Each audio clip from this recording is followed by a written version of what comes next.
What is up, everybody? Welcome to today's stream.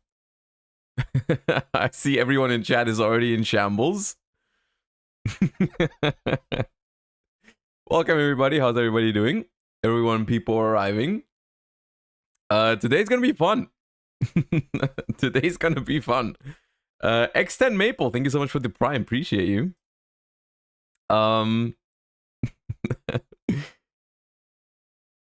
Kexilicious, thank you for the 9 months. Appreciate you so much. Thank you.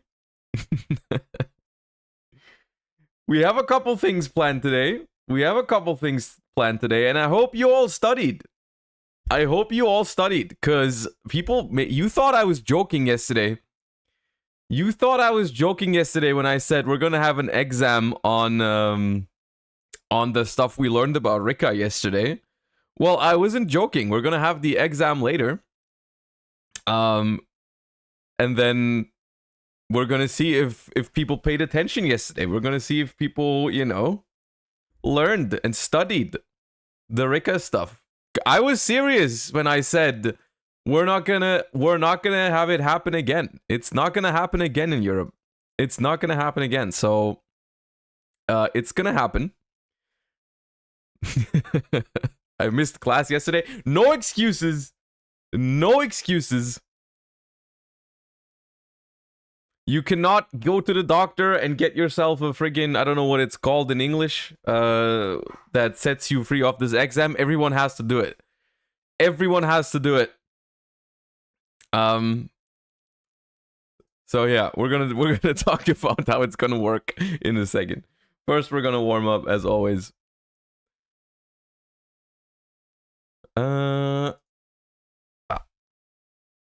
Fail equals ban. Oh no. Ehrenmann Neon, thank you for the prime. Let's get some cards. That is a dust on. Yellow dust on, I think. Yeah. Good start. Ectoplasmer.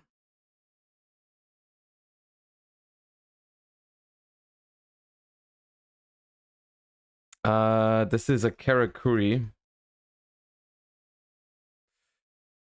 No. It could be this one. No, it's not. Karakuri. This one, maybe? No, Ninashik. Yeah.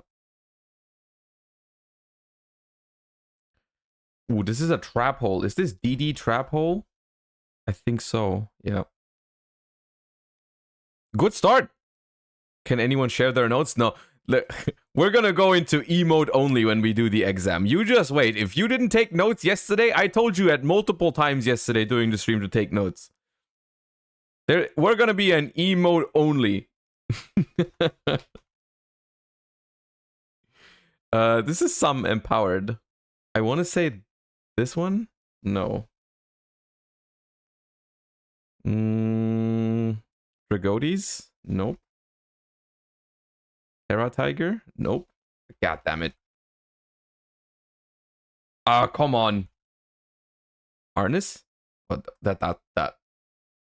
How? Oh, it's just empowerment. Oh, well. It was just empowerment. No idea what that is. I just played that at the YCS. I just played that. Holy shit.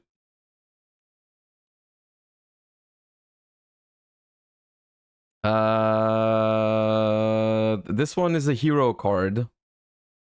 Hero ring. Yeah.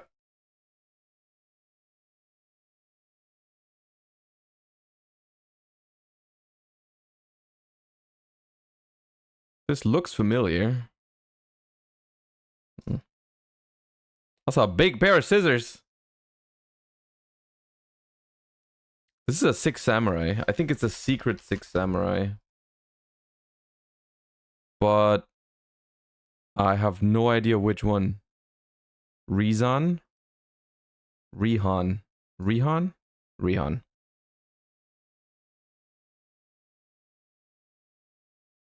This is the thing, the little bell. What is it called? Linker bell.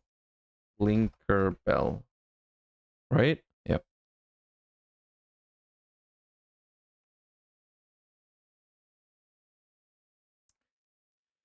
It's the nightmares on a card.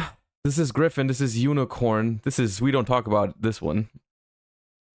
I don't know what it's called though. World Legacy's Nightmare. Okay, yeah, that is a nightmare. Goblin attacking you is a nightmare. Story checks out.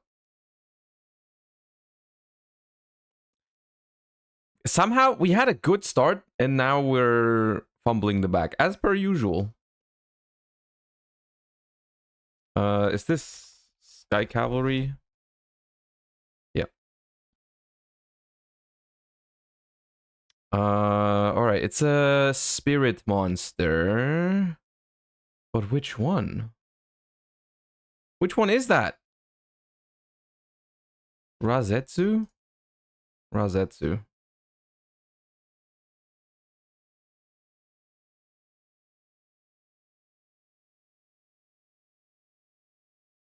Don't know what that is. This could be Battle Scarred? No.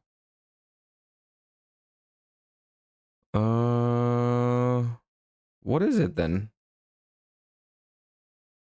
Oh, Micro Ray? No, Micro Ray, right? Yeah. We didn't get many points for that. Koakimeru. But I have no idea what it's called. I have no idea what it's called. Negaton Core Panel.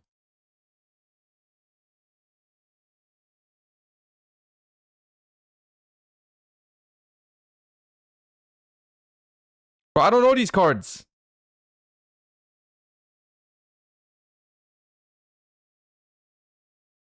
We had that yesterday. Oh my god, it's a ZW. Which one was it?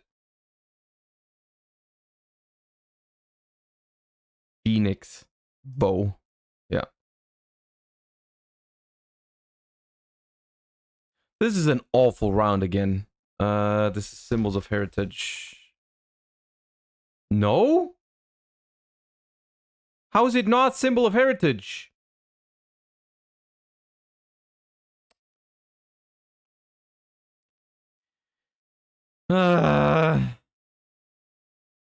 It's that kind of day. I have no idea what that is. Dragoonity Glow.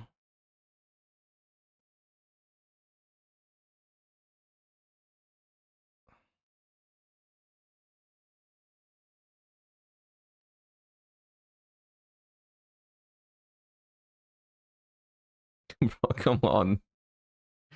What are these cards? I've never seen them in my life. Come on, what is this? Flamvel Maiden? No. Lakeside Lady or whatever? Laval Sprite? No. Ugh, come on, man. Forest Sprite. This is Orca Mega Fortress of Darkness.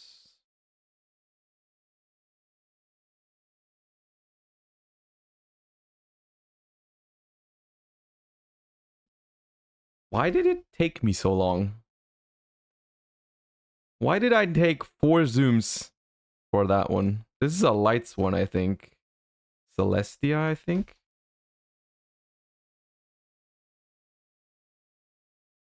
Yep. I'm getting Tearlament vibes. Kaleido Heart, right? Kaleido Heart. Yeah.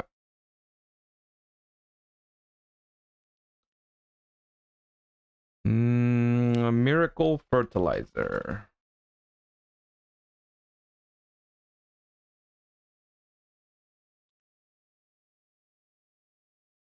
Oh, Illuminite? No, it's not Illuminite. Oh, I don't know what it's called. It's not Illuminite. The hell is that? Tristan, Knight of the Underworld. Never seen that before.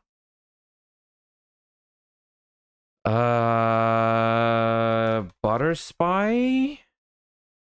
Blue Mountain Butter Spy? No. Butter Spies.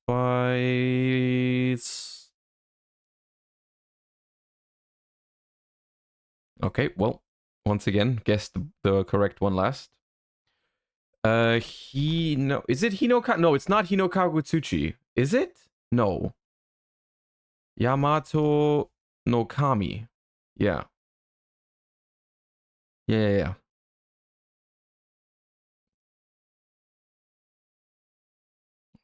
This might be Soul Release. No, it's not. Breaking Ruin God. What's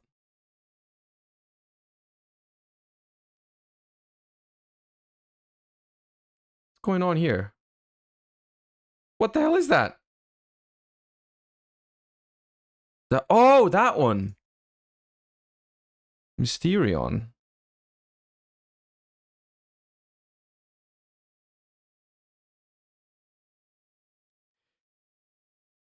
Amaze Attraction Thrill Train, dude. What the hell? Oh, this one had Granadora. Yeah.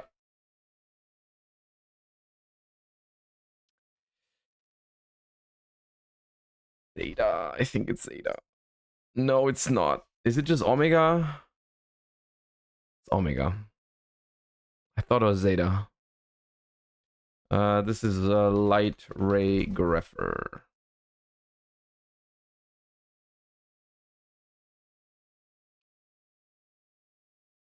This is Nemesis. Corridor. Yeah. Another spirit. It's not Hino Kagutsuchi. Which one? Which other one is fire stuff? Oh, this is Aratama. Aratama.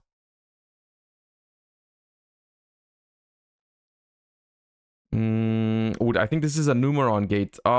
It's right. Number 1. Ekam. Yeah. This is the Ad Ignister fusion. Ad Ignister Earth Golem, right? Earth Golem. Yeah.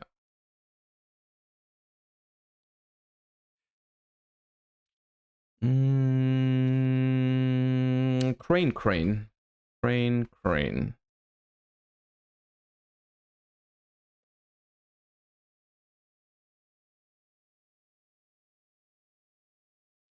What's going on here? No idea what that is. Never seen that before in my life.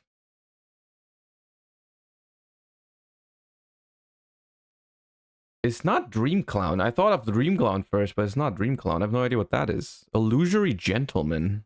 Is that old or new? Okay, we got some different dimension going. But no, we don't. It's Unexpected Die. Unexpected Die. Right.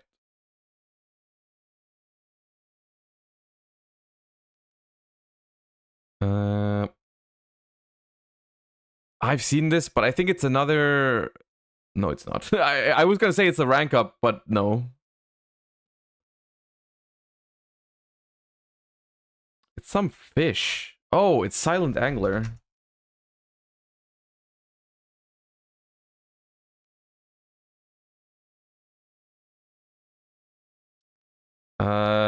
Is this Infernity Dwarf? No. Okay, it's not. It's some Gen X stuff, I think. I think this is a Gen X. Yeah, Furnace.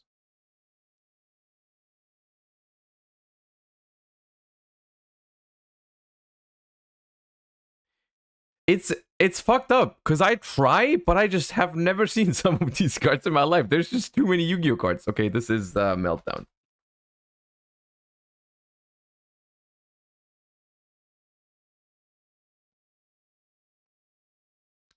This might be quick launch.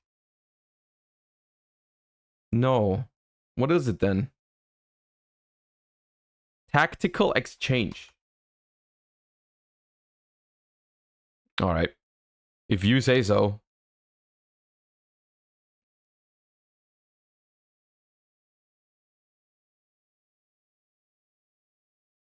It's a Zodiac.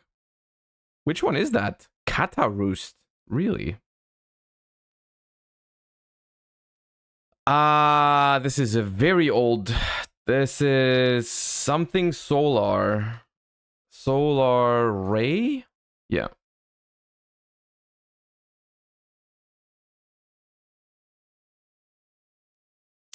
It's Wind Up, but not one of the good ones. Zen March. Ooh. Angel of Zera. Yeah.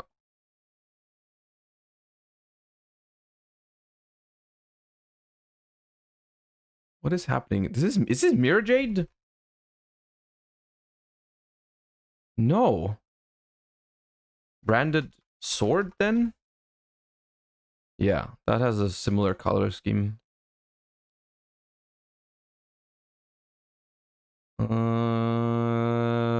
What is happening here? I feel like I've seen this. I'm thinking Sword Soul. Is it Sword Soul? You guys are saying Strife. I don't know if that card, but yeah, it is the Sword Soul stuff. Yeah. Oh, it's the bone.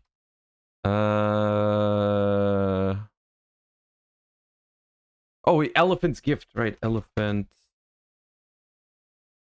White Elephant's Gift. Yeah. Come on, at least give me 700, dude. Not under 700, please. What the hell is this? I'm skipping it. Gaga child, a literal child.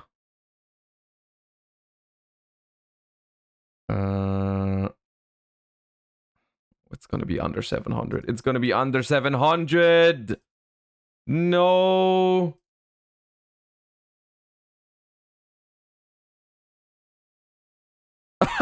Oh my god, we broke the game last second. Oh my god, 701. It counts though. It counted. It counted. God damn, dude. God damn, that was clutch. That was clutch. It was a bad round, but the ending there was clutch. That was clutch. Just Zig, thank you for the 9 months. Fashion Barbie, thank you for the 5. Razor, thank you for the 3. And Concise Koala, thank you for the 2 months. Appreciate you guys. Thank you. Woo! Woo! That was kind of hype. That was kind of hype.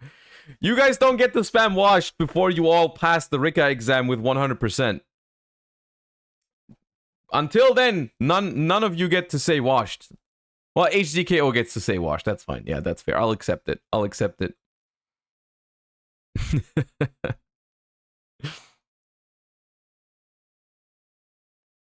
Ooh, everything incorrect. The Vanilla Monster.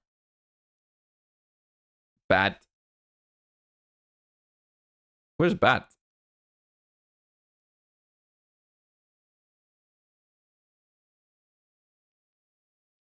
It's a very small Vanilla Monster from back in the day. Rurushu, thank you so much for the 2 months. Appreciate that. Very small Vanilla Monster. Frog the Jam situation. Slime Toad. But it's not 2002. Let me think of a level 1 or 2 vanilla from back in the day. Idol? It's not a dark. Shine Ball.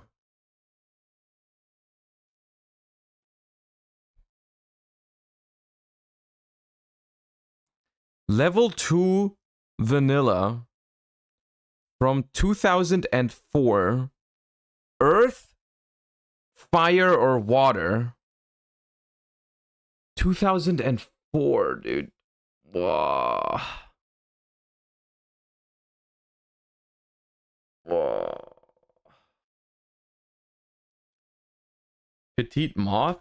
Petite Moth is a level 1, not level 2. There's this mummy thingy.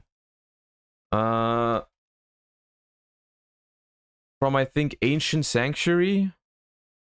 Hold up.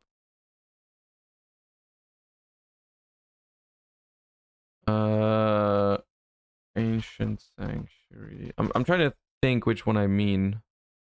This one. Pharaonic Protector. Pharaonic Protector. That could have been it though. God damn it. Everything would have worked out. That was the one I was thinking of. But what is it then? Earth level 2, 900 attack. Basic insect. No.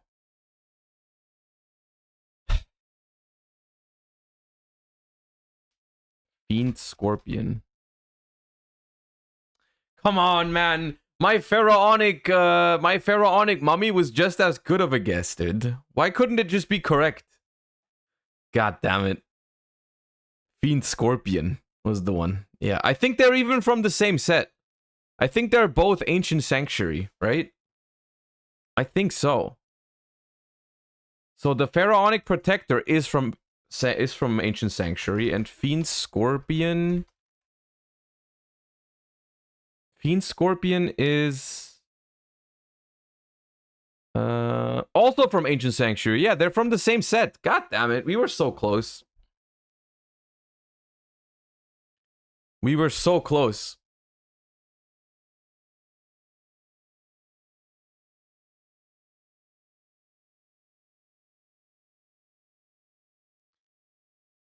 All right. Okay. All right, we are past 25 minutes, so we have not crashed the stream today. We have not crashed the stream today. So we're going to get right to it, chat. I hope everyone... don't say yet. First of all, don't say yet. But now we're going to get into something very fun. Hold up. So...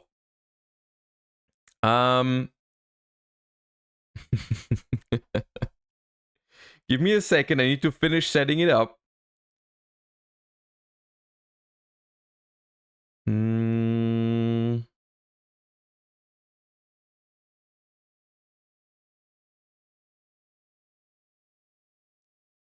All right. I missed the class yesterday. This is unfair. Okay, I don't want to hear a single complaint. I don't want to hear a single complaint. What we're going to do now, chat. What we're going to do now, chat, is we're going to have a little exam.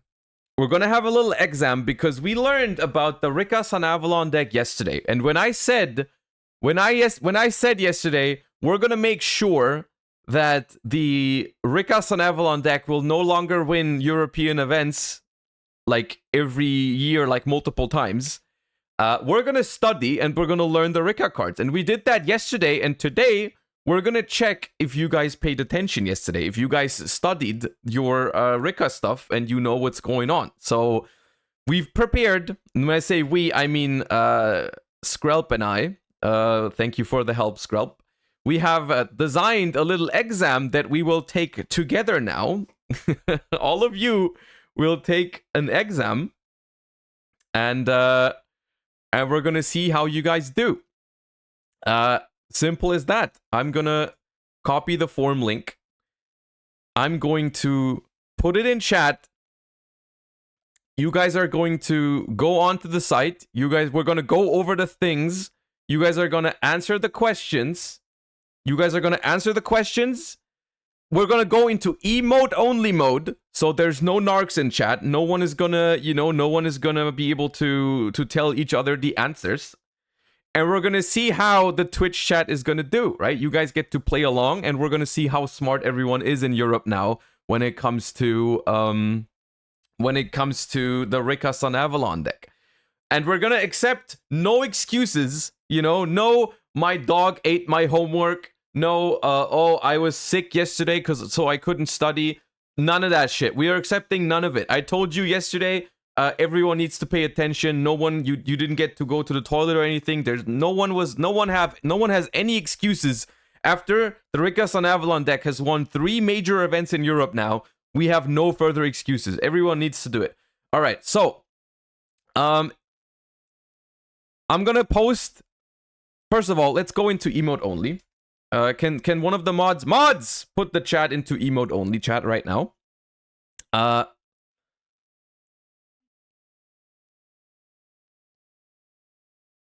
Mod check. Let me see. Okay, I'll do it myself. Emote only. All right, we're in emote only chat now. The link to the form. The link to the form in chat.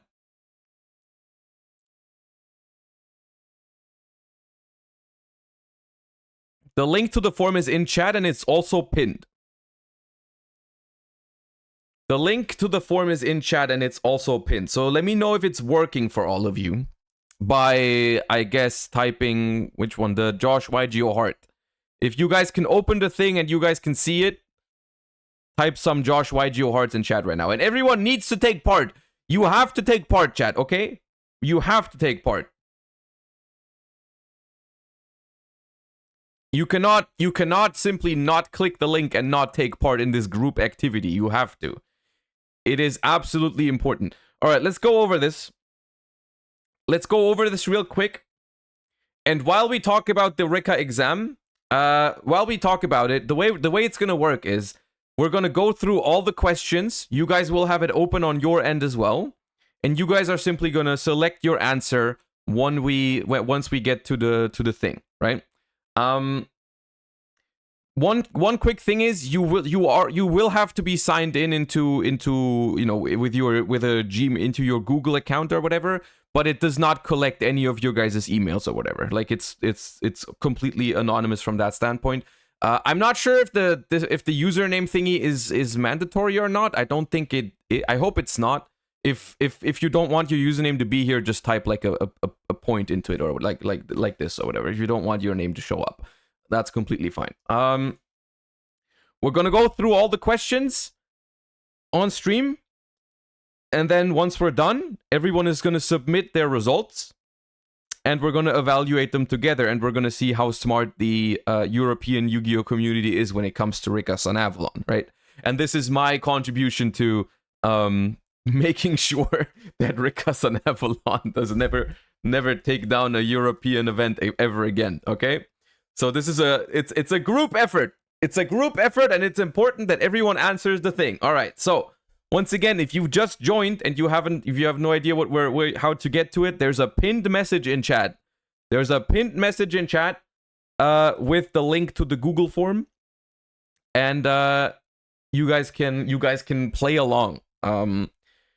And I'm using the word play along very freely here because it's this is not a game, chat, okay? It's not a game. This is important. It's very important that everyone gets 100% on this quiz. All right.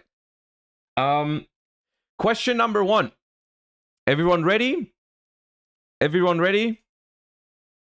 Give me some seems good in chat if we're ready to go.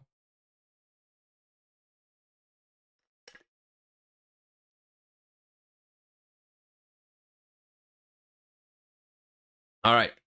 All right. We're ready. All right.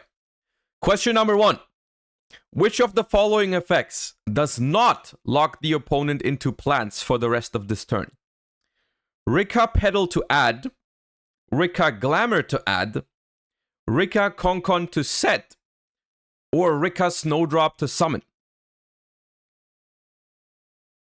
I'll give you a couple seconds to answer the question, and then we move on to question number 2. All right? Rikka Pedal to add, Rikka Glamour to add, Rikka Konkon to set, or Rikka Snowdrop to summon? Which of them does not lock the opponent into plants for the rest of the turn? Everyone got the answer? Click the thing on the left, and we move on to question number 2. Which end board is typically made from one Sansi Genius loci? It's assumed that all 4 end boards have Princess in the graveyard. Photos are taken from Sansi Jess's video on Rikka, the one that we watched literally yesterday on stream, right? Shoutouts to Jess for the Rikka Sunavalon combo guide. So this refers to This refers to like a standard one loci combo. What does it end on? What do you expect your opponent to end on if they have just one Sunseed Genius loci and they do a standard combo without messing up or anything like that? The thingies are a little small, so let me zoom in a little bit. We have option number 1 with a Rikka Konkon, a Teardrop, a Bengal Lancer, a Hyperiton, and a Regulus. We have option number 2 with Rikka Konkon, Hyperiton, Bengal Lancer, Strenna, Regulus, and Rikka Sheet. Option number 3, Rikka Konkon, Hyperiton, Bengal Lancer, and Teardrop. Option number 4, Therion this Colosseum, Bengal Lancer, and Strenna. All of those endboards are real Rikka endboards from the video. I just want you to click the one that is achieved with just one Sunseed Genius loci. Okay, everyone got that? Everyone please select your answers now. All right. And no one goes to look up the answer from the video. Okay, that's essential. No narcs. All right. Question number 3. Generally, where do you ash the standard combo lines? Is it Sun Avalon Dryas, Jasmine to Search, Sunvine Sowing, or Jasmine to Summon? Where do you ash the standard combo lines? And generally means that no one can go, well, actually, in this very specific scenario, it's actually correct to ash Jasmine to Search. No, generally, rule of thumb, most of the time, where is it correct to ash the standard combo lines? Okay? No, well, actually. Sun Avalon Dryas, Jasmine to Search, Sunvine Sowing, or Jasmine to Summon. All right? Everyone, go select your answer.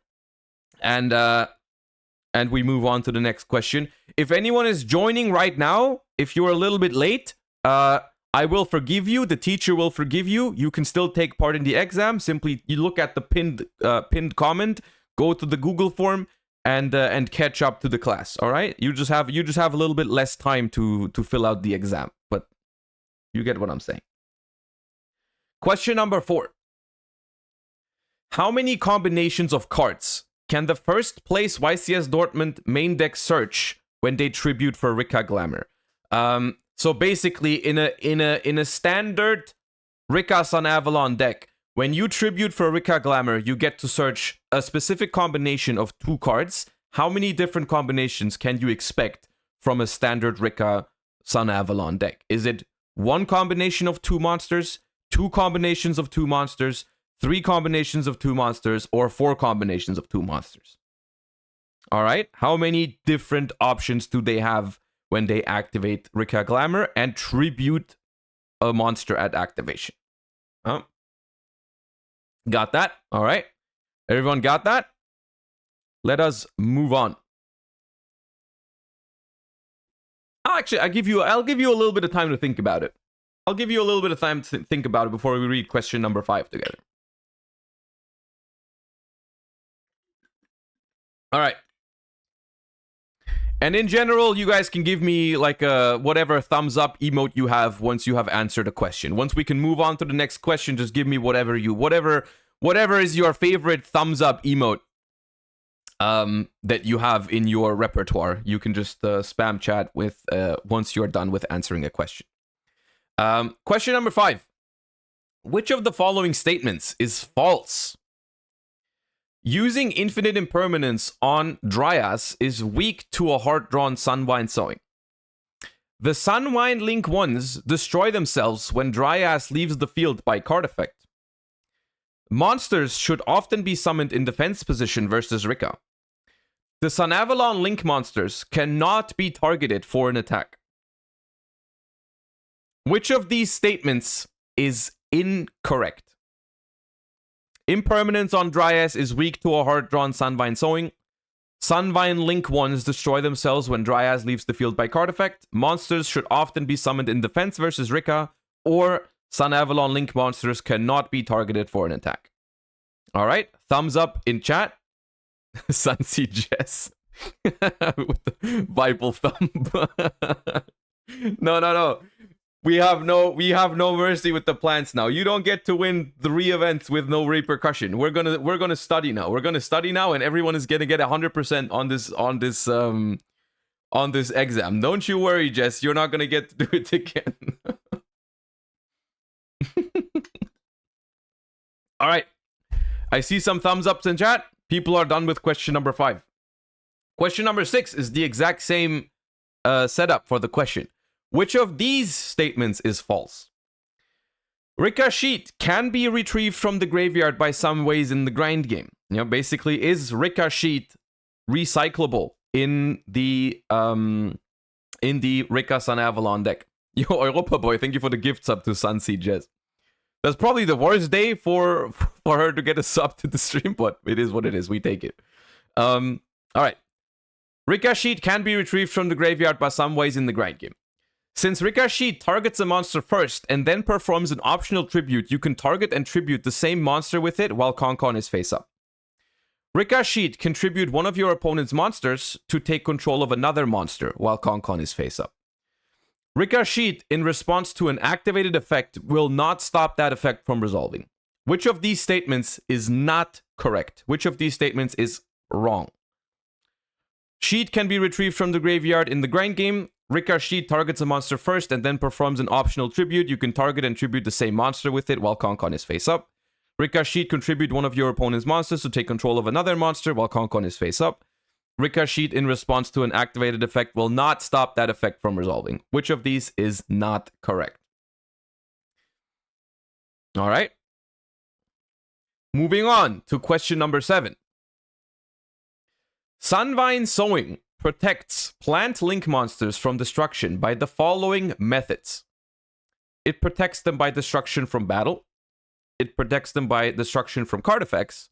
It protects them from both. Or it protects them from neither. It doesn't have that kind of hidden effect. I just made that up. Which of those is true? Which of those does Sunvine Sowing protect, if any? Without looking up. Actually, we probably have to do this a little bit faster so you guys don't have any time to look shit up. I don't want you guys to look any of this up. All right, we move on.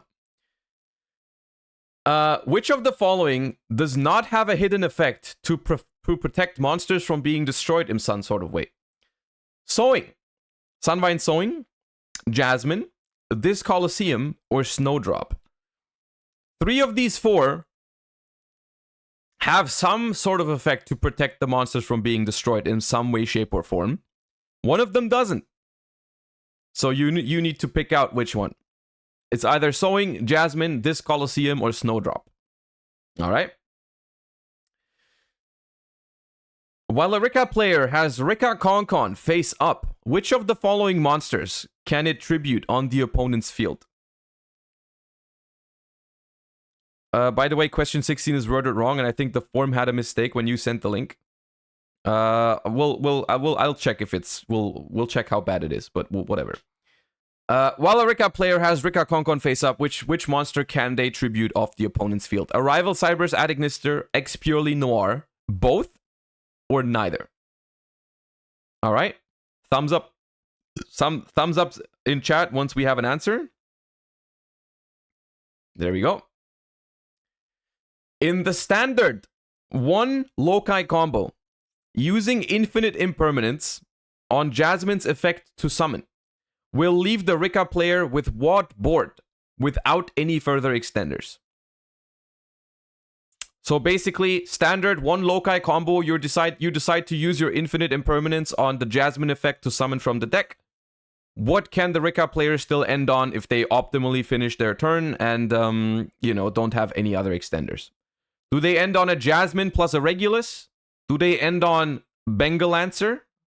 Do they end on Konkon plus Sheet plus Princess in the Graveyard? Or do they get to end on Bengalancer plus Regulus? One of those 4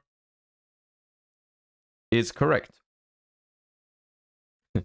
Question number 11 does not have any... despite what you might think, this does not have any real-life background, any anything like that going on. You know, this is just a random question in here. No real life applications or like any specific reason why this is in here. But question number 11, using a DD Crow on the target of a Therion monster's effect to summon itself will not stop it from summoning. True or false? True or false? And thumbs up in chat when you're done.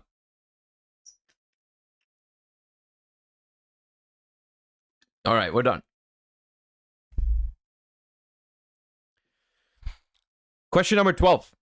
Which of the following effects is a once per turn? Mudan to summon itself, Dryas to search, Healer to gain life points, or Jasmine to search? Which of these effects is once per turn? Hard once per turn is what I should say. Hard once per turn. All right.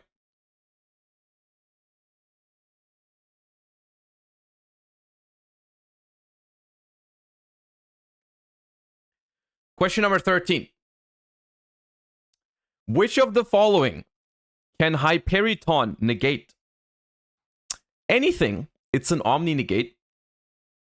Cards with the same card type as a card in your graveyard. Cards with the same card type as one of its XYZ materials. Or it only negates monster effects.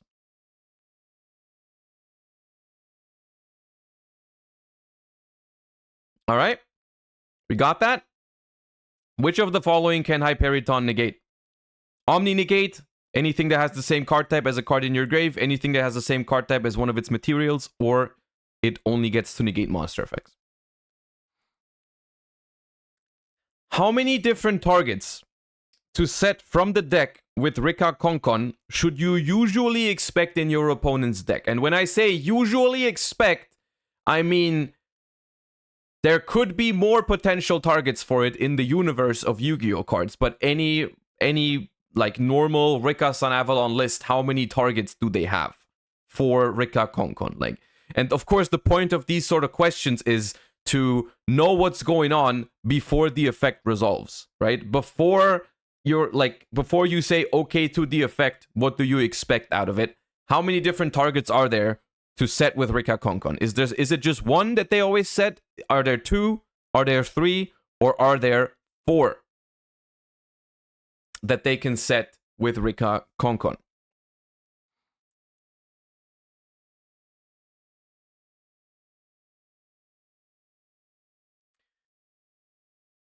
$15. Which of the following monsters summons itself from the graveyard?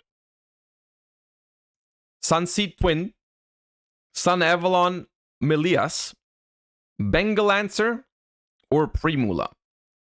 Which of the following monsters has an effect that summons itself back from the graveyard?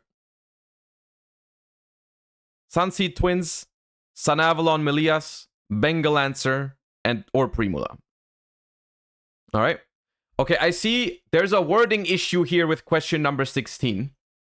There's an errata for question number 16. We need to errata question number 16 real quick. So it's important that everyone listens. There's a misprint on question number 16. There's a misprint. I see there's been a mistake has been made. So everyone, which of these is the reason to summon your monsters in attack versus Rikka? In attack. That's what it was meant to say. Or not in defense. Either of those. We're going to errata the question to which of these is the reason to summon your monsters in attack versus Rikka. Right? One of these cards has an effect or an interaction that makes it so you want to be summoning your monsters in attack position. And that's a little when we need to errata the question. Is it Jasmine? Is it Snowdrop? Is it Dryas? Or is it Melias? Which of these cards gives you a reason to summon your monsters in attack position? Attack. Not defense. Alright? Did everyone get that? Did everyone take the errata into account when answering the question? And can we move on to question number 17? Thumbs up in chat. Everyone got that? Everyone ready to move on? Have you comprehended the wording change on defense to attack? All right.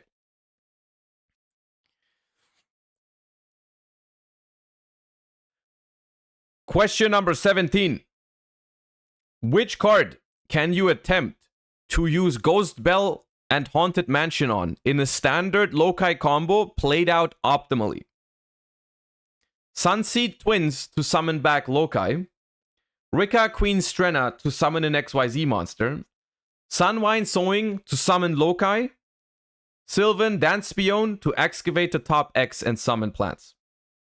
Which of these cards or effects can you attempt to Ghost Bell in a standard Loci combo played out optimally?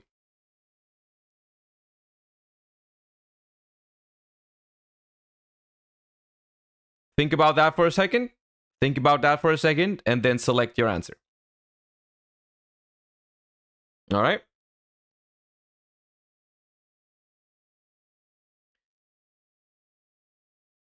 All right, we have a question that is similar to the Concon question from earlier at question number 18. Rikka Queen Strenna uses its graveyard effect. How many possible summons do you expect your opponent to have in their extra deck? How many different options do you need to be aware of when they activate Strenna's effect in the graveyard to summon an XYZ monster? Is it 1? Is it 2? Is it 3? Or is it 4? Select your answers. This one's relatively straightforward. I don't think you need much time to comprehend this. There's just, it's a straightforward. How many different targets for Strenna do they run in their extra deck?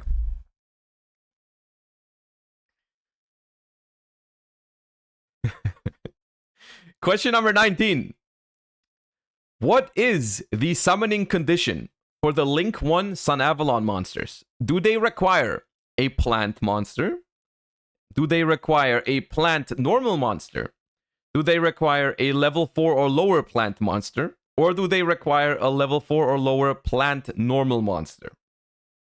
What is the summoning condition on the Link 1 Sun Avalons?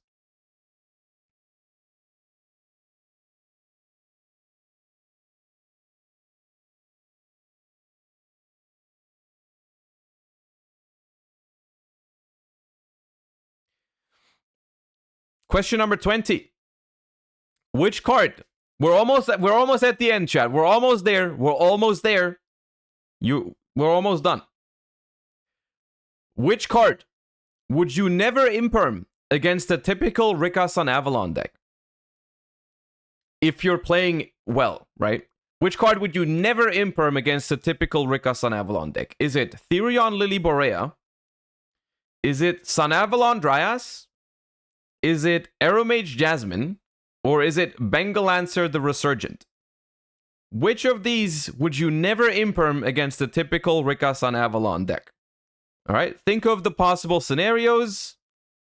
Certain situations, there may be certain reasons to imperm a card or not. You know, all kinds of scenarios, not just in the standard combo, right? That's important for this question. Not just in the standard combo, but just like in general. Which card would you never imperm against a typical Rikka Sunavalon deck? Is it Therion Lily Borea, Sunavalon Dryas, Aromage Jasmine, or Bengalancer the Resurgent? All right, we got another image question. In which board states can the Rikka player attempt to reborn Petal from the graveyard? Okay, so here we are in our own end phase. We're playing against Rikka. We are in our own end phase. The Rikka player wants to bring back Petal from the graveyard. In which scenarios is this a legal play? When our opponent has these board states. Actually, it's 6. We have not just 4, it's 6. The first board, Bengalancer, Hyperiton, Teardrop. Second board is just a bunch of Rikkas. Third board is a Bengalancer, a Teardrop, and a Gamma Seal.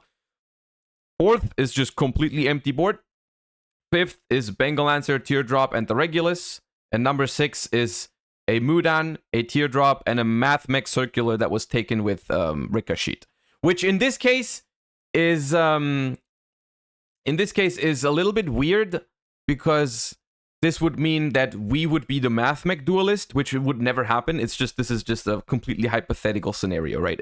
Imagine you had a math mech circular and they took control of it with Ricochet. It would never happen in reality, but it's a you know, it's a little it's fine. Question 19 misprint. Yeah, I realized that it was supposed to be Sunvine, but it works for Sun Avalon too. It's fine. It's fine. It works for Sun Avalon, so it's okay.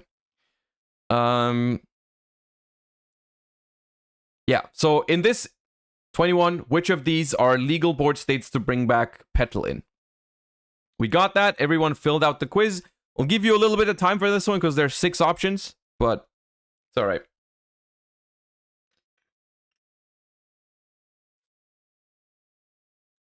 We're on the final stretch, chat.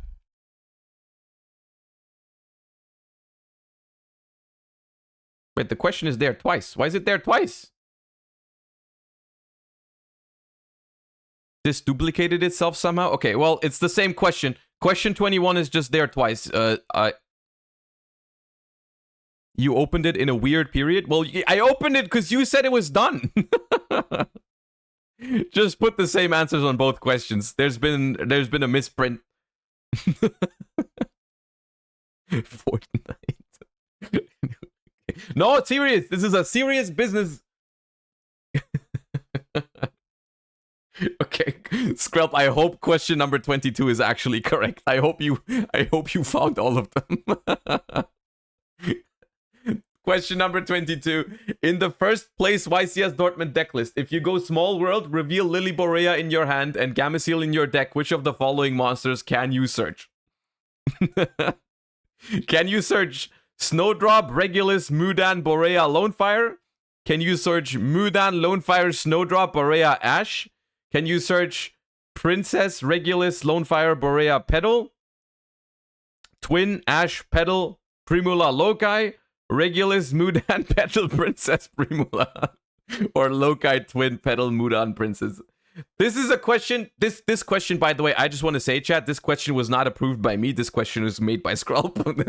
You guys can complain to Skrelp for getting this question wrong. And because it's such a beautiful question, it's also there twice for some reason. For some reason, the question is already there twice. So okay, I guess if you know the answer, you get 2 points. If you don't know the answer, you get 0 points out of 2 questions. It's fine. It's whatever. Question number 3 is an easy one. I'm throwing you guys a little something here. Question number 23. Aroma Seraphie Jasmine should be banned. True or false? I quickly want to note that this question it might come across as a subjective question, some that like you could say, oh, this is subjective, right? What if I have a different opinion? No, it's not a subjective question. This requires an objective answer, right? There's an objective answer to question number 23, and I'm looking for the objective answer to question number 23, okay? So please just put the right answer in there, okay? Right? It doesn't matter if you have the correct opinion or the wrong opinion in this case, just put the correct answer, right? If you want the points, put the correct answer, even if you have the wrong opinion, all right? Let's move on.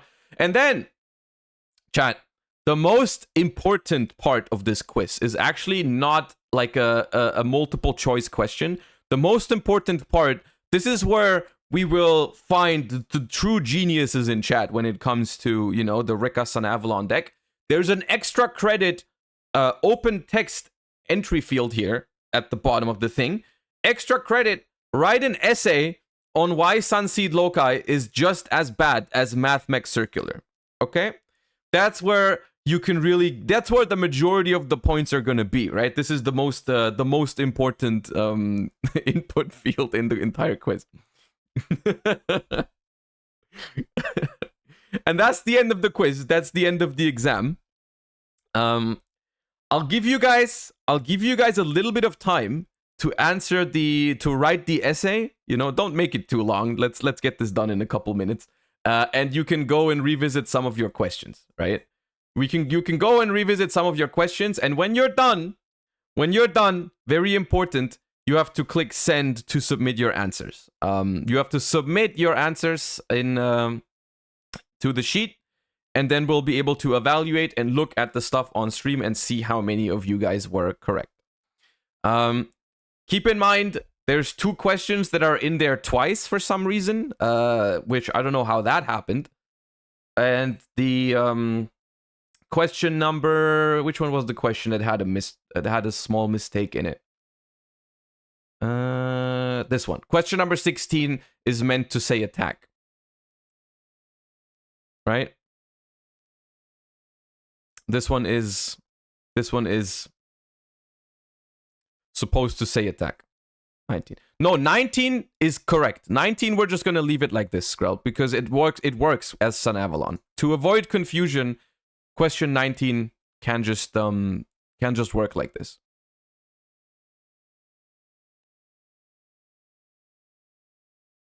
I know they're different, but they have the correct answer is still on here, Skrell. It's fine. All right. So I'll give you guys a little bit. I'm gonna be right back. You guys fill out the essay and then submit your answers, and then we leave emote only chat and we look at the results and we see how smart everyone is when it comes to Rikka.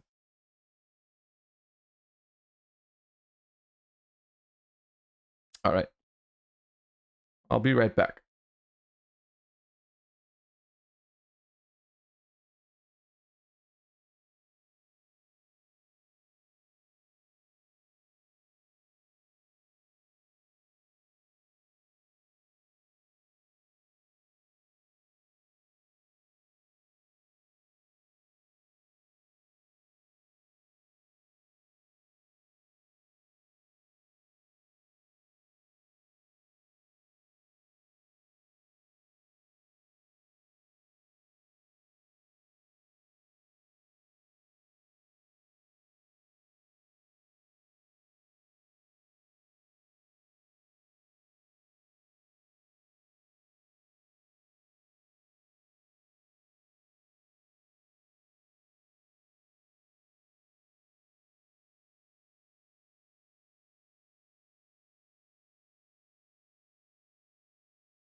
All right.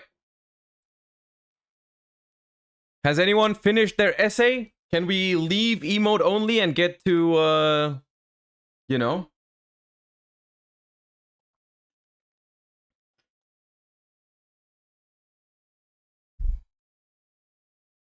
Commissioner Jordan and N54 Lionheart, thank you guys so much for the subs. Appreciate you guys.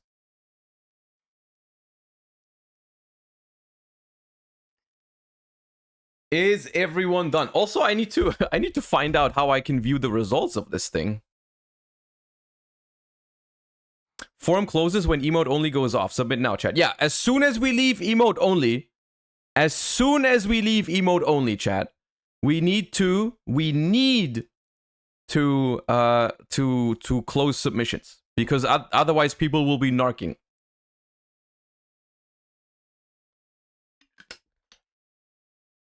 All right, so I think it's fine. I think it's okay. Let me quickly see. Let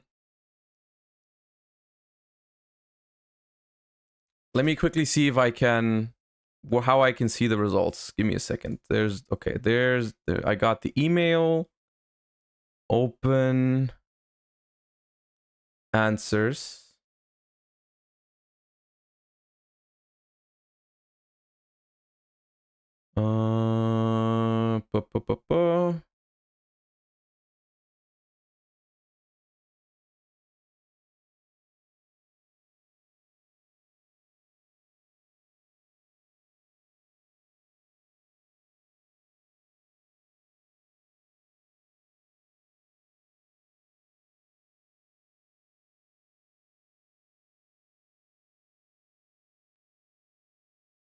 All right, we can we have almost 400 submissions already on the thing, as far as I can see, which I think is enough. So you guys, I think if everyone has submitted, we can close emote only in like 10 seconds. Now we've reached exactly 400 submissions.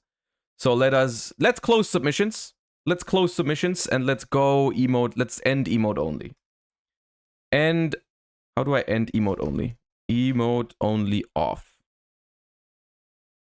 Bop. All right. Skrelp. Everyone is free now.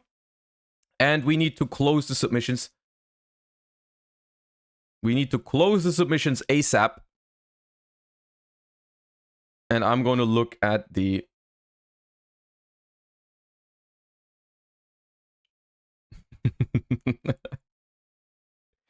Okay, how do I see the friggin... How do I see the answers now? How do I see the answers?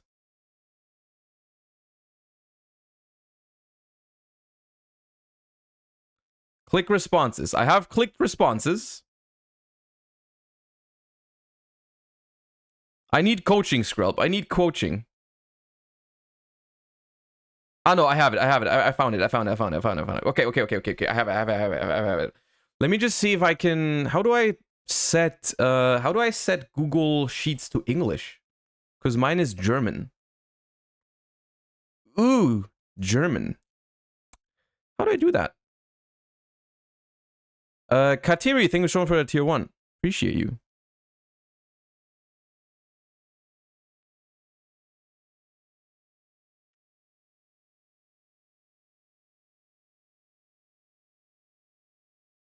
Everything's going fine. All right. Well, anyways.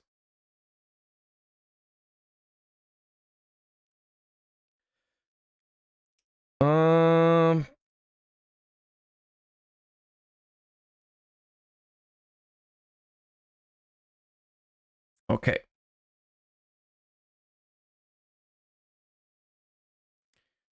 We have the answers. We have the answers right here to the quiz. And we're going to go over them one by one now and see how smart you guys are. I'm going to also take note of how many percentages you guys had on each question. And then we're going to see how smart Twitch chat is. Okay. Question number 1. Which of the following effects does not lock the opponent into plants for the rest of the turn? The correct answer was obviously Rikka Glamour to add, which the majority of you guys got.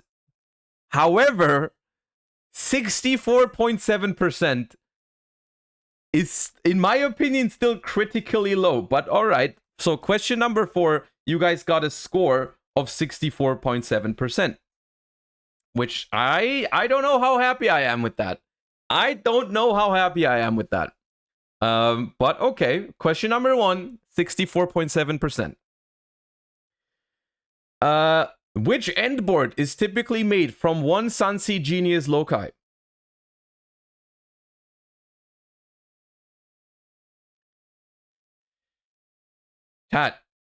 Chat, we watched it yesterday.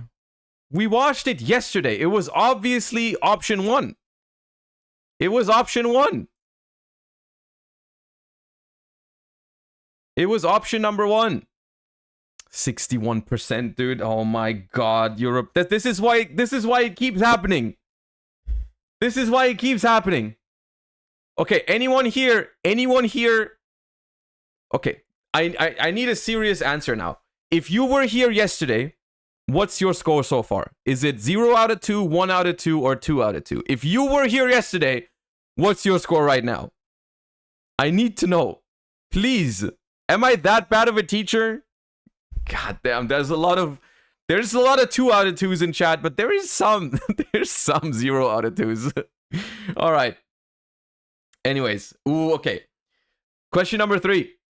Let me make this a little bit bigger, even. Let's see. This is perfect. Wait, where did I go? Oh my god. Okay. Question number 3. Generally, Where do you ash the standard combo lines? The answer to this was obviously Sunvine Sowing. Obviously, the answer was Sunvine Sowing, and you guys got a solid 86% on that question. A solid 86% of that question. I hope everyone that was here yesterday is currently sitting on a 3 out of 3 perfect sweep. We're moving on to question number 4. How many combinations of cards can the first place YCS Dortmund main deck search when they tribute for Rikka Glamour? This one was the first one that was a little bit more, like, I guess, complicated, but the correct answer was 3, because there's a combination for level 1, because the requirement for Rikka Glamour when you tribute is obviously you add a Rikka and then you add a plant with a different name but the same level. So you can add Petal plus Lokai, you can add Rikka Princess plus Primula, and you can add Rikka Snowdrop plus Lily Borea. Those are the 3 combinations you have for level 1, level 4, level 8.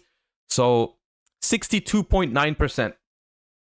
62.9%. I'm keeping notes, and at the end we're gonna calculate the average of how many, like how you guys did. All right. Question number 5. Which of these statements is false? Using impermanence on Dryas is weak to a hard drawn Sunvine Sowing is obviously correct. That is obviously a true statement. If they have the Sowing in hand, imperming the Dryas does nothing.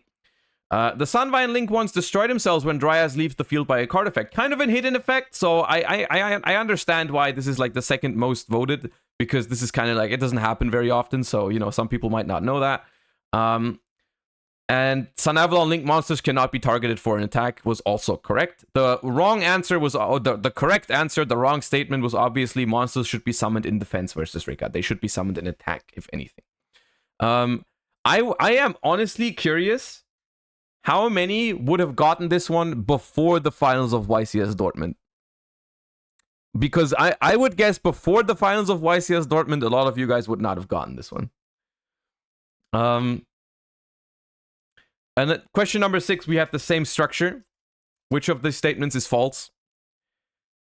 Rikka Sheet can be retrieved from the graveyard by some ways in the grind game.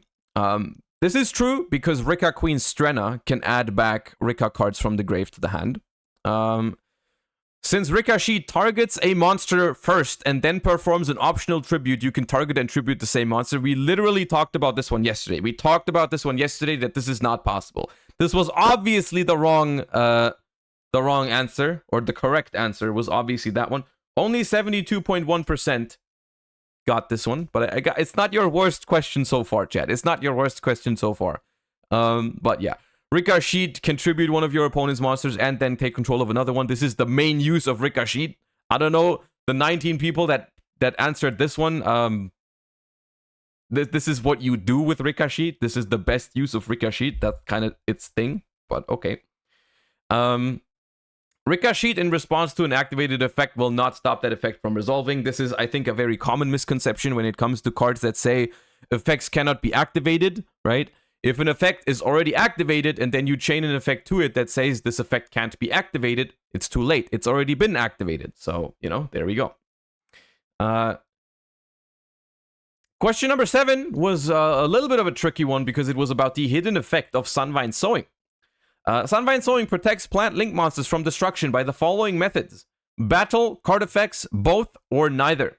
The correct answer is both. Sunvine Sowing can protect plant link monsters from destruction by battle or card effect. And 71% knew that.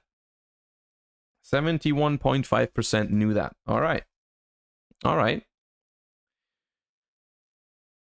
Question number 8. Which of the following does not have a hidden effect to protect monsters from being destroyed? Sowing, I guess, was kind of obvious after the previous question. Jasmine is a lot of you guys said Jasmine, but Jasmine actually has that effect. Monsters that it points to and itself, I think, cannot be destroyed by battle while you have higher life points. So there is a hidden effect on Jasmine that protects monsters from battle destruction. This Colosseum also has that kind of effect. Snowdrop does not. And 70% of you guys knew that. 70.3% of you guys knew that.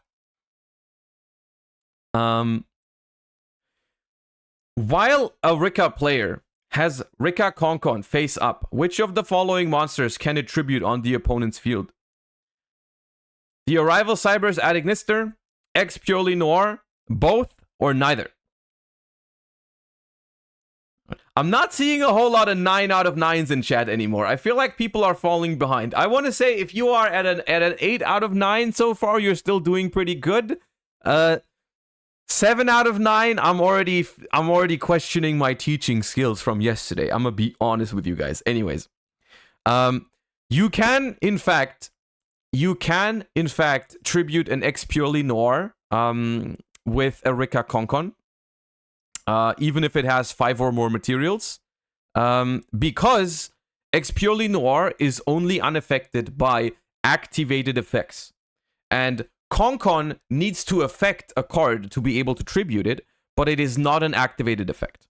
The Rikka Konkon can affect X Purely Noir. You cannot tribute something that is completely unaffected by everything, which is the case for Ad Arrival Ignister. Ignister at Arrival. That one is affected by anything. It is unaffected by anything. So Rikka Konkon does not allow you to tribute it. But you can tribute Noir. And only 63% knew that. This one was kind of a tricky one, but still. That one was important to know because the difference between, you know, like Purely is a pretty meta relevant deck, right? And it's very in the standard one loci oh my god. In the standard one loci combo, using infinite impermanence on Jasmine's effect to summon will leave the Rikka player with what board? This was one of the most important questions in the quiz because it has very important implications in real life. Like, this is one of the most important ones, and you guys only scored 48%. We talked about this yesterday. The reason why it's so important, the reason why it is so important to know this is infinite impermanence is a hand trap that you can actually use at multiple points during a Rikka combo, and it can be correct or incorrect depending on what your hand is. The reason why you need to know something like this is the safest way to use impermanence, like where it will always do a lot, is imperming Jasmine's effect to summon is very, very good, right? Imperming Jasmine to summon is very good. The problem is that at that point of the combo, they still get at least a Bengal Lancer and a Regulus. So if you're looking at your hand and your only hand trap is impermanence, and the other 4 cards that you have cannot beat Bengal Lancer plus Regulus, you should use the imperm earlier and just hope they don't have an extender to keep playing. You can, for example, imperm Sun Avalon Dryas and just hope that they don't have any extender or anything, any way to play through it, right? It can be correct to do that if your hand cannot beat Bengal Lancer plus Regulus. But if your hand can beat Bengal Lancer plus Regulus, like if you have if you just have a strong engine hand, I think you should just wait with the imperm on the Jasmine, because then chances are they will simply end on Bengal Lancer plus Regulus. And that's why this question was very important, and that's why I'm very disappointed that only 48% got that one right. But it is what it is. We literally talked about this yesterday for like 5 minutes. Anyways. Okay. Question number 11 was the questions that had no real life like connections or anything. It is in no way connected to previous happenings in the real world of Yu-Gi-Oh! Using a DD Crow on the target of a Therion effect to summon itself will not stop it from summoning is obviously a true statement. It doesn't have anything to do with any events that recently happened or anything like that. That definitely is this was just an out of the blue question with no, I didn't have any special reasoning to include this one. I just felt like it. Which of the following things is once per turn? Mudan to summon itself, Dryas to search, Healer to gain life points, Jasmine to search. Yeah, well, Dryas to search is not once per turn, Healer to gain life points is not once per turn, and Jasmine to search is also not hard once per turn. It's once per copy, but not hard once per turn. Mudan to summon itself from the hand is in fact hard once per turn. So that is a 78.3% for you guys. Actually, Jasmine is soft 1%. Well, I said that. I said that during the question. I clarified. So no well actuallys. Oh, we got really? We got the highest score for chat so far with which of the following can Hyperiton negate? I did not think this one would get 94 freaking percent, but anyways, here we are. Obviously, Hyperiton, the way Hyperiton works, it needs to detach a card with the same material. So it can only negate cards where they have the same type as the material, right? Like you can only negate a spell if you have a spell as material. You can only negate a trap if you have a trap as material. This is very important when it comes to, for example, a card like Evenly Matched, right? The card like Evenly Matched, you can very simply force through against Rikka, is because the only thing that can negate Evenly Matched in the Rikka endboard is Regulus. Most of the time. Unless they have a trap attached to Hyperiton. But yeah. So that one you guys got 94.3%.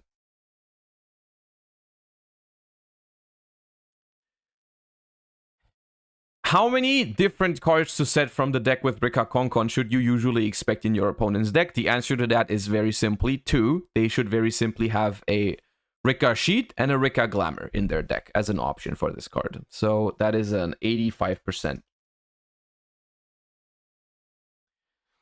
Any 14 out of 14ers in chat still? Any 14 out of 14ers?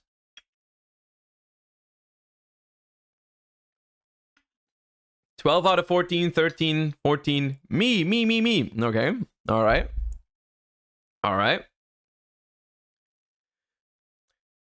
Which of the following monsters summons itself from the graveyard? The obvious answer, Bengal answer.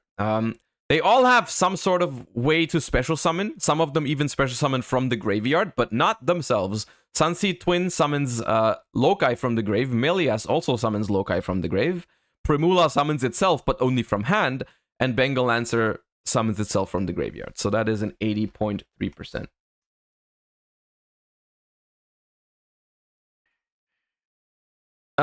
Which of these is the reason to summon your monsters in attack versus Rikka? Okay, it's already been errated. Which of these is the reason to summon your monsters in attack versus Rikka? Now, I have no idea why anyone would think Jasmine, Snowdrop, or Melias would give you any reason to summon your shit in attack. The answer is obviously Dryas.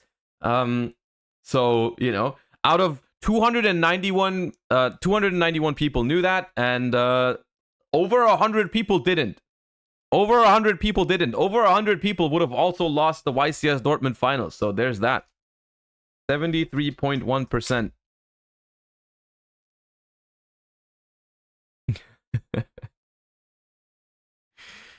Question number 17. Submitted before errata. Even before errata, none of these answers make sense.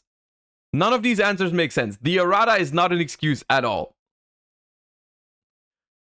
Which card can you attempt to bell in a standard Lokai combo played out optimally? Oh my god, chat. Oh my god, we talked about this yesterday. Oh no, dude, no. Sunseed Twins to summon Lokai, 220, 55%. 55%. Oh my god. No. Oh my god.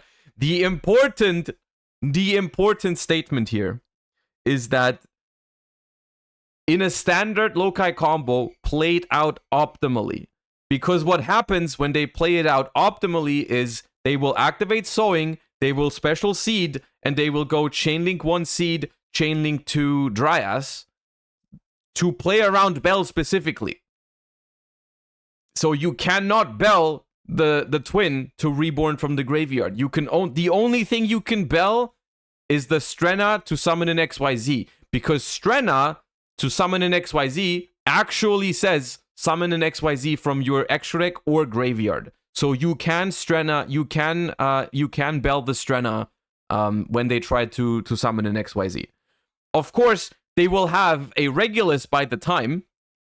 They will have a Regulus by the time you do that, so they can negate it, but that's besides the point. The point is you can attempt to Bell the Strenna. You cannot Bell the twin. Oh my god, 29% chat. 29! Nah. Oh my god. So just by that, I already know that most of you guys cannot be at 17 out of 17. Most of you guys cannot be out of 17 out of 17. This is not the lowest answer. Oh no. How is this not the... How is 29% not the lowest? How is there a lower one to come? Strenna uses its graveyard effect. How many possible summons do you expect your opponent to have in their extra deck? The correct answer is 2. They will either summon Teardrop or they will summon Hyperiton. 80% knew that. 80% knew that. That was an easier one. That was an easier one. After what apparently is one of the hardest questions in the freaking universe, that was an easier one. What is the summoning condition for the Link 1 Sun Avalon monster? Is it a plant? Is it a plant normal? Is it a level 4 or lower plant monster? Or is it a level 4 or lower plant normal monster? Now, the importance here is that it says Sun Avalon.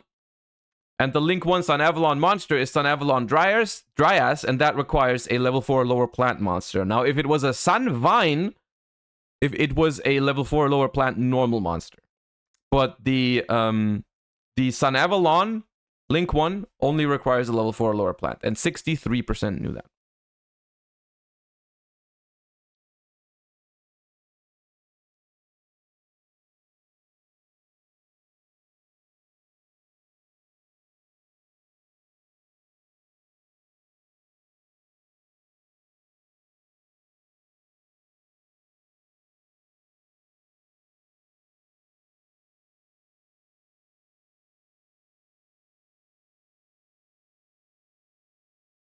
Actually not.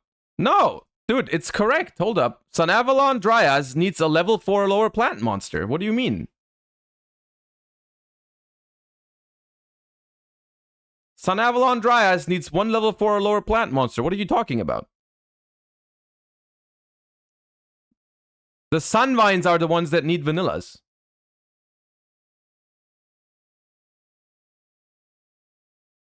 You said Sunvine? Okay, the confusion here is that the question was meant to be Sunvine. The question was meant to be Sunvine, but Skrell mistyped it, and I just decided to roll with it. But it says Sun Avalon, so you know, both are marked as correct. Okay, then why are people complaining? Anyways. That's the word you sent me? Hold up, I'm checking. I'm checking if it's my fault. I need to check if it's my fault. I need to know. I need to know. Question 19. Oh shit, I said Sun Avalon. Yep, I said Sun Avalon. I said Sun Avalon. Moving on. Question number 20. Oh my god, no! Oh my lord. God damn it, dude. Which card would you never imperm against a typical Rikka Sun Avalon deck?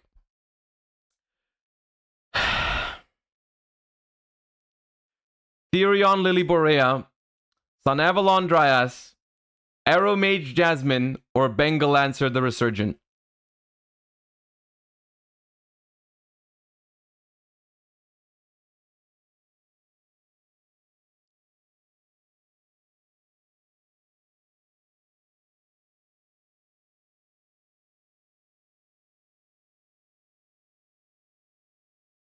You all really fell for that one, huh? You all really...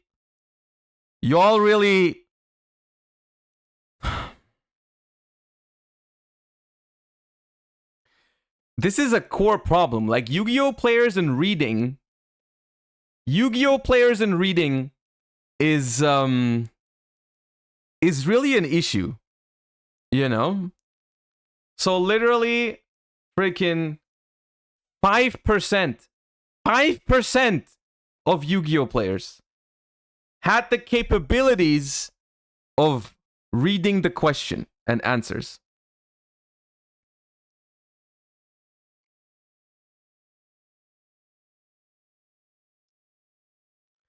Only 5%, 19 people, had the reading capabilities to realize that it was that Aromage Jasmine is not the freaking card they play. So against the typical Rikka Sunavalon deck, that card is just not in their deck. That card is just not in their deck, so you would never imperm it. The reason, Therion Lily Borea, you can reasonably imperm that card because if you have an evenly matched in your hand, all you need to do is stop the Regulus from coming down. You can just imperm the Borea and then evenly their ass. Sunavalon Dryas, we talked about it earlier. We can imperm Dryas if our hand is too weak to beat Bengal Lancer plus Regulus, right? You can imperm the Dryas. Bengal Lancer, the Resurgent, you could imperm in any specific scenario where like you top deck imperm and then you just imperm the Bengal Lancer, right? So you can do that.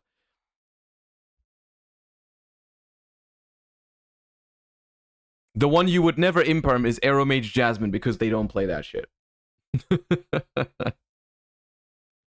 And 4.8% knew that shit. God damn it, dude. Yes, you can also imperm the Regulus. It doesn't matter. It doesn't matter. It was meant to be a trick question to test your reading skills. That was the point of the question. God damn it, chat. It's not a shitty question. You're just a shitty reader. That's what it is. That's what the problem. Don't look at me for this. Don't look at me for this. There was a reason why in most of the questions beforehand the cards were not completely named. Like there's a lot of times where I don't name the entire thing, but here all the shit was written out. Anyways, in which board states can the Rikka player attempt to reborn Petal from the graveyard? So the trick here is that Petal, the way Petal works is that its requirement is simply you have to control only plant monsters or no monsters, right? It's a plant or nothing. So in the examples, let me scroll through the pictures so we can see the pictures again. There was option number 1, all plants, legal. Option number 2, all plants, even all Rikkas, legal. 3, there's a kaiju, so it's not legal. 4, there's nothing, so it's legal. 5, there's a Regulus, not a plant, not legal. 6, this one is the tricky one. In example number 6, it's legal to revive Petal because Rikka Sheet has taken control of the circular and it becomes a plant monster. It is treated as a plant monster, so this is literally plant circular. That is literally plant circular as indicated by Sheet. So it was legal to revive the Petal in this situation. Which, where were we? 21. You got 72% realized the first one was legal. 78% realized that the second one was legal. 78.4% realized that the third one was legal, the fourth one rather, and then for number 6, only 35% realized that that was a legal Petal revive. Question number 22. In the first place YCS Dortmund deck list, if you go Small World, Reveal Lily Borea in hand, and Gameciel in deck, which of the following set of monsters can you search? I'm gonna be honest with you, I did not make this question.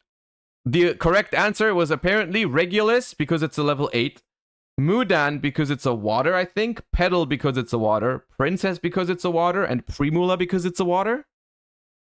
Yeah. Revealing Gameciel, obviously you cannot search the Twin here, and the Loci, I don't think you can search those. Princess, regular, you can't search Lonefire, that's the odd one out here. So on and so forth, right? There's always some stuff that you cannot add. Only here you have the 5 legal targets for it. And 60.9%, nice. Got that one.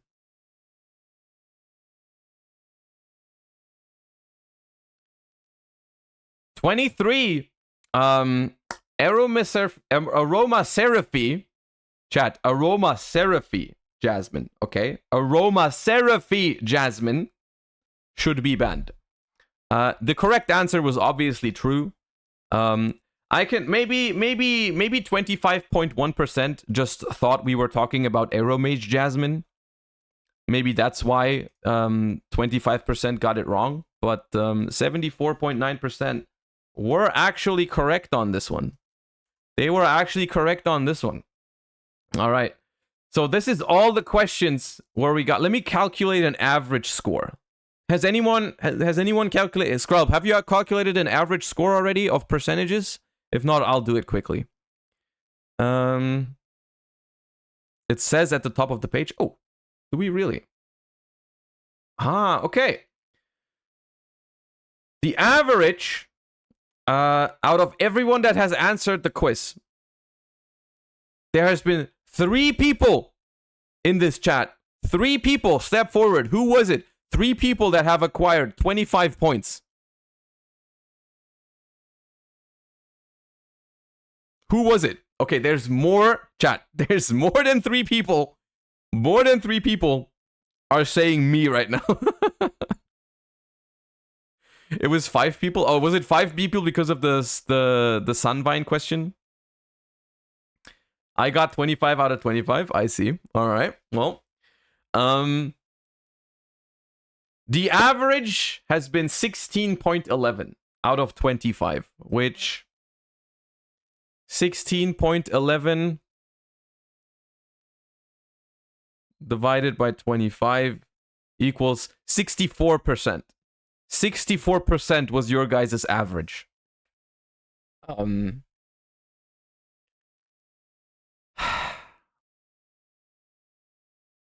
What is that equal to in like an exam at uni? It's like 100% is perfect.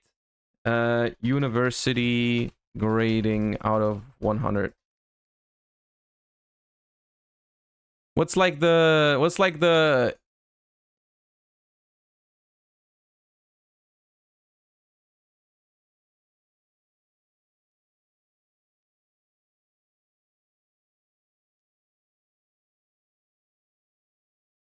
how to convert your GPA to a 4.0 scale?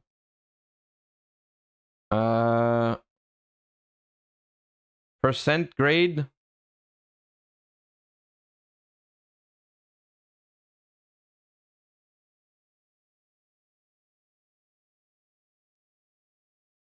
This is the lowest possible, dude.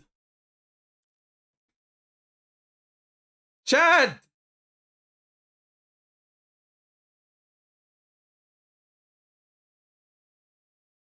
How did you score an E?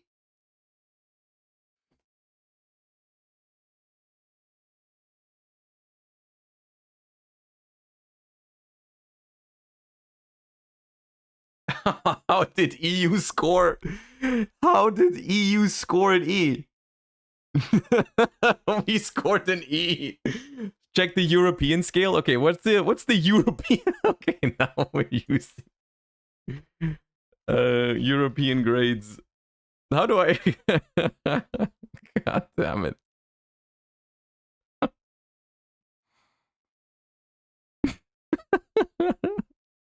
Don't say bad teacher. Don't say bad teacher, dude. Can we read the essays? We will read the essays in a little bit. We will read the essays. Don't worry, don't worry. Percentage to European grade.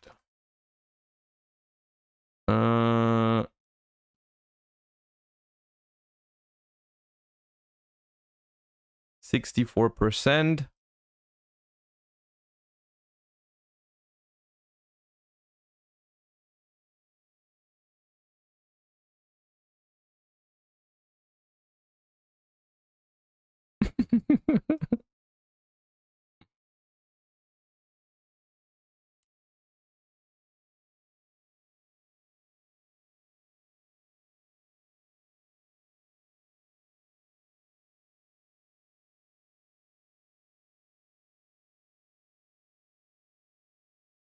Okay, we have, in the German grade calculator,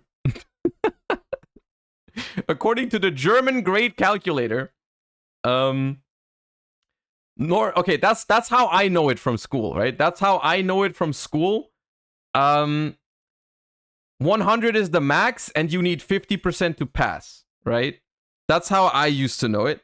And we got 64 out of 100, which is a 3.16 in Germany, which is befriedigend. Which is satisfactory, achieved average requirement.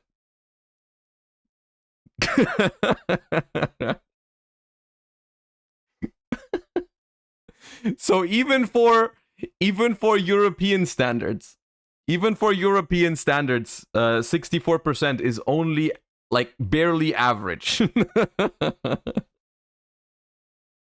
It's only barely average. God damn it, chat. God damn it. This is why they keep getting away with it. We found out why they keep getting away with it. Oh my god. God damn it. All right. Well,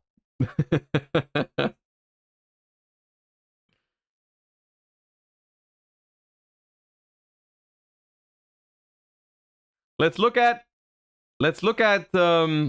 some of the essays. Let's look at some of the bonus essays. Maybe these can save the European Yu-Gi-Oh community, like, you know. Extra credit. Write an essay on why Sunseed Loci is just as bad as Mathmech Circular. The first answer is this seed can only be harvested from the sacred tree once every 1,000 years and will become the guardian spirit of its land after 1,000 more. No smile. No. 1 equals 4. Yes. Period. Smile. If my girl and Moe are both drowning. Okay, these are not the most impressive essays so far. It's a 1-card combo that can end on 6 to 7 negates and frustrates players in attempting to play through it. Also, it's evil and reads you win the game. Yo, this is the first actual based answer. Okay, I'll award a bonus point for that one. It is not. Okay, this is a deranged response. Sunseed Loci ban would look funny on the ban list. This is true. This is true. It's a normal monster. Well, okay. Joel, because it's annoying as fuck. Title, The Dark Side of Sunseed Loci, an analysis of its comparison with Mathmech Circular. Oh god, you wrote a whole ass intro. How did you do that so fast? How did you do that? How?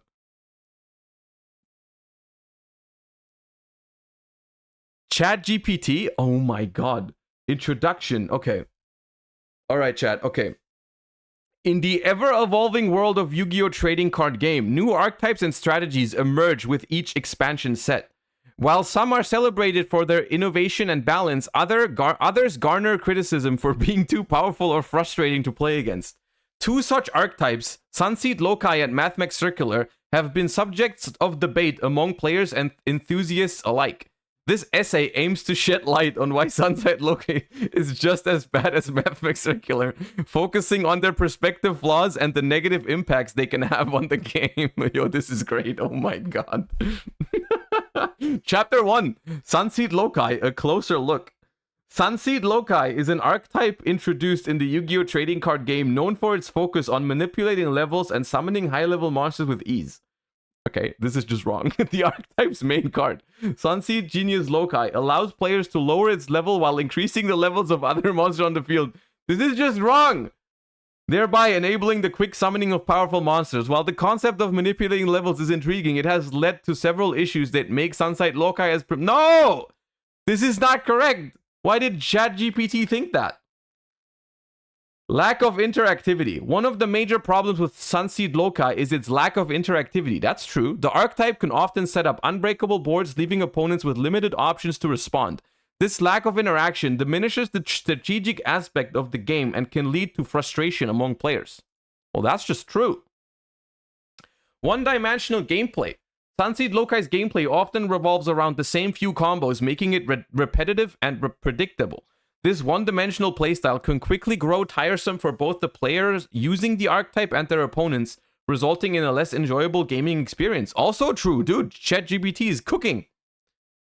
Mathmech Circular, a similar tale. Mathmech Circular, on the other hand, is another archetype that has faced criticism within the Yu-Gi-Oh community. Known for its ability to swarm the field with high-level monsters and access to powerful boss monsters like Mathmech Induction, this archetype has its own set of issues that draw parallels to Sunseed Loci. Okay, Mathmech Induction is the problem. Overpowered boss monsters. The Mathmech archetype boasts boss monsters with high attack points and formidable effects. The ease with which players can access these monsters can create an oppressive and unbalanced playing field, similar to Sunseed Loci's quick high-level monster summoning. Limited counterplay. Mathmech Circular, like Sunseed Loci, often leaves opponents with limited counterplay options. When a player successfully executes the Mathmech Circular combo, it can be challenging for the opponent to recover or mount a comeback, resulting in a frustrating experience. Dude, did you give ChatGPT the prompt to just make it like alternate between correct takes and completely made up stuff? Is that what you did? Because like it's like every other sentence is completely made up and not true, and then it's just spitting facts out here. Anyways, conclusion. In conclusion, while Sunseed Loci and Circular are different archetypes with unique mechanics, they share some common flaws that make them equally problematic in the eyes of many Yu-Gi-Oh players. Both archetypes suffer from a lack of interactivity, one-dimensional gameplay, and the ability to create unbalanced game states. These issues can lead to frustration and dissatisfaction among players, ultimately diminishing the overall enjoyment of the game. Dude, I could not have said it better. I could not have said it better. It is essential for the game's developers and the Yu-Gi-Oh community to recognize and address these issues to maintain a healthy and balanced gaming environment. That's what I've been saying, dude. While archetypes like Sunseed Loci and Circular may have their strengths and interesting mechanics, it is crucial to ensure that they do not overshadow the fundamental principles of fairness and strategic depth that makes Yu-Gi-Oh a beloved and enduring card game. Hell yeah. Okay, it's the end of the essay. Holy shit, that was a ride. That was a ride. Overall, I'll give that essay like a B. You know, that was a good essay. There was some completely made up stuff in there, but the core thing, that was a good essay. That was like an 8 out of 10 essay. Pretty good. Nice effort. Any one card that generates large amounts of advantage while easily playing through hand traps with in-engine extenders should not be legal, as it leads to unhealthy deck building and metas. True.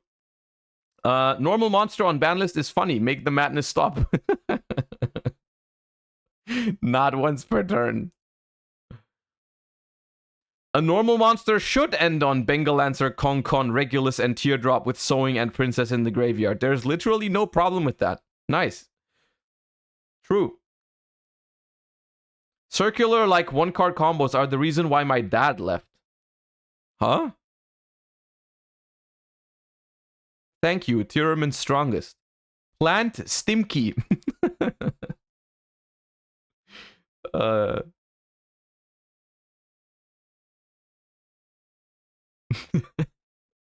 Pepe D. Math equals hard. Biology equals hard. Okay, there's no way there's no way two people submitted a chat GPT essay. I don't want to read another one. Don't make me read another one.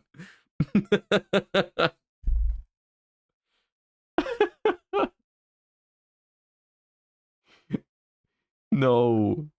It's probably just the same, right?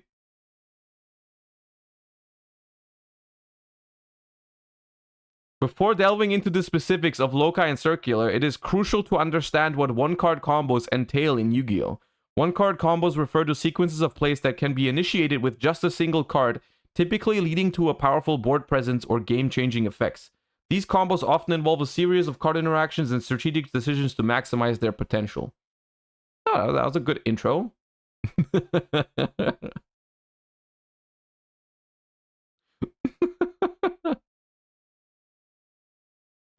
Man.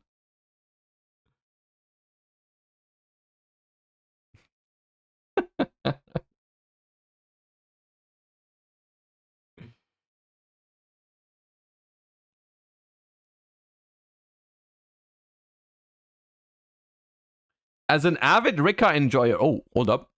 As an avid Rikka enjoyer, Sunseed Lokai should be banned as it puts a phenomenal strategy in Rikka, attributing enemy monsters, into a degen combo deck, which provides individual plays only when interrupted by hand traps and only needs thinking in those cases. Additionally, similarly to Cyber's decks, after turn 1, your extra deck is empty and the best card to thrust should be Pot of Avarice. We demand more Rikka monsters and banning the Sunavalon monsters. Thank you for coming to my TED Talk. I can get behind that. Imagine taking Pearly to an event. Okay, fair enough.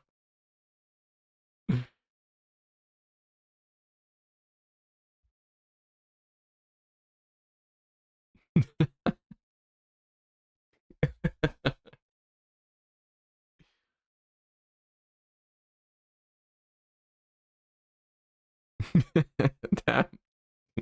So I like the duality of men, of like how everyone, like most people just simply put one sentence, but some people really went out there.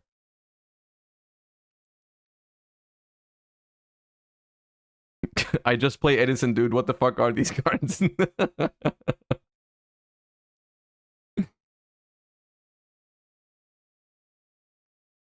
These nuts is a seed that can only be harvested once every 1,000 years.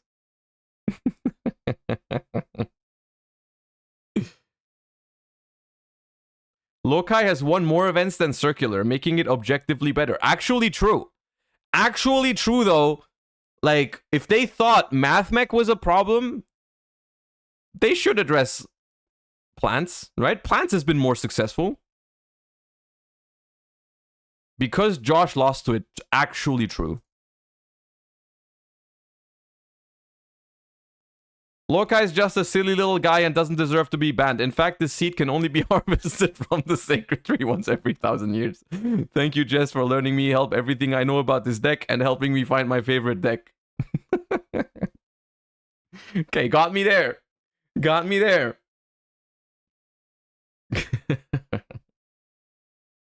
Okay. Bro, there's 210 more. There's 210 more responses. God damn it. Okay. All right. Thank you, everyone. Thank you, everyone, for taking part in this very fun Rikka Sunavalon quiz, in this exam. I had a lot of fun. I hope you had a lot of fun. The only thing that I'm concerned about, is that on average, we only got 64%, dude. We only got 64% as a community on this exam.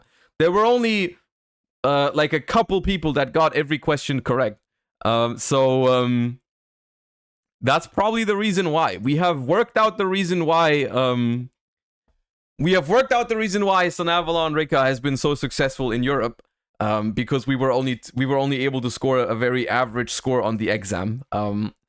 But hey, I tried my best. I tried my best to teach you guys this stuff on yesterday's stream, and today we tested your knowledge. And I'm not entirely happy with how long you were able to retain that knowledge for, but it is what it is. Now we know.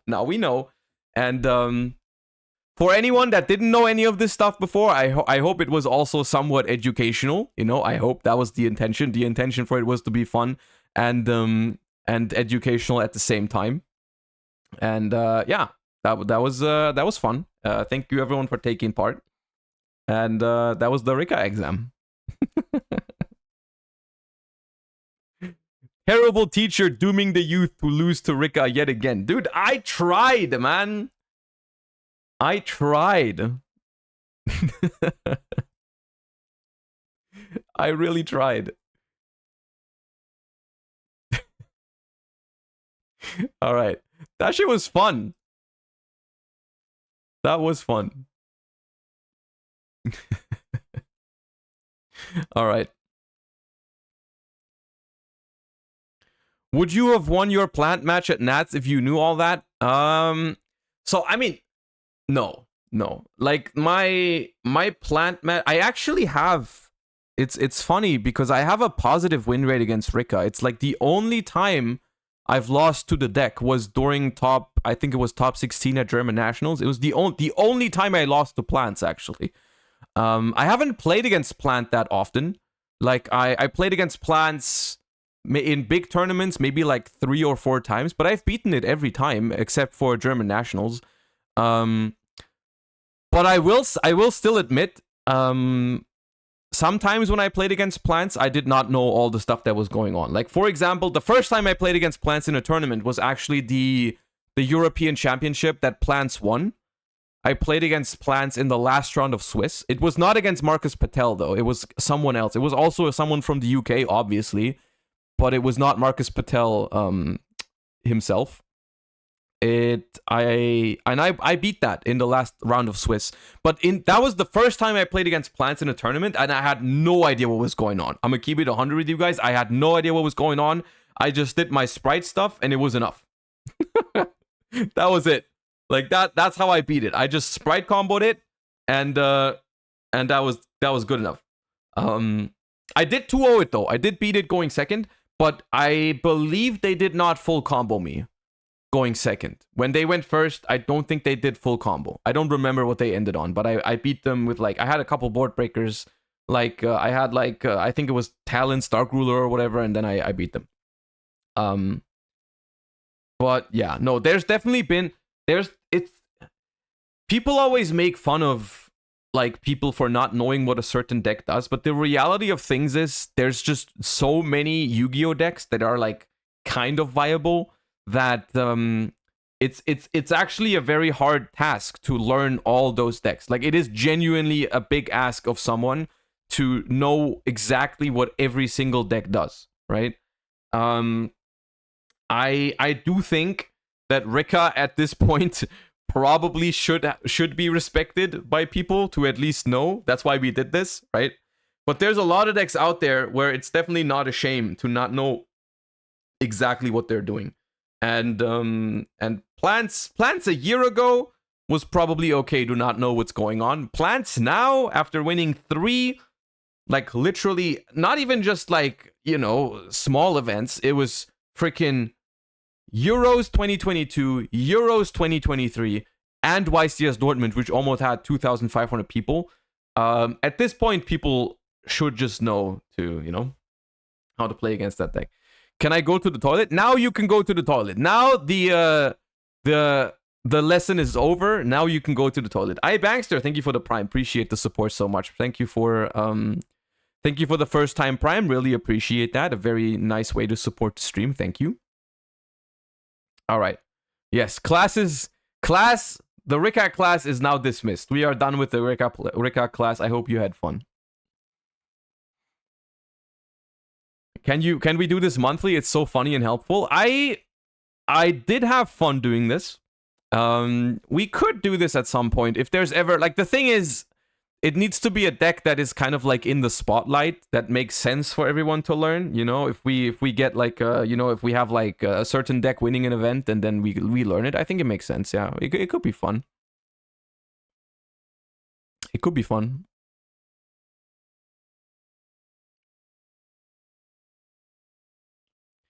But yeah, moving on. One other thing, or like one bigger segment that I wanted to do today, is continuing our preparation for Age of Overlord. Also, for everyone missing some of the Master Duel streams, we're going to return to Master Duel as well at some point during next week. For today, I want to finish Age of Overlord. But we're going to do Master Duel also next week again. We're going to return to Master Duel as well. So that's that. Joel, hi. Thank you for the 13 months. Appreciate you. Thank you so much. Okay, so we have already started looking at Age of Overlord yesterday. We're going to continue doing that today. Let me quickly check what the reveals are for today. Age of Overlord influencer reveals. We're going to have TG today. Okay, TG is going to be revealed at 5 p.m. later today. Yesterday, in case you've missed it, it was kind of a bummer, honestly, the reveal yesterday, simply because the announcement said that they were going to reveal the Snake Eye cards, and we just collectively assumed that that meant Snake Eye including Diabellstar, because Diabellstar is arguably part of the Snake Eye lore. Like, it's literally on some of these cards. It literally searches some of the Snake Eye cards. So I personally thought they were going to reveal these together, but they didn't. They only revealed the Snake Eye cards, literally. They did not reveal Diabellstar or any of the other Sinful Spoils, which is what everyone was more excited for, you know? I mean, I guess they're technically not Snake Eye cards, so I get it. Like, but I really wish they would have. We were all debated massively, because we spent like 10 minutes yesterday speculating about the rarities of Diabellstar and the quick play spell, the Hunter Fiend, and then the video dropped and they were just not included. It was very much a bait, but yeah. The thing is, we're probably just going to find out tomorrow, because tomorrow is box opening day, right? Tomorrow is box opening day for Age of Overlord with the influencers, and we're going to find out then. Yakilam, thank you so much for the Prime. Appreciate that. Thank you. Thank you for the support, everybody. 3 secret rares revealed, only 7 more to go. Yes, okay, so far, Age of Overlord, we know Snake Eyes Flamberge Dragon is a secret rare. We know... Wait, what else do we know? I forgot. Oh, we know 2 of the Horus. Yeah, we know Flamberge Dragon, we know Imseti, and we know Dua Mutef. Those are confirmed secret rares. Those are confirmed secret rares for Age of Overlord, which are... So, Dua Mutef and the Flamberge Dragon are definitely going to be not great secret rares with value-wise. Like, they are both playable, right? They're both playable, but they are not going to be a lot of money, right? But I think that's, like, okay. You know, you can't have every single secret rare be a money card. So, in my opinion, these are okay because they're at least somewhat playable, right? It's like, they're at least somewhat playable, which is much better than pulling a freaking Nightmare Magician, right? There's still a difference between Snake Eyes Flamberge Dragon and freaking Nightmare Magician, okay? Can we agree on that? Like, Flamberge Dragon, I don't think can be considered a good secret rare, right? Or like a really good secret rare. It's not like a card that you pull and then you're going to be insanely happy about it. But there's definitely a difference between pulling a card like this one and a card like Nightmare Magician, which is, I pulled a Nightmare Magician out of my packs at YCS Dortmund. That shit is like, what, 50 cents if you're lucky? Like, no one wants that card. It's literally worthless. So...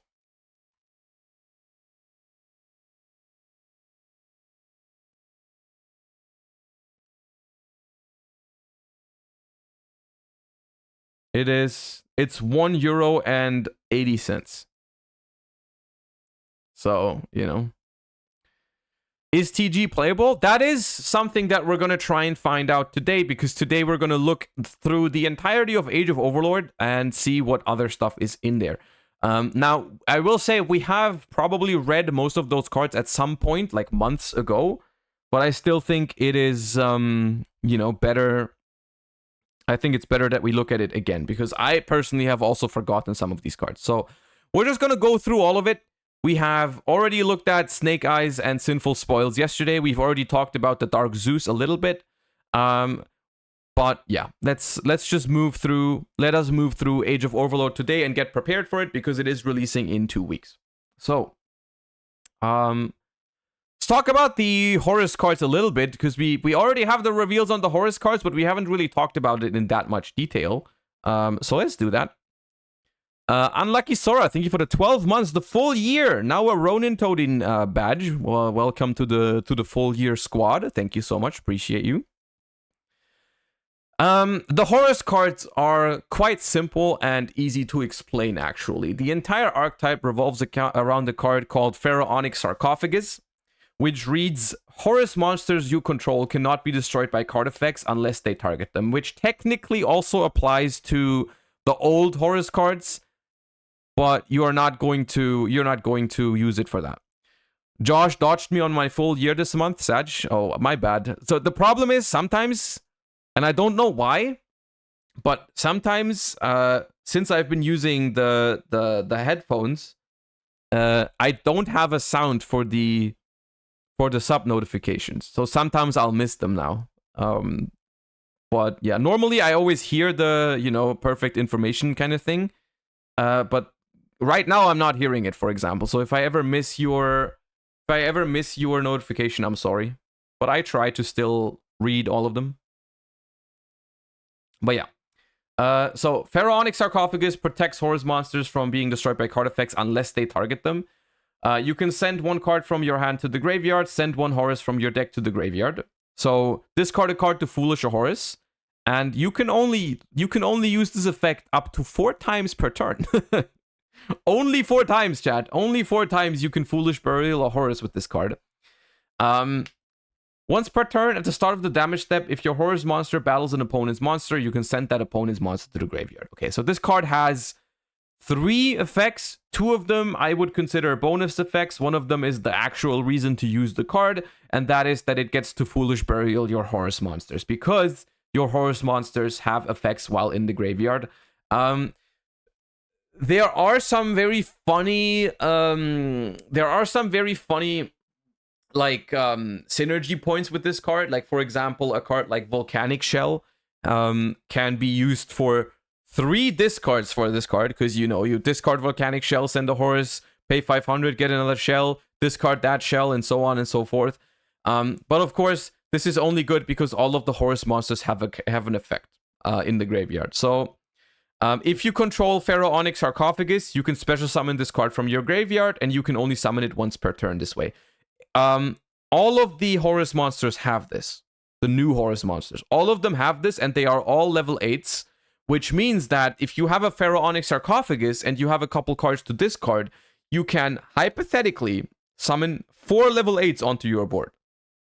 Right? You can summon all of them out, and they do not have any sort of restrictions for the rest of the turn. It's not like you can only summon Horus for the rest of the turn or whatever. You can summon all of them out. You can exceed with them. You can link with them. You can do whatever you want with them. There's no restriction. So that already sounds pretty strong, in my opinion. Like, in my book, that sounds pretty solid, because you all know there's a couple of very good rank 8 monsters out there, right? You can do Zombie Vampire to mill 4 and summon. You can do Giant Trainer to draw 3 freaking cards, which is pretty impressive. Those are just some of the things you can do. You can obviously also make rank 8s that have like negate effects, like Hope Harbinger, stuff like that. You know, Galaxy Ice Photon Lord or whatever it's called has an effect that negates, I believe. So you can set up some pretty strong stuff with this, and the cards have some pretty good potential from that point on. So all of these have the effect to summon themselves from the graveyard. They all have bonus effects, though. The best one by far is the Glory of Horus Imseti. You can send 2 cards from your hand to the graveyard, including this card. Add a Pharaonic Sarcophagus from your deck to your hand, and then draw a card. This is by far the best one, because you discard it and another card to search the sarcophagus, which is super crucial, because as you probably already have noticed, all of these Horus monsters don't do anything when they're in the graveyard, when you don't have the sarcophagus. If you don't find the sarcophagus, they don't do anything. So you need to find the sarcophagus if you play these cards, and Imseti searches the sarcophagus, draws a card, so it's at first it's neutral, like you discard 2 cards, search the sarcophagus, and draw a card, so you still have the same amount of cards in your hand as you did before, and then you also summon it back from the graveyard because you control the sarcophagus. So it's basically a +1, free level 8 onto the board, enables your sarcophagus, all that kind of stuff.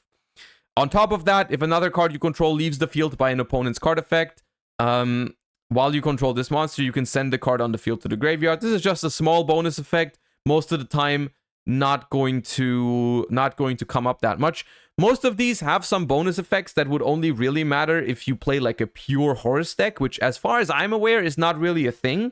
most decks, especially like in the OCG so far, most people only use this as like an engine in other decks. They don't use a pure Horus deck, but you theoretically have some bonus effects in that case. Happy, Vanguard of the Horus, outside of summoning itself from the graveyard, says if another card you control leaves the field by an opponent's card effect, you can target 2 cards that are banished and or in the grave, add both to the hand or shuffle both into the deck. This is pretty damn powerful. If you just get to add back 2 cards from your banished or graveyard, if you can ever pull it off, it's really strong. So just keep that in mind, that these cards have some pretty strong bonus effects. They're just pretty hard to pull off because it's by an opponent's card effect. So it's like, it depends on your opponent, to get these off. And then we have Dua Mutev, which is also a Sigurd rare. Both Imseti and Dua Mutev are Sigurd rares. This card gains 1200 attack for each Horus you control.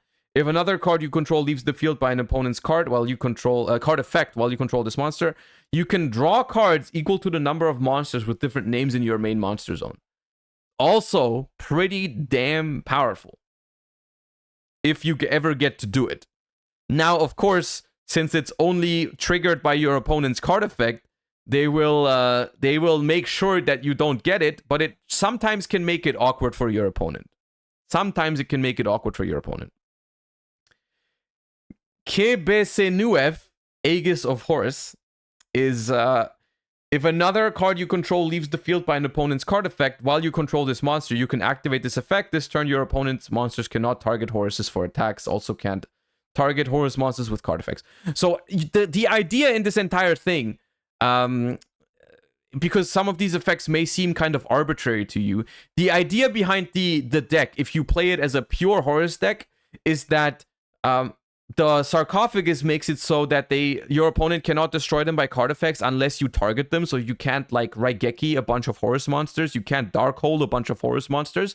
You have to target them individually, but all of them or most of them trigger if you remove them like after one after another, right? You cannot just go ahead and remove all of them one after another. They're really good against like targeted removal because if your opponent gets to set up all of the Horus monsters, well, you can't remove them one at a time. Because if I remove Dua Mutev first, right? I remove Dua Mutev first, then Happy gets to add back 2 cards from the graveyard. Imseti gets to send the card my opponent controls to the graveyard, and so on and so forth, right? Like, they will all trigger if you remove one of them. They do not trigger from battle, though. But they are all pretty big. So that's the idea behind the archetype, right? The idea behind the archetype is you summon a bunch of Horuses, and it's very awkward for your opponent to deal with because you can't remove them all at the same time, but removing them one after another is also bad, right? That's kind of the idea. Of course, in practice, people are not really using the deck pure, at least in the OCG right now. They're not really doing that. But that's the idea behind it, right? And then there's also a trap called Canopic Protector. Once per chain, when your opponent activates a card or effect, you can special a Horus from hand or grave, but for the rest of this turn, you cannot special summon monsters with the same original name by the effect of Canopic Protector. If this card is sent from the hand or field to the grave, you can set this card, but banish it when it leaves the field. So this card is actually quite good for the archetype.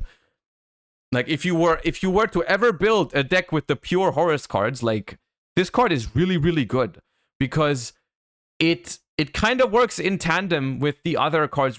This will summon a Horus monster from hand or grave in response to your opponent's monster, right? Like, to your opponent's card or effect. Like, let's say I have only one Horus monster on the field. Let's say I only have Happy and Sarcophagus, and my opponent cannot destroy Happy with card effects outside of targeting it.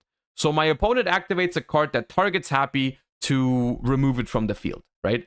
I can chain Canopic Protector to bring out something like Imseti from the hand or graveyard, and then Imseti is summoned before Happy leaves the field, right? And then Happy will trigger because Imseti will trigger because Happy was removed from the field, right? So that's the idea behind Canopic Protector. You bring your Horus monsters out in response to your opponent's cards that try to get rid of them. On top of that, the reason why I think this card is really good is this card is also a free discard for the Sarcophagus. So this is a very synergistic card. I actually really like the design of this card. It's very, very cool. It's a very well-designed card. It's not too powerful, but it's pretty damn cool for the Horus deck, you know? So that the design on this card is pretty nice. Now, the design of these Horus monsters is questionable because they have a very, very specific problem, which is that they are very abusable for level 8, like rank 8 spam, or even link climb spam, right? They're very, very abusable for that. And in my opinion, where this deck fails in design-wise, where this deck fails is it doesn't really, there's no pure Horus deck. It doesn't really work because the entire Horus deck only relies on the Sarcophagus, and if you don't have the Sarcophagus, or your opponent removes the Sarcophagus from the field with something like Ghost Ogre, Cosmic Cyclone, whatever, right? Your entire strategy doesn't work. So this deck is not going to be consistent as its own deck because it only has 3 Imseti and it only has 3 Sarcophagus. So that's only 6 copies that make you play the game. If you don't open those cards, you're not going to play the game with a pure Horus deck, basically. And that's a problem design-wise. So what's missing for this deck, what I'm hoping for in the future, is maybe a boss monster for it that's like unique to the archetype, so you don't just spam generic rank 8 monsters. And maybe some support that makes the deck more consistent as its own deck, but preferably with some sort of restriction that makes it so I cannot just spam level 8 monsters in every single deck out there, right? Maybe a card that gives you consistency but locks you into something, right? That could be a nice way to make the deck playable on its own, but like that, like make a Rhoda, for example, that searches a Horus, but it also locks you into Horus monsters. And then in order to deal with that, you make like a rank 8 Horus XYZ. Now that's your new boss monster. That's your go-to, yada yada.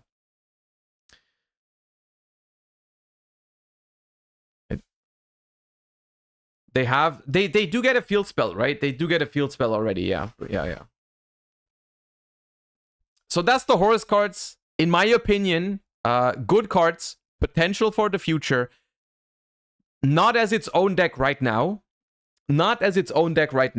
But maybe as an engine, right? There's a lot of decks that splash something like in the OCG, you can splash triple Imseti, one or multiple Sarcophagus, and then one other Horus card, right? That way you can just Imseti, discard, search Sarcophagus, discard one card from your hand, summon back the 2 Horuses from the graveyard, instant rank 8.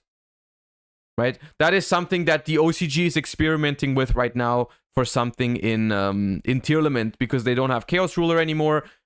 Basically, if you draw Imseti, you can make a zombie vampire, for example, right?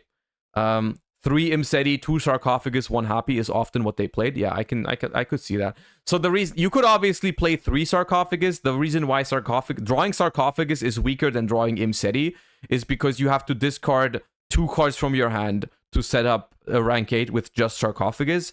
If you use the Imseti, it's a little bit more efficient because Imseti puts itself into the graveyard without going neg, right? So those are the Horus cards. I'm personally looking forward to them. I think they are currently like not too powerful, but interesting, which I think is okay. Of course, I'm a little bit concerned about the fact that they simply have like no restrictions on them and can spam rank 8s really easily. Like something like consistently making Coach King Giant Trainer could be a really, really like toxic, like that's very powerful, right? That's dangerous. So, but yeah, I mean, the Horus cards are good for sure. The Diabellstar package we've already talked about. Snake Eye we already talked about. We have new visa support, which is somewhat relevant, I believe. Some of it is relevant, so we should probably go and look at it. Gamma, thank you for the Prime a couple minutes ago. Thank you so much for that. Appreciate that. Okay, we have Visa Samsara here. This card's name becomes Starfrost while on the field or in the graveyard. This alone already makes this card interesting, I believe, because it's a normal summon Visa Starfrost with the stats of the Rhino Heart, Rykhards, and so on and so forth. Like, that is pretty damn interesting, because you can just normal summon and you make Scareclaw Rykard. No, Lightheart, not Rykard. Lightheart, of course. Lightheart. You make Lightheart into Rykephobia, into yada yada yada. I think it's a one-card combo into some stuff.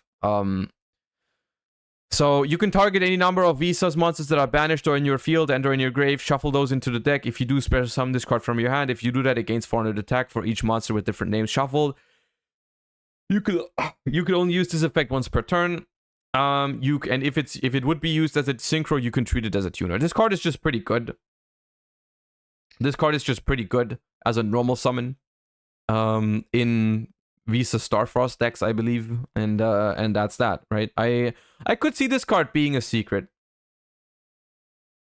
All right. But yeah, it's a good card. Then we have Veda Upanishad, which is a pendulum monster that is a lot of text on it. Once per chain, if a monster is destroyed, place 3 counters on this card. This card's pendulum summon is increased by the number of counters. You can remove 12 counters from this card, special summon it. I'm gonna be honest with you. I think I have not seen this card being used, so I'm not gonna speculate what you could do with it. But like, it's monster effect. Cannot be normal summoned or set. Must be special summoned by its own pendulum effect. You can only use it once per turn. You can only special summon once per turn. Once per turn, if your opponent special summons, you can banish 12 cards from hand, field, or grave. Face down becomes the end phase of the turn. Yeah, it's honestly just a cringe turn skip card. I hope it never sees play. I think if you're going crazy with your Manadium combos or Scareclaw combos or whatever, there's probably better ways to enable, like, to end on your, like, it's probably not good, right? Lithium says it's good. Okay, then it's probably not. Planetary Elegy. Yo, Raw Dinosaur, thank you for the gift sub to Vlieti. You now have exactly 69 gift subs on the channel. Was that intentional? Very nice, thank you. Planetary Elegy. Add a Veda monster from your deck to your hand. If a face-up tuner you control is destroyed by battle or card, while this card's in the grave and Visas is on the field, you can banish this card, then target one of those monsters added to your hand. You're not gonna play this card. You're not gonna play this card because I think the only target for it is this one, and I don't think you're gonna want to play that. Grandmark, thank you for the 10 months. Appreciate that. Thank you for the kind words and the resub. Thank you. Welcome back. There is another Veda. Okay, what's the other Veda? Yu-Gi-Oh! Veda. Oh, Veda Kalanta from Duelist Nexus. Yeah, the fact that this card came out in the recent set, in the most recent set, they brought out Veda Kalanta, and to this day, I don't remember ever seeing or reading it. I'm gonna assume it's not very good. Let me quickly read it. Yeah, no. We don't need that. We're not gonna add Veda cards to our hand. Santibe, thank you for the Prime. Appreciate you so much. Thank you. Planetary Oilogy. Target a monster you control and one effect monster your opponent controls. Destroy that monster you control. And again, I don't think this one was very good. Yeah. Anonymous Gifter, thank you for the gift sub to Max C. Very excited about that one. Thank you. Very, very creative. Can I check somehow? Max C has been subscribed to this channel for 4 months. 4 months. That's longer than some of y'all in chat right now. 4 months. And they have not paid for it a single time, dude. It never gets old, Kek W. I feel like it does get a little bit old, you know? Just a little bit. Maybe just a little bit.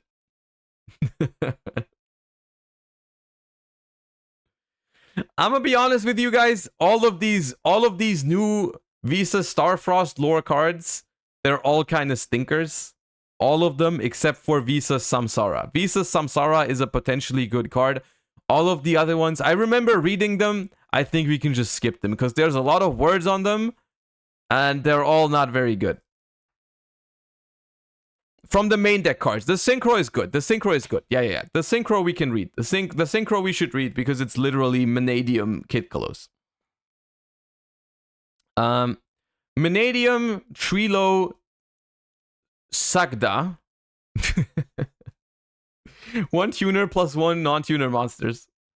If this card is... It's like, oh my god. How is there why is there a Washua Joshington on Twitch? Why has there been a gift sub to Washua Joshington? How is that a thing? You didn't even... Hold up.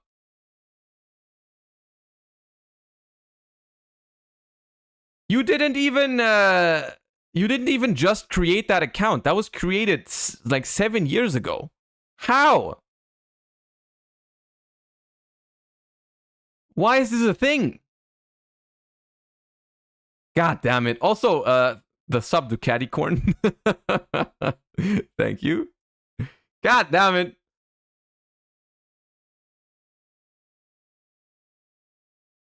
All right. Chulu Sagda. If this card is synchro summoned, you can target a level 2 tuner in your grave, special summon it, but its effects are negated. You can target any number of tuners you control, their level becomes 2. Also, you cannot special summon monsters from the extra deck for the rest of this turn except synchro monsters. This card is just... It's... I don't think this card is completely like borderline broken. I just think it's very, very good and even very, very generic. It's not even just for Manadium, but it's just good in general, right? It's just good in so many different ways. It's just level 6 synchro that summons a tuner back from the graveyard. You know, the only thing that you could compare it to something like Axel Stardust Dragon, right? The only thing that stops this thing from being super, super, super broken is that it's a tuner itself. That is something that you guys might have missed right now.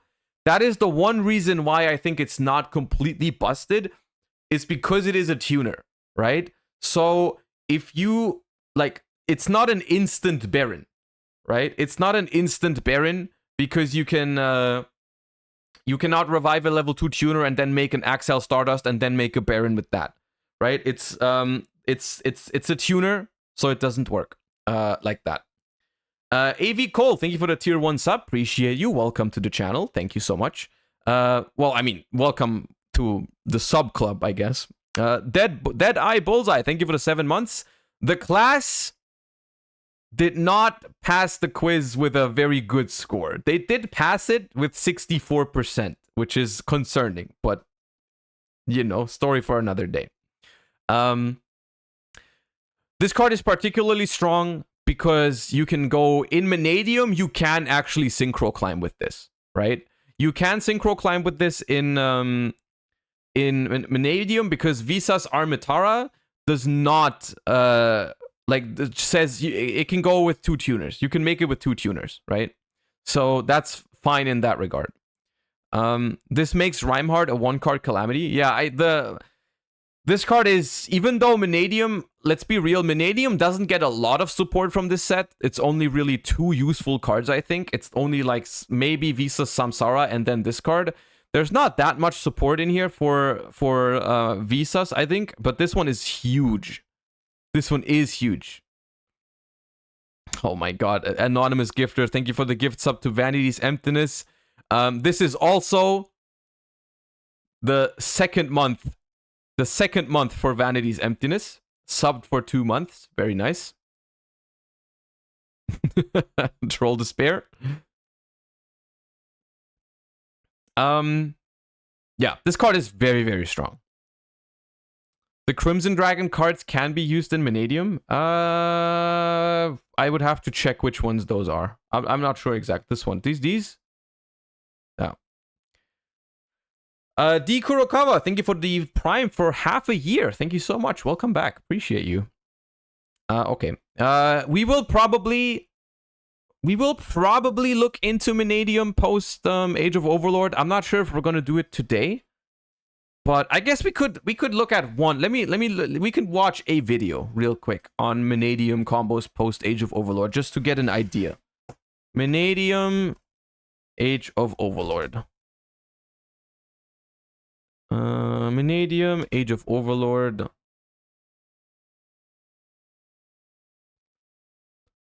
The new, okay, this one sounds good. Why would you gift a sub to Kill Ronin? Holy shit. Kill Ronin has been subbed for 3 months. You guys are evil. Huh?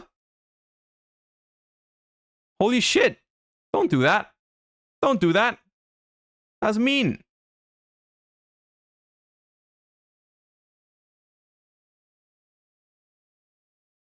Literally mean. Okay. Let's quickly, because I don't know the Vanadium combos after Age of Overlord, so I'm not the best person to talk about it. We can look into it.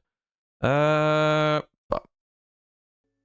everybody, it's Pineapple here, back with another video. So we are once again talking about Vanadium. As many of you know, this is probably my favorite of the Vsauce archetypes. So this is the list. It plays Visas, Samsara, and obviously it plays the Trilo Sugda. Fun combo synchro-oriented deck that, while it does aim to create non-games by putting up a million forms of negates and different interactions, I do think it is a cool deck that got a lot of new tools in this upcoming set, Age of Overlord, specifically in the form of extenders that enable you to do more than just, oh, my Ream got negated, the game is over, and most importantly, it does enable a one-card combo. Ref Synchron is so shit. This is not supposed to be about, like, it doesn't matter if this list is ideal or not. We don't have to talk about it right now. This is never my, it's never my, the requirement is never we have to start with a perfect list. I just want to see, like, what the deck does, you know? Like, let me see. There are combos here somewhere. They're talking about it for 5 minutes. So first up, we need to talk about the one-card combo, and it is, of course, normal Ream. From here, you get to go grab Meek, and Meek gets to go get you to the brand new 6. 6 brings back up 2, and when you know 6 plus 2 is 8, that makes a round tier. That gets Valerian. You go to Light. 4 plus 2 is 6. 6 plus 2 is 8. Right. Light grabs us, of course, Reich, and Reich proceeds to grab us Right Heart. From here, we can fire Valerian, get Starfrost, and then proceed to search ourselves a copy of Arrival. From here, we can pop Light, special out Starfrost, and then bring back our Light Heart, make up our own, and then reborn this copy of Right Heart. We need a cross sheet to bring back. From here, we go to Astral. From here, we get to bring back Meek, and then we can Baron to pop our Meek, crushing our balls, and then bringing back, of course, all of our guys and something from deck. From here, we need to increase the level, so we go to Crimson Dragon. Crimson Dragon's going to tag out into a copy of Dissipator, and Dissipator's going to bring back this copy of Starfrost, and from here, we can take it out, landing on Baron.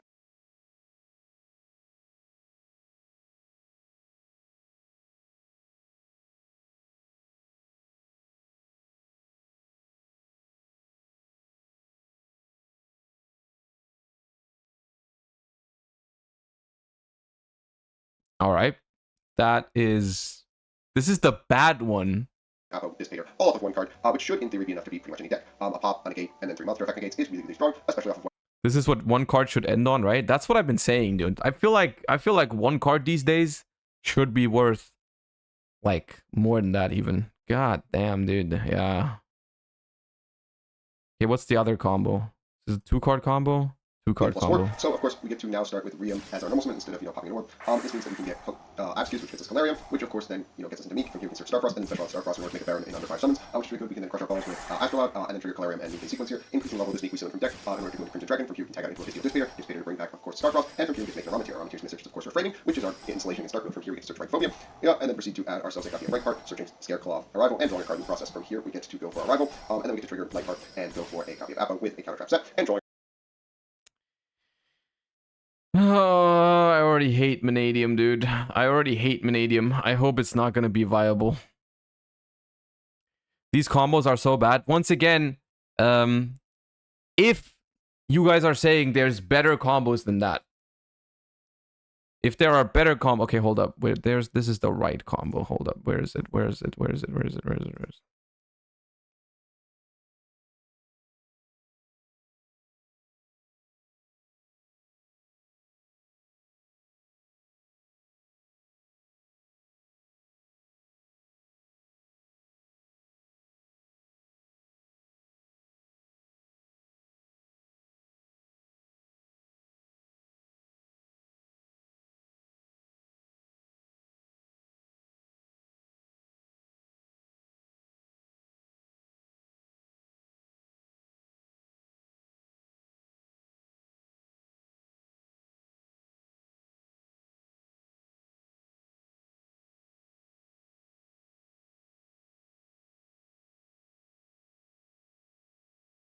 Huh?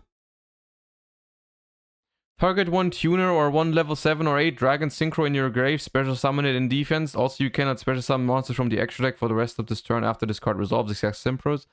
If Crimson Dragon and or a level 7 or 8 you control, you destroy it. Okay.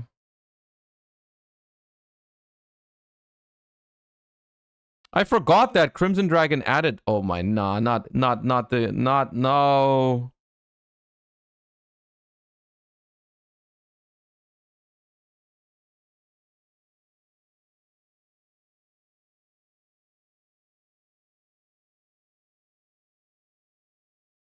Nah, I don't want that. I don't want that to happen. I don't want that to happen. I don't want that. I don't want people to be able to do that to me. I really don't.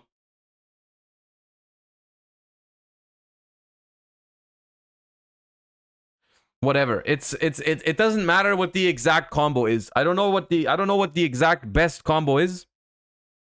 But matter of fact is this shit is doing too much. This shit is doing too much. That's what we should take away from this, right? Whatever. Mountain Man, thank you for the 3 months. Unchained, I still think Unchained is going to be a pretty good deck. We're going to talk about SP Little Knight in a little bit. And SP Little Knight is a huge boost for Unchained. And I think Unchained is still going to be viable.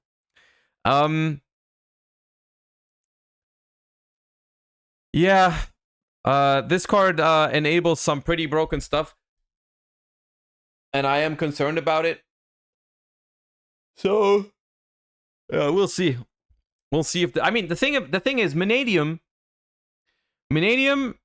is already a quote unquote like viable deck. I wouldn't call it a good deck right now, but it's definitely like not terrible and it's definitely viable. So it's like somewhere in tier 2, right? And it definitely does not get worse by adding these cards into the mix. Definitely, it has to get better that way, right? No way. No way it doesn't get a decent push from this release. So we'll just see if that's enough to catapult it into like tier 1 or if it still dabbles around tier 2. Because, you know, we'll the one vibe I'm getting from Age of Overlord is that you're definitely going to want to have some hand traps if this thing is running rampant, right? So that's that. Shino Bird, I don't think we really need to talk about Shino Birds very much. Yeah. Vanquish Soul. I wish I could just tell you guys. That Vanquish Soul is a lot better with this card.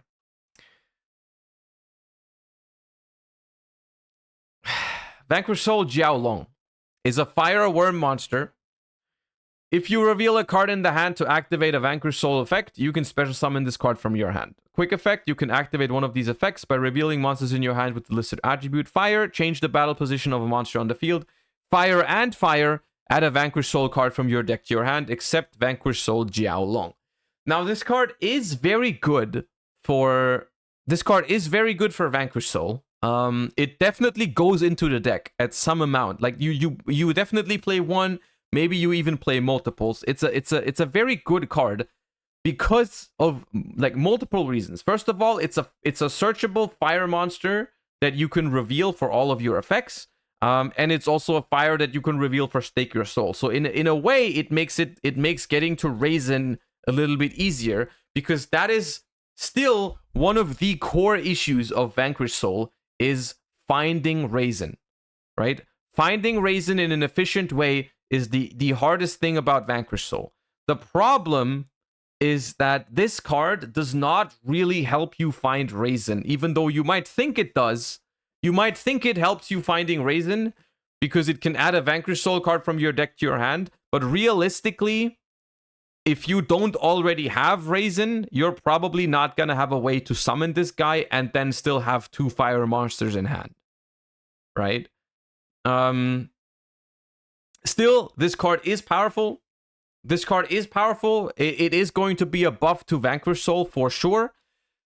Whether that's going to make Vanquish Soul a much better deck than it is now remains to be seen. I would argue I would argue that the Vanquish Soul deck, while it does become stronger with Age of Overlord, I don't think that its power level goes up the same amount as the general power level of the field, right? So if the field is here before Age of Overlord and Vanquish Soul is like slightly below average of a deck right now, Vanquish Soul becomes stronger, and then the format also becomes stronger, like in a disproportionate way. So I don't know if this really helps Vanquish Soul out that much, is how I would say, how I would describe it. So while it definitely helps Vanquish Soul, I'm not sure if it's actually going to make it a super viable deck. I'm going to try it. I like Vanquish Soul. You guys know I love Vanquish Soul, which is why I was all the more surprised when the Vanquish Soul player at YCS Dortmund threw hands in the deck profile. I've always been a Vanquish Soul enjoyer, but I just didn't think it was strong enough. But hey, I don't know if it changes that much with Age of Overlord. The card is good. The card is really good. And I'm excited to try it, but I don't know if it's good enough. Vanquish Soul also gets a trap card, Vanquish Soul Snow Devil. One thing is worth noting about this card is that it, like, if Vanquish Soul ever gets to play, like if they start with a good hand, if they get into the grind game, it now becomes a lot stronger because this thing is another extender and it adds more, like you get to add more and more cards from your deck to your hand every turn. Like once it gets going, right? That's also important because the power level of Vanquish Soul was like kind of low at some points, right? But it definitely gets better with this because if you already have all your shit, if you already have all your engine, you can just keep searching. You're never gonna run out of like your attributes and all that kind of good stuff, right? And so like Jiaolong is good for that. And you can also search multiple of your spell and traps. Like if you have a very good hand, you can set up not just like the Dust Devil to book your opponent's stuff. You can also set up the Reborn, or you can set up this one if you want to play it. Reveal up to 3 monsters in your hand. 1 dark, 1 earth, 1 fire. Apply these effects based on the number revealed. 1, inflict 400 damage to your opponent, then you can special summon a Vanquish Soul from your hand. 2, inflict 600 damage to your opponent. Also, Vanquish Souls you control cannot be destroyed by card effects this turn. 3, inflict 800 to your opponent, then you can destroy all monsters on the field. This card, if you actually manage to like search it and have 3 different attributes in hand, will inflict 1800 damage to your opponent, special summon a Vanquish Soul from your hand, and destroy only your opponent's monsters. Because by the like all of them are applied in sequence. So first, all of your stuff is now immune by card effects, destruction by card effects, and then it destroys all the monsters. So it's basically a dark hole, but it doesn't destroy your own Vanquish Soul monsters. The only thing that it does destroy is it destroys your own rock, because it does not count as a Vanquish Soul monster. But you can simply use the rock's effect before you use this one. So the problem with this card is that it's pretty win more, because this card only works when you already have everything, pretty much, right? It only does something if you already have everything. So I don't know if people are gonna play this card. I don't think it solves the problems of the deck. It's a trap card, so it's incredibly situational. However, I mean, you can search it, so maybe a one-off can make its way into Vanquish Soul decks, but it is, it's a very situational trap card at the end of the day, right?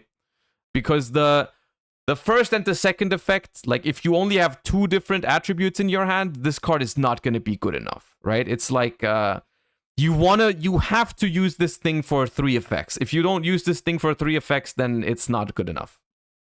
So that's that.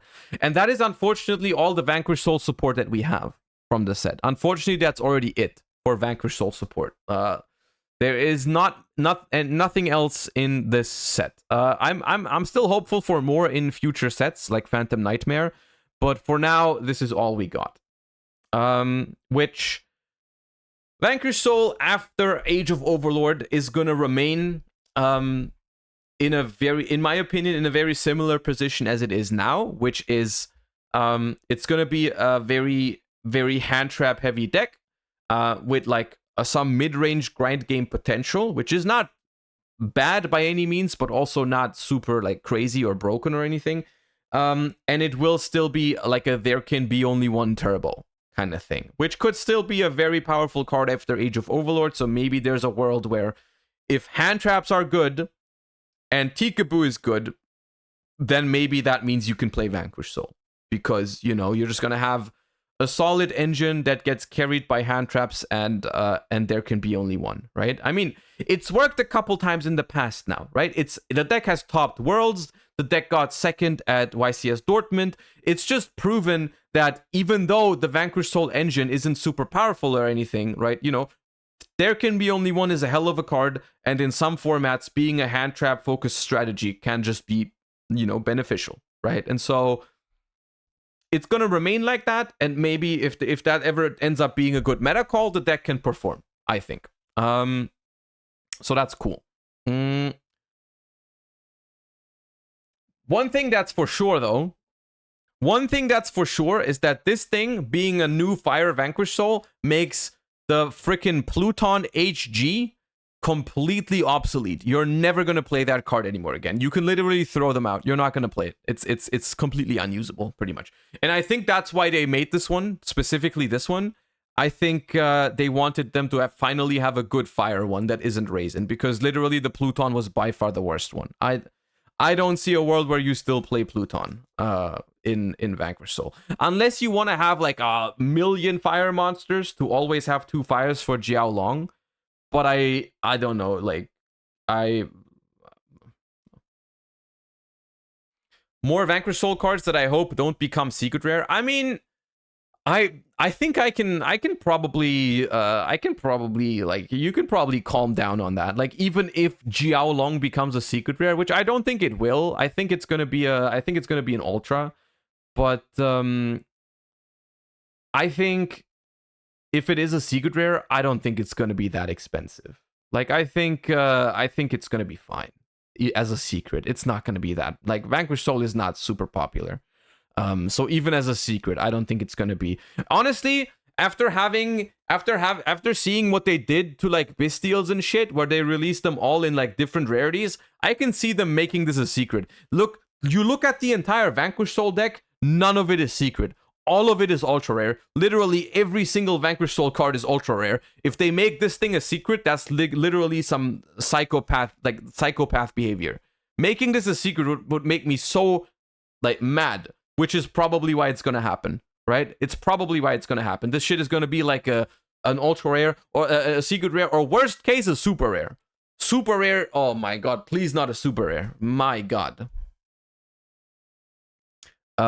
So the question is basically, are they going to make it an ultra rare to make the deck visually pleasing, or are they going to make it a secret rare specifically to piss me off? That's the question, right? That's what we need to find out, and we will find out soon enough. Okay, we have some Nouvelle support, which we don't really need to talk about. We have this thing, which is not very good. Octodic. The Watts. The Watt card, I remember actually being quite good. But I think Watts are still bad. Let me just quickly check. This card can attack directly if your monster inflicts battle damage to your opponent. At the end of the damage step, special summon this card from your hand. When this card inflicts battle damage to your opponent by a direct attack, you can tribute it and 1 or more tuners from hand, and then special summon a synchro. Yeah, there was like some funny combos with this. But I don't think it's worth, you know, you're not going to play blind second Watts. I don't think it's going to happen. Even with the Watt Synchro was not bad. Watt Taurus is also pretty good. It's a level 8 Watt Synchro, which can attack directly, inflicts battle damage by a direct attack, shuffle a Watt Tuner and a non-tuner into the deck, special summon a Watt Synchro. It can theoretically go second and attack directly a bunch of times, and it's kind of funny, you know, but it's not that, like, you know. The spell was pretty good, though, I think.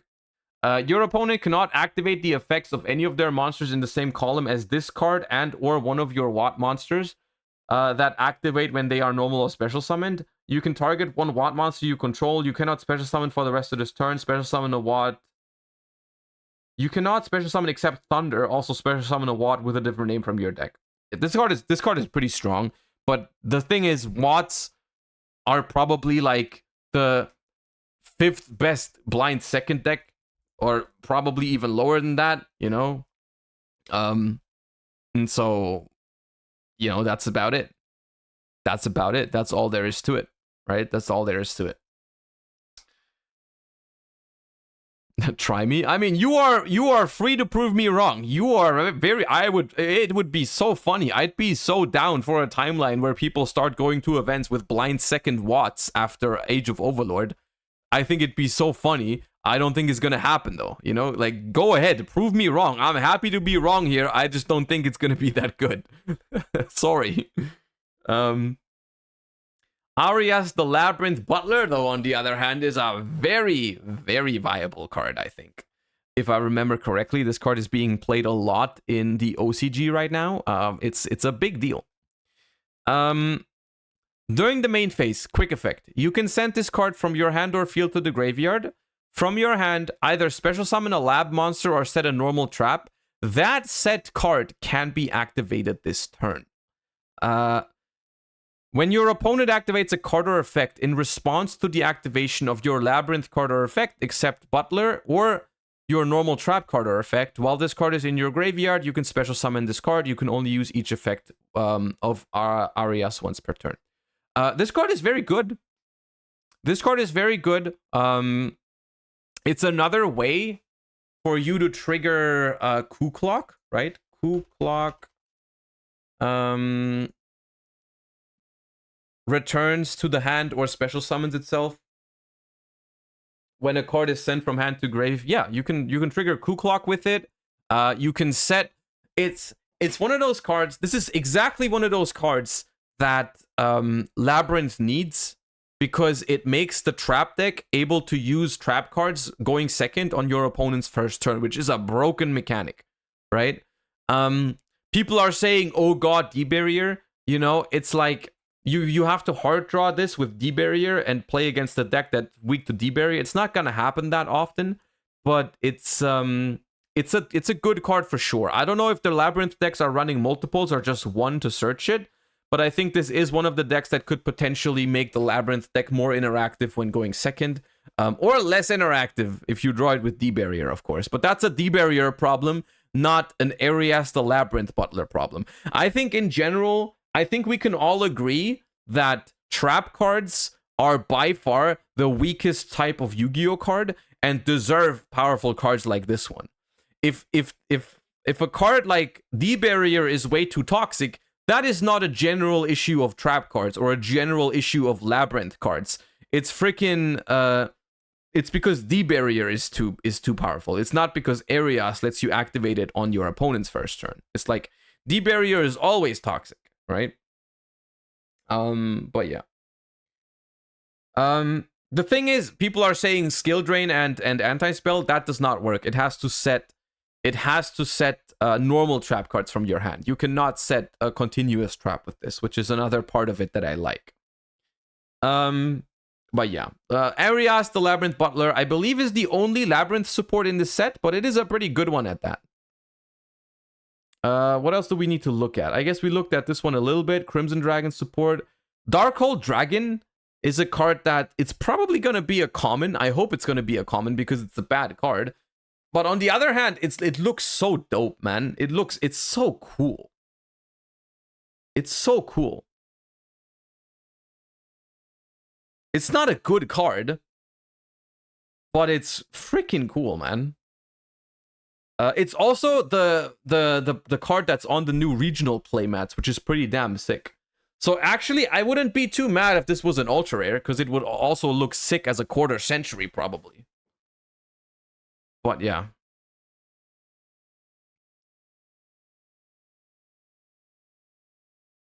Could you play it in Salad for a nib-proof Rage search? Which card?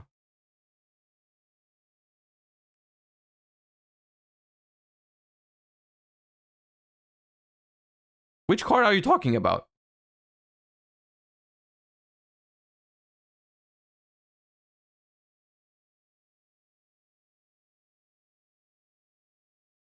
Butler does not search a trap card. Darkhold Dragon does not search a trap card. So I am a little bit confused as to what you mean. But okay, we'll move on. We'll move on. Did you think Arias sets a normal trap from your deck and lets you activate it? Is that what you thought it did? Because it does not do that. You have to set it from your hand. If this thing set a trap card from your deck on your opponent's first turn and lets you activate it immediately, this thing would be the best hand trap in the game. Trap circular, literally. That card would be completely insane, dude. It says from your hand, set a trap card. God damn. Okay, well. What else do we have? There's a couple pack fillers here. Unfortunately, let me know if anything of this is not pack filler, but I think most of this is pack filler. Unfortunately. Read the Nemleria card. Nemleria, which one? Card Scanner Runic. Once per turn, you can declare a card type. Each player reveals the bottom card of their deck, and if they reveal the card, they add it to your hand. Otherwise, they place it on the bottom. So what you're saying is you play only spells? You play only spells, and then you get to, like... Or no, you don't even have to play only spells. You can just add back a runic that you just put to the bottom, I guess. The problem with that, I mean, it's funny. I'm sure you weren't serious, but even if it was serious, the problem with that would be that you already have to be resolving Fountain for that, and then the card that you get back is probably a runic that you have already used, right? So it's kind of it doesn't add anything off value, right? OCG did it in Runic Stun. Now that's crazy. The problem is also that just like very often that your opponent gets a free card off of it, right? Which is very bad. Angel Ring. Equip only to a monster you control that is equipped with an equip card. You can only control one Angel Ring. Negate the effect of your opponent's first spell or effect that resolves each turn. Once per turn, while this card is equipped to a monster, you can gain 500 life points, then destroy this card if you do apply this effect. While this monster's card was equipped to, your opponent cannot target it with card effect. That's not bad. You know, an Omni Spell Negate that can be equipped to any monster? That's not terrible. I don't know which decks can make use of it. You guys are saying Infernoble, but that's definitely not a terrible card. It's definitely not a terrible card. It's also interesting because if you ever have a way to equip this card to in response to your opponent's card, like let's say your opponent you have a card that equips in response, you can chain to your opponent's spell and then you can negate it, which would be interesting. It even negates something like Super Poly or Dark Ruler. Yeah. It even negates something like Super Poly or Dark Ruler, which is potentially dangerous. Potentially dangerous. So which one is the Nemleria card? This is not.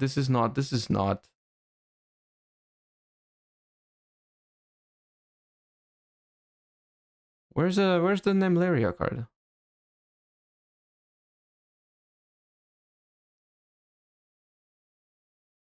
The trap next to Rumble. Oh, this one.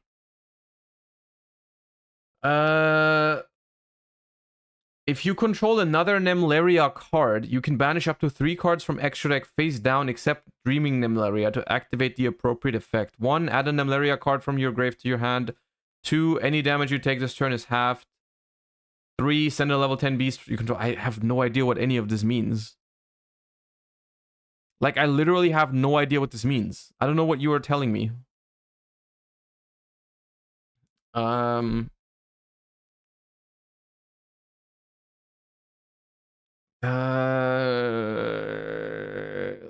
TG support is what we get today, right? TG support is the cards we get today.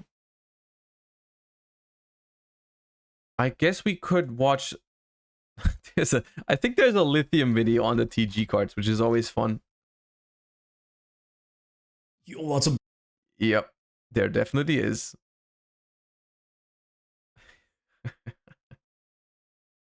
It's titled Ban It Now.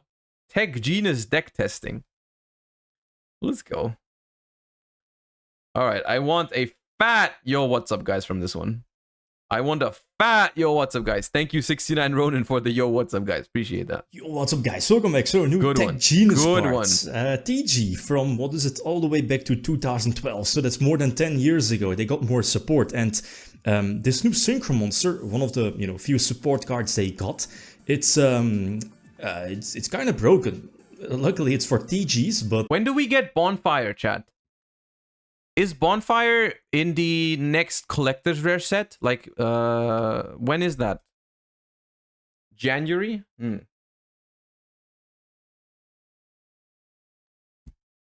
It's in the new Maze of Millennium, right? Okay, so just for context, Bonfire, I believe, is just a Rhoda for Pyros, which is coming out in January, which is a potential buff to a bunch of decks, right? Just a Rhoda for Pyros. Not sure. It might even have a bonus effect. I think it's not just a Rhoda. It does something else. But it's hard once per turn Rhoda for Pyro, yeah. It's a really strong monster. Basically a soul charge plus attack stat. So short set. Okay, so we have now the deck it plays pretty much the same. At least it has the same goal, I guess, to special summon multiple synchro monsters during the same turn. I feel that with this new support, like TG as a super combo synchro. So the level 1 fire, which is also why the deck has synergy with Diabellstar. Remember, we talked about Diabellstar yesterday, summoning level 1 fires from your deck. The TG level 1, the starter, is also a level 1 fire, so it can use those cards to its advantage as well. Synchro-oriented deck, it kind of feels the same as Red Dragon Archfiend, with the structure deck. And again, very similar choke points or choking points where, one Imperm or one Ash could stop your combo in your tracks, for example. So as you saw, there are some going second cards. Okay, so we're gonna find out the impressive board that we can make if we called by an Ash and Soravis and Imperm. Going first cards, obviously, in the main deck. I'm looking at Soravis, right? Stuff. It searches Gazelle in a better world. Oh god, that's actually true. If we lived in a better world, the Bonfire could add Gazelle. Think about that for a second. Let that sink in, dude. God, that was sad. Like Imperm, Ash. This is definitely a deck you want to main deck cross out because of, one we Ash would insta-pass without them. Tracks. This is my impression from TG, by the way, but I just want to show, I just want to watch this to showcase what it can theoretically do. But I think this deck is just going to die to hand traps way too much. Similar to Synchron combo piles or the new Resonator deck. I think they are pretty much the same with a different skin, right? Like, the TG deck has a couple of interesting new cards that just go crazy, maybe. But if you get hand trapped, you're gonna lose, right? And that's basically if your what opponent, this is. now knows how to play against TGs, as in they have to target that new level 5. So what do the new cards do? They have a new. Let's start with the level 2 tuner. It's very similar to Form. I think Vanadium is a little bit better because with the new cards, it has like some 1-card combos that can extend with I think Vanadium is a little bit stronger against hand traps, specifically because Vanadium can threaten a Baron very early. This deck, I don't think can out Nibiru at all. I don't think they have anything that stops Nibiru because they're locked into TG from the extra deck. It's like, I don't know if any of them even negates Nibiru. I think if you would just have Nibiru, you just let them play and then just nib them. Literally, so it gives the deck the capability to synchro summon during your opponent's turn, Calamity, and at the same time it searches one of the TG spells and traps, or traps. Basically, most of the time you'll be searching either the continuous spell that makes your TGs on field a machine. That's important because of one of the new ones. It gives a new one, that level 1, a monster reborn effect. So it's the 7th time we've seen Crimson Dragon in class today, Lithium. and it could pop something. It's basically a true Draco field spell built in as well to search 1 TG from your deck. So one of the new combos here is that you're not making calamities or calamity in a normal way, as like leave some synchros and then during your opponent's turn synchro summon. No, because of the Crimson Dragon and this new one of the new support synchros, you just go for the Crimson Dragon and during your opponent's turn use its effect to call for a calamity during their turn. Yes. So sadly, yes. Yeah, that's one of the, at least going first, still one of the weaknesses of the deck is that, sure, they got some extra deck monsters, some synchros, but it's missing some good negation cards. Sure, that new synchro, the level 12 one, the one I had just in my extra monster zone, it picks, it sends extra deck monsters from your opponent to the graveyard, or banishes them, more so. Plus, you could once per turn special summon a monster that was banished by the effect, or was banished as a whole. It doesn't really matter. It could be used for it. There's so many garbage cards in this deck too. That's another difference to like a Vanadium deck. Freaking TG Werewolf, TG Striker, TG whatever drillfish looking ass this is, like all of this is just in their deck, right? That you need to play those cards, and they're all so bad, right? And in Vanadium, all of those cards are like new cards with like modern effects. They have like some way of extending them. Like none of the cards, like most of the cards you play in Vanadium are not just straight up ass to draw, right? Which is one of the issues of this extending your synchro summons as well. But more so, as you saw in the combo, now you have the capability to, let's say, banish a synchro monster on your field and then trigger the trap you just sent to the graveyard. Very similar to Salamangreat, right? Where Gazelle sends one of the traps to the grave, the counter trap. Basically, this deck does the same. As soon as your synchro monster is banished, you can get back that that trap from the graveyard, which is basically an omni negation. So here in this case, yes, like before, you had that, the link 3, that special summons one from deck, from hand, and from graveyard to basically keep extending your plays. Like with this support now, I feel that this new Link monster is definitely still a one-off in the extra deck, but it's not your main to go to combo, at least I feel now for the deck. You just, you want to focus on synchro summoning first, and of course Hyper Librarian is there. Nip is a big counter for this deck, obviously, but again, that doesn't really change or won't change the core strategy. Go for synchro summons first, as you saw, and that's where the continuous spell comes into play. Destroy a monster on your field, free or empty up any of your main monster zones, and then make your level 5 synchro in the extra monster zone. So that's big. All right, well. That's how.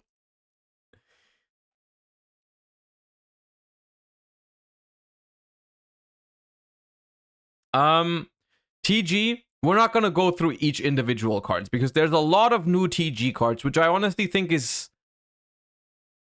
I'm okay with legacy support, but in the case of TG, I'm not really a fan of these cards. I view this support as kind of like, it's very similar to the Blackwing support, which they thought the best way to support TG, like legacy support TG, was to just give it or turn it into a freaking combo deck, like combo pile that combos off on turn 1. Which, first of all, we don't want that. Or like, I guess a lot of people don't want that. There's probably some people out there that want that. Like if I remember back, like the TG archetype, right? It was not always a combo pile. No, the TG meta deck back in the day was not a combo deck, right? When TG was actually playable, it was never a combo deck. It was actually more like a beatdown / stun kind of thing. Like it was never a straight up combo pile, right? And their way of making it playable in 2023 is simply make it a combo deck, which is the same that they did to Altergeist and the same that they did to Blackwing, for example. And spoilers, both of those decks are still ass. Altergeist, it was not able, you just can't change the complete identity of a deck. And make it like good like that. It didn't work out with Blackwings. It didn't work out with Altergeist. It's not going to work with TG. Like all of their decks are still going to be bad, right? They're like tier 3 playable as a combo pile, but there's better combo piles out there, and combo piles aren't even cool, So I don't know, man. I personally don't love it, but I guess it makes TG like tier 3. or whatever, right? But it's just another in a long line of go first combo piles, right? So that's that, right? That's that. So that's TG. I personally am disappointed in the TG support, right? I am disappointed, not because I think they're terrible cards, but because I don't like the way the deck plays, and I don't think it's going to be good enough to be meta. So that's why I don't like the TG cards. Insert creative name. Thank you for the 8 months. Appreciate then. Just hopped in. What's the thought on good mid-range decks? Well, I love good mid-range decks. I think we can talk about the situation after Age of Overlord in a bit. Let's first focus on the stuff that's in Age of Overlord, and then we can talk about the stuff that already exists, how it's going to perform into this metagame, right? That's something we can do. Supreme King Dragon Lightworm, Supreme King Bait Magician. This is some Zark support, I believe, which, if I remember correctly, this wasn't terrible, but it also wasn't great. But yeah. If a monster is special summoned and you control Supreme King Zark and another Pendulum, you can special summon this card, then you can choose one other... You can choose one other Pendulum you control. I mean, yeah, I'm not gonna... Maestro Rogi, thank you for the tier 1 sub. Appreciate that so much. Thank you. MBT did a 10-minute testing on it? Really?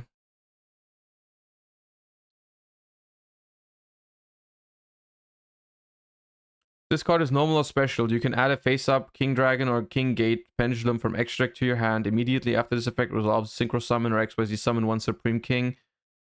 If a face-up, strip at battle, this card's face-up in your extract, add it to your hand. Non-ironically, this is tier 2 in the OCG. Really? I've never seen it. Well, I've never seen it in any of the breakdowns, but I guess... Hold up. We can do the 10-minute testing. Hello.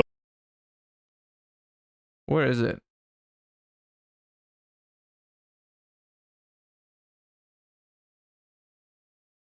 Zark Pendulum.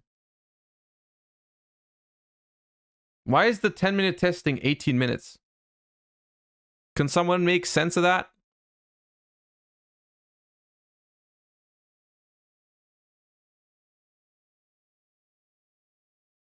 Another hard day of work for me, Mr. Pendulum. The #1 fan There's of a the 2-minute skit. strategy. No shot. With other cards, effects, and abilities, and the resultant strategy mostly just plays with itself until it assembles an end board with so many negates no deck alive could possibly hope to chew through it. What's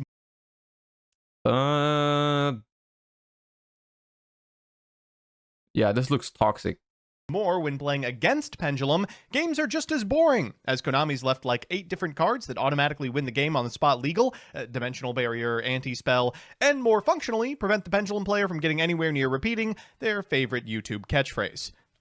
Anything but an impulse. I'm feeling pretty good. We're going to begin with a copy of Dragon Shrine that's going to send, of course, the Odd Eyes to the graveyard, followed by Supreme King Dragon Darkworm. We're going to activate the effect, which is going to walk into the impulse. Our opponent's going to go for Hydrant. And why do people do this? Just go get Fire Engine. We'll go for a Gate Magician here. We'll activate the effect of the Gate Magician in order to cycle into a Gate 0, then a Gate Magician in hand, in order to summon itself, sending that clearing to the graveyard and grabbing the trap. We're going to be on the Pendulum. That's going to grab us a Lightworm. Afterwards, we're going to go ahead and scale that bad boy. That's a 0 and an 8, so let's perform a Pendulum summon. We'll summon 2 copies of Gate Magician and 1 Supreme King Dragon Darkworm. Let's make an Absolute Dragon into a Seliner. We'll activate the effect of the Seliner and the effect of the Absolute Dragon to go in a Vortex, and then we'll go ahead and get rid of 3 tokens there, so we can summon back the Gate Magician, make an Apollosa, set 2, and pass. A pretty normal open. Our opponent's going to lead with the Book of Moon, targeting the Vortex. Okay. Afterwards, we're going to go. This is any Pendulum deck ever, chat.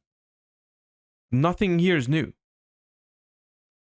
This is just any Pendulum deck that already exists. This is like literally looking at this, I could not tell you if I was playing against freaking Draco Slayers or Magicians or whatever. It's the same shit. Pendulum are always the same shit. Probably worth an Ash. Next, they're going to go for the effect of the Hydrant while the Apollosa is still on field, so we can just go ahead and negate it. After that, they're going to normal summon the Jet Synchron and make Link Rebo into SP Little Knight. This is going to chase out not only the second activation of Apollosa, but also the Imperm. SP Little Knight, what an incredibly powerful card. It's really going to improve the power of a lot of these low-to-the-ground decks like Rescue Ace. They're going to go for Turbulence afterwards, and unfortunately, it is going to resolve. They only set 2 here. Afterwards, they're going to go ahead and go to the battle phase, at which point we will activate Soul of the Tribute a spellcaster Pendulum with 25 original attack. Fusion summon a Supreme King Zark from your extra deck by banishing fusion materials from your hand. No, this is just anime shit, dude. This is anime Celestial shit. King and go for the effect of Zark. They will chain Emergency in order to cycle Preventer, but we are still going to be able to eat the entire board. They do bring back this copy of Impulse, which trades for the Apollosa, and then in main phase 2, they can negate the effect of the Zark, or I guess try to. They're going to go ahead and use the Emergency in Graveyard to reset the Extinguish. We're going to flip up this copy of Vortex Dragon. That'll eat the Extinguish, and we should be fine from here. We'll go for Revolution Dragon. That's going to grab from deck to hand a copy of Supreme King Dragon Darkworm. Let's perform a Pendulum Summon that card and the Gate Magician, and Darkworm, and CL3 Lightworm, choking off access to that Impulse. We're going to go ahead and grab a Gate Magician. We'll give them a nice Impulse a little bit later. Let's go for Lightworm here. That'll allow them to go into a copy of Preventer, but we're not scared. It's just body blocking from here on out. We're going to special summon our Lightworm from Graveyard to go into a Savage Dragon, activate its effect in order to equip the Apollosa, go for the Gate Magician in hand, and then proceed to combat when our opponent tries to flip. So, is it just a Pendulum deck that has a cool trap card? Chat? Is it that? Is it like a Pendulum deck full of 1 to 2 card combos that has a cool trap card? And some room for non-engine? What did you expect? I don't know. I probably expected just that. That's probably what I expected. I'm gonna be honest with you. That's probably exactly what I expected. You're right. No, you're right. That's on me. That's on me for expecting something different. that is good. No, that's my bad. That's my bad. You're right. My bad. It topped here. Hold up.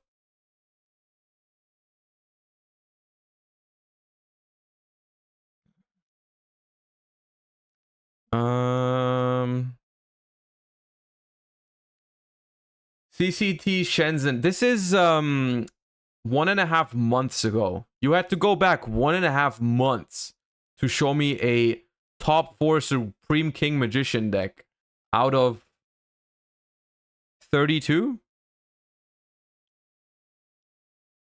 700 people to be fair. To be fair, yeah, no, you're right. Still, 1 out of top 32, 1.5 months ago. I guess.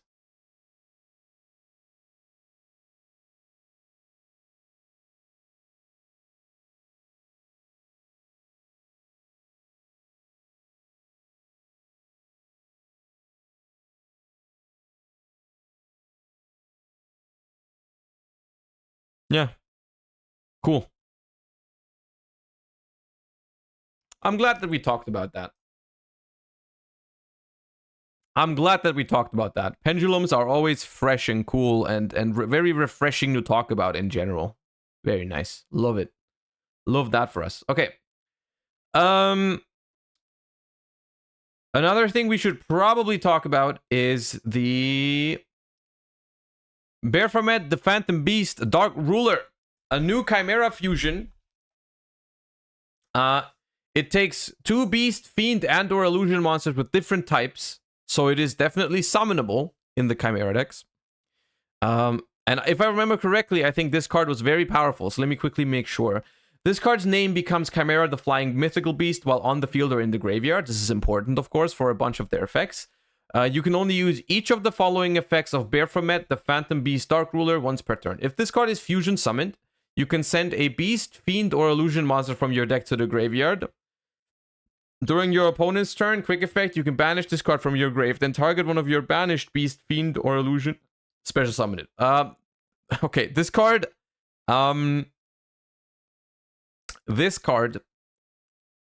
has a couple implications. It has a couple implications.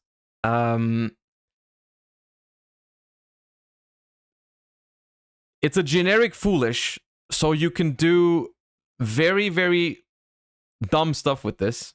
Like foolishing King Tiger Vangu, for example.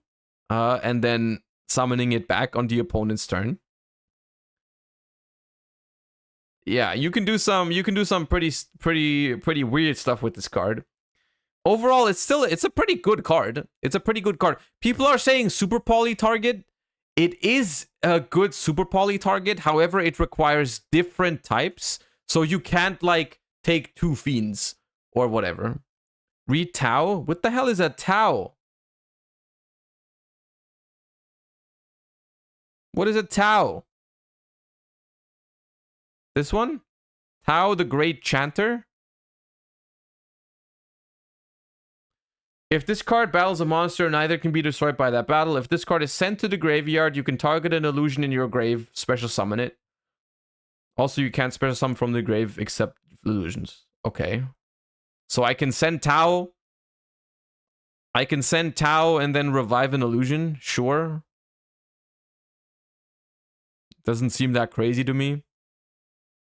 Like, you do have to realize that when you're making this card, you are not making the other Chimera Fusion, or you're not making a Dragostapelia, or you're not making a Magnum the Reliever, or you're not making a Guardian Chimera on the opponent's turn, right? Like, if you just have one Chimera Fusion, your first Chimera Fusion probably always still wants to make the OG, or like the Duelist Nexus Chimera Fusion is what you still want to make, probably.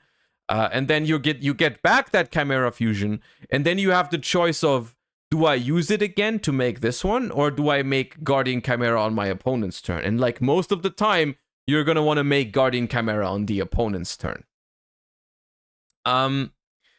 This card is good. I don't think it revolutionizes the way you play Chimera. It's probably gonna be a one-off fusion. However, the option to send certain floodgate monsters like King Tiger Vangu or some stuff like that is definitely scary from Chimera, because people are already using King Tiger Vangu in Chimera sometimes, and now you can make it very consistently, right? So that's scary. Sends Tri-Brigade Kit, theoretically you could do that. I don't know if Tri-Brigade Chimera would ever become a thing. Isn't the Dark Barrier statue Fiend? The Dark Barrier statue is a Fiend, yeah. Yeah. We have the first of the Earthbounds, which is weird because as far as I see, the other Earthbound stuff is not in here. So why the hell is Geo Gremlin in this and none of the other Earthbounds are here? Where do we get the other Earthbound stuff?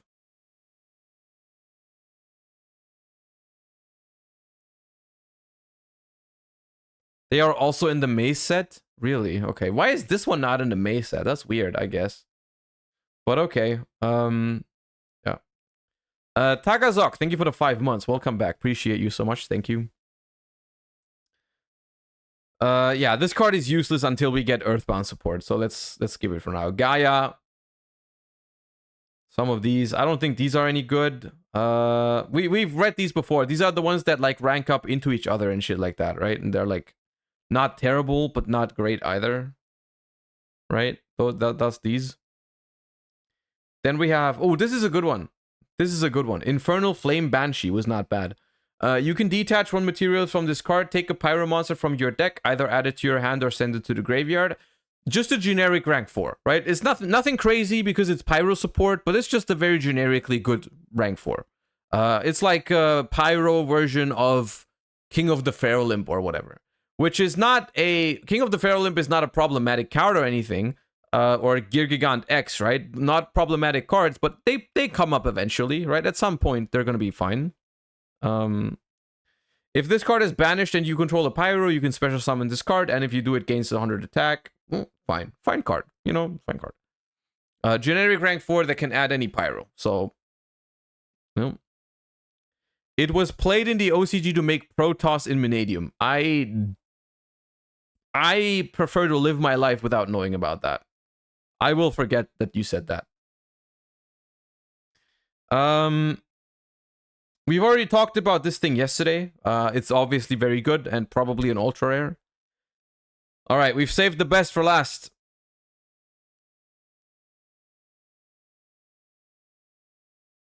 We have saved the best for last. Chat. This card is by far the best card in Age of Overlord. And if this card's going to be a secret rare, we're going to have a problem. Potentially. The only saving grace, if this is a secret rare, is... The only saving grace is that you probably only need one at all times. Right? But even then, I mean, think of Access Code Talker. That card was always a one of, and it was still, what, $80, $90? It was still, you know, expensive. Stop saying it's confirmed ultra rare. It is not confirmed ultra rare, dude. You guys are just blind AF. Like, look at the reason why people say this is a confirmed ultra rare is because it shows up in this video somewhere. Let me see if I find it. Where is it? Where is it?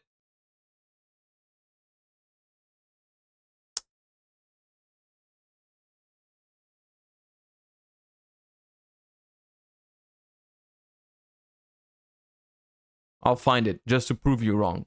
That's important. Yeah, Tistina evolves.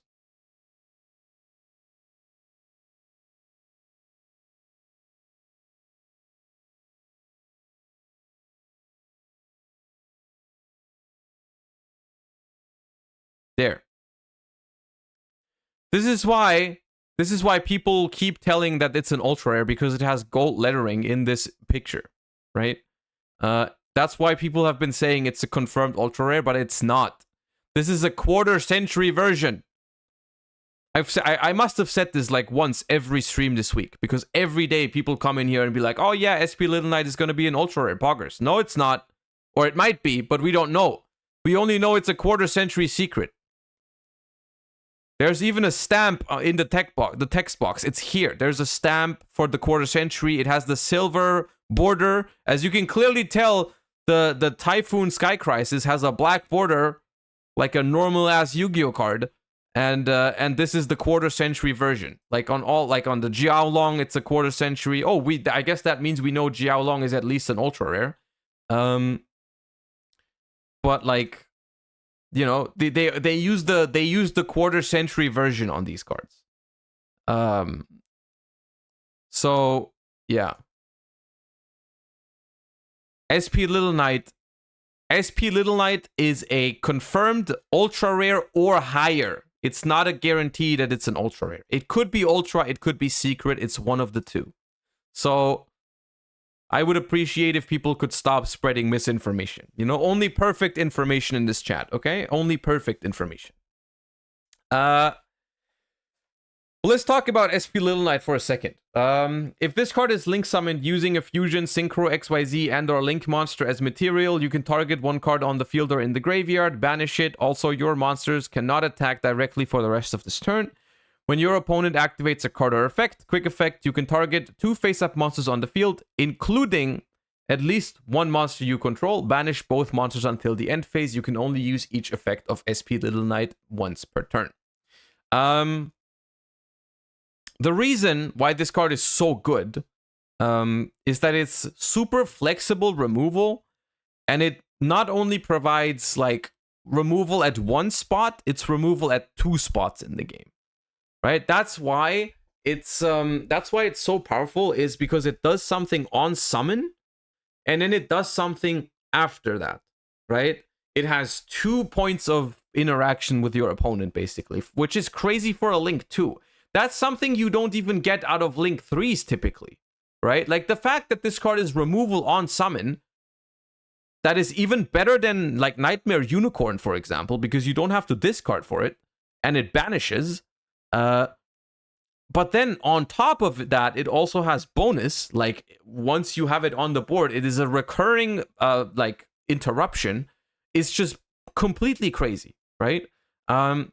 I will say there is some balancing to this card, because when you, of course, in order to get the banish effect on summon, you need to have a fusion, synchro, XYZ, or link as material, which is something, you know, that's not something you can always do, but usually you'll be able to do that relatively easily.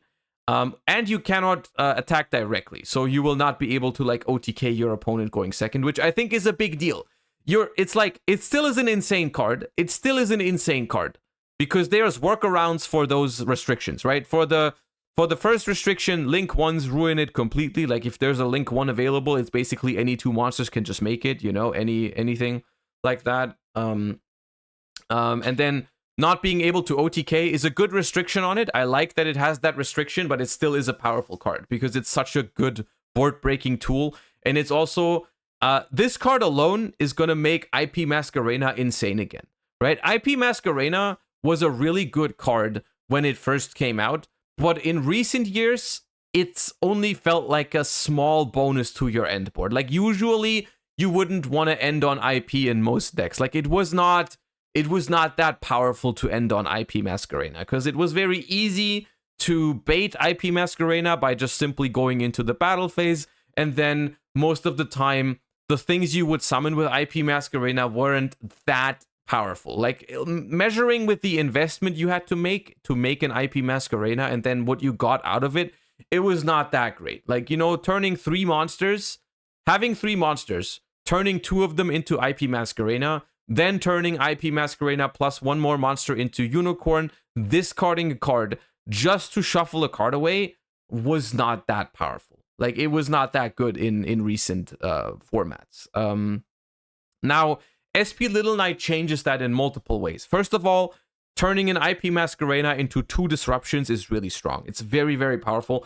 The even bigger deal about this card, I think, is it makes IP Masquerena so much harder to just bait, right? Like, if my opponent goes normal summon, try to go battle phase, before SP Little Knight, I would have to choose. Either I let them go battle phase and let them kill my IP Masquerena, or I use my IP Masquerena now, summon like a unicorn, shuffle the monster away, but then the IP Masquerena does not provide any further disruption. Like, they basically get to stay in their main phase 1, and my IP disruption is gone, right? So now, if my opponent normal summons, tries to go battle phase, I go IP effect, go into SP, banish their normal summon, and the SP Little Knight on the board is still an interruption after, right? At any point, they continue their main phase 1, they keep playing, they activate a card or effect, I get to just banish a card from my opponent's field, right? Out of 1 IP Masquerena, I get 2 banishes, which is very, very powerful. It also makes a card like Unchained Soul of Rage a lot more powerful, right? Unchained Soul of Rage is now, after Age of Overlord, an insane disruption. It was already a really good disruption, but if you can use Unchained Soul of Rage, link your opponent's monster away into SP Little Knight, banish 1 other card, and then use SP Little Knight later to banish 1 more card, Unchained Soul of Rage basically removes 3 cards. It removes the one it links with, it removes the one that SP banishes on summon, and it removes the one that SP banishes later down the line. It's completely bonkers. It's a completely bonkers card that is going to go into almost every single Yu-Gi-Oh deck. Unironically, this card is going to go into pretty much, it goes into every single deck that does not lock itself out of link monsters. Like something like Branded cannot make great use of this card. Every other deck is probably going to play this card because it's good going first with IP, it's good going second. It's just an overall insane card. That's just crazy, right? And it does benefit some decks more than others, right? It benefits some decks more than others, even though a lot of decks are going to play it. But decks like Unchained definitely make better use of it. A deck like Sprite also gets a fair buff from this card because Sprite has had an issue where its end boards weren't that powerful anymore after we took away like the Toad options and the Sprite Elf options. Now a board of like IP Masquerena and Sprite can finally become like good again, right? It's finally a good board again with IP. Dragon Link is a deck that can easily make IP Masquerena after locking themselves with like Rocket Tracer. But previously, IP Masquerena just wasn't that good in Dragon Link. You know, like, what am I going to link into? A unicorn? That's not that powerful. But now, SP Little Knight makes it very, very good. So every deck that can make IP Masquerena very easily and efficiently is going to be good with this. And basically, IP Masquerena becomes a real threat again. It becomes a real threat again after Age of Overlord. So every deck that can easily make an IP Masquerena is hugely going to benefit from this. Yeah. So This card is crazy. This card is crazy. If this card is going to be a secret rare, even though you only need one copy, I expect it to be very much a chase card, very expensive. I'm not going to name a specific price that I think it's going to land at because I'm just going to be wrong. I just think that if this is a secret rare, it's going to be tough. That's all I'll say. It's a very lukewarm take, but yeah. I think it's gonna be. I think SP Little Knight could reach levels of like. It's definitely gonna reach level of playability that are comparable to something like an Access Code Talker, right? Access Code Talker was a card that was in almost every deck at the time. Like at one point in like 2019, 2020 maybe. I don't know exactly when it came out, but Access Code Talker was in like every single deck. It wasn't 2019. When did Access Code Talker come out? 2020, right?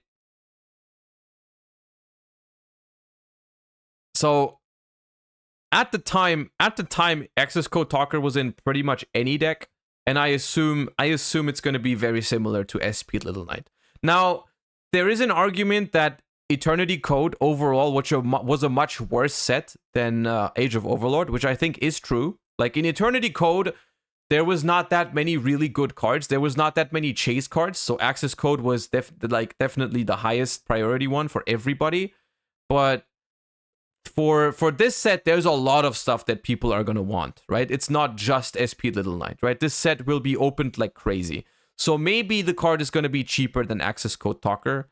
It's a great set overall. It has the quarter century secret rares, so it's going to like, that's going to spread the value out a little bit more as well, right? Like, you have a lot of quarter century secret rares that are going to be pulled and are going to give some value to the set. So the value of this set is not all in SP Little Knight, right? If the set was complete garbage and SP Little Knight was the only good card in it, I was going to be like, yeah, you only need one, but still the set is bad. It's only Little Knight, so the value has to be like 100 plus.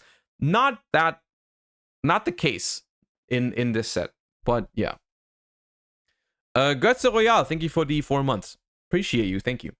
All right, so now that we've talked about everything or most relevant things from the set, I'm gonna go on a very quick PP break, and then we are going to talk about like maybe build some decks with this, maybe talk about what it means, so on and so forth, for like the decks that are already existent, right?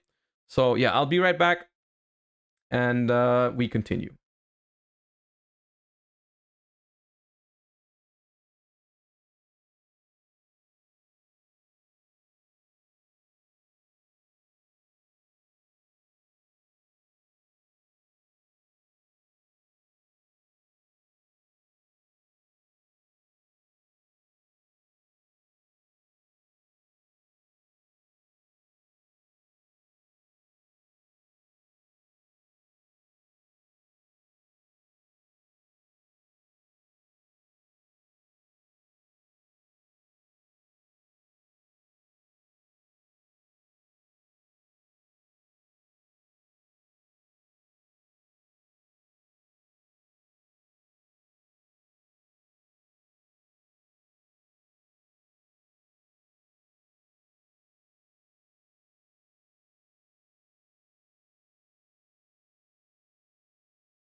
All right. You ruined the chair stream? My bad. My bad. My bad for ruining the chair stream. T.G Fox, thank you for the bits. Appreciate that. let's ride this hype train. Dude, the hype train hasn't even started, right? There is no hype train. Which hype train you wanna ride? But thank you, appreciate you. All right. So this is Age of Overlord. To quickly summarize, because it is a lot of stuff to take in. Most exciting stuff from this set. Definitely best card, SP Little Knight. Doomsday Star, really good card that's gonna be played. Not as much of an impact as SP Little Knight, but very good card.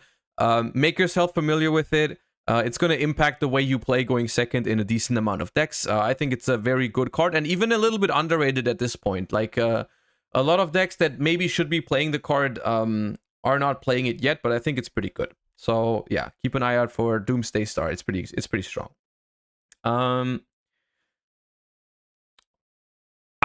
This also makes it so. It also makes cards like Change of Heart, Mind Control, and Talents a lot stronger, because you now have a card that basically can be put on top of anything, which is also very interesting and also something to note. Can Pure Sprite Runic become a deck again and turn into an SP control style deck? Maybe. We'll talk about that in a second. Anyways, summary. SP Little Knight, really good. Typhoon, also good. Not as good as Little Knight, but very good card. Horus package, good cards with potential. I wish they made the pure deck, like the pure Horus deck, playable. I don't think it is yet, but cards have potential. Diabellstar and Sinful Spoils are insanely powerful.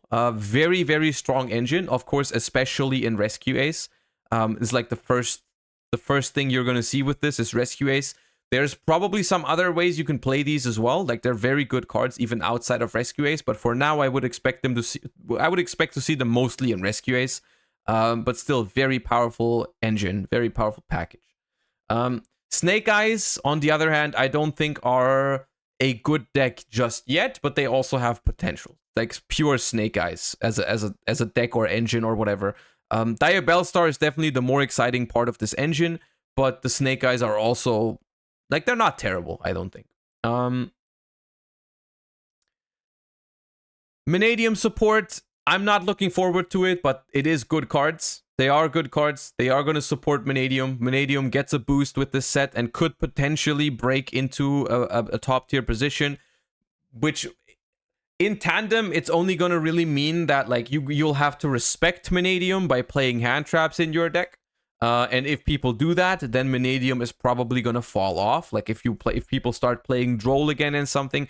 Like, the way I look at Vanadium is basically the same way I looked at Super Heavy Samurai a couple sets ago when that happened, right? It was basically just people started playing Droll, and then that's why people didn't want to play Super Heavy Samurai that much. And I could see Vanadium after Age of Overlord having a similar impact on the metagame. Especially since Droll and Lockbird is not even that bad against some of the other decks in the format. It's not good against Unchained, but that's pretty much it. Most other decks, Droll and Lockbird is decent again. Yeah. Vanquish Soul support. It's welcome. You know, the deck takes it. You want it. You're gonna play it, but I don't know if it makes it good enough. And then everything else,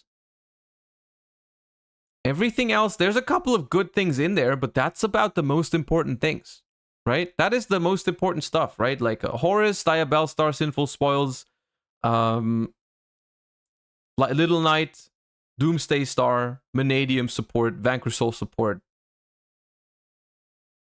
and some decent cards. Arias is also really good. Right. Overall, I'd say like an 8 out of 10 set. It's pretty damn strong. It's gonna have an impact for sure. I don't think it's gonna revolutionize like the format completely. Cozy Ghouls, thank you for the tier 1 sub. Appreciate you. Thank you. It's not gonna revolutionize it, right? It's not like a Power of the Elements. But SP Little Knight alone is going to change the way we play the game. It's going to change the way you go second. It's going to change the way you set up boards. So that alone makes this set very impactful. And then there's a lot of interesting tools to work with, right? And that's one thing I like about this deck, this set, is that there is no like, there's no one archetype in here that just is completely broken and builds itself completely, right?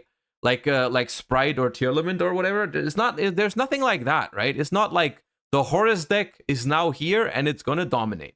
Not the case, right? It's all engines that are just gonna slot into existing decks, and some decks are gonna be working with it better, and some decks are gonna be working with it a little bit worse, right? And some decks benefit more from this, and some decks benefit less. So let's talk about some of the decks that we already have and how they benefit from this set or not benefit from this set. Let me quickly look at this. Let's get the spreadsheet from YCS Dortmund, or let's go to Dual Chronicles.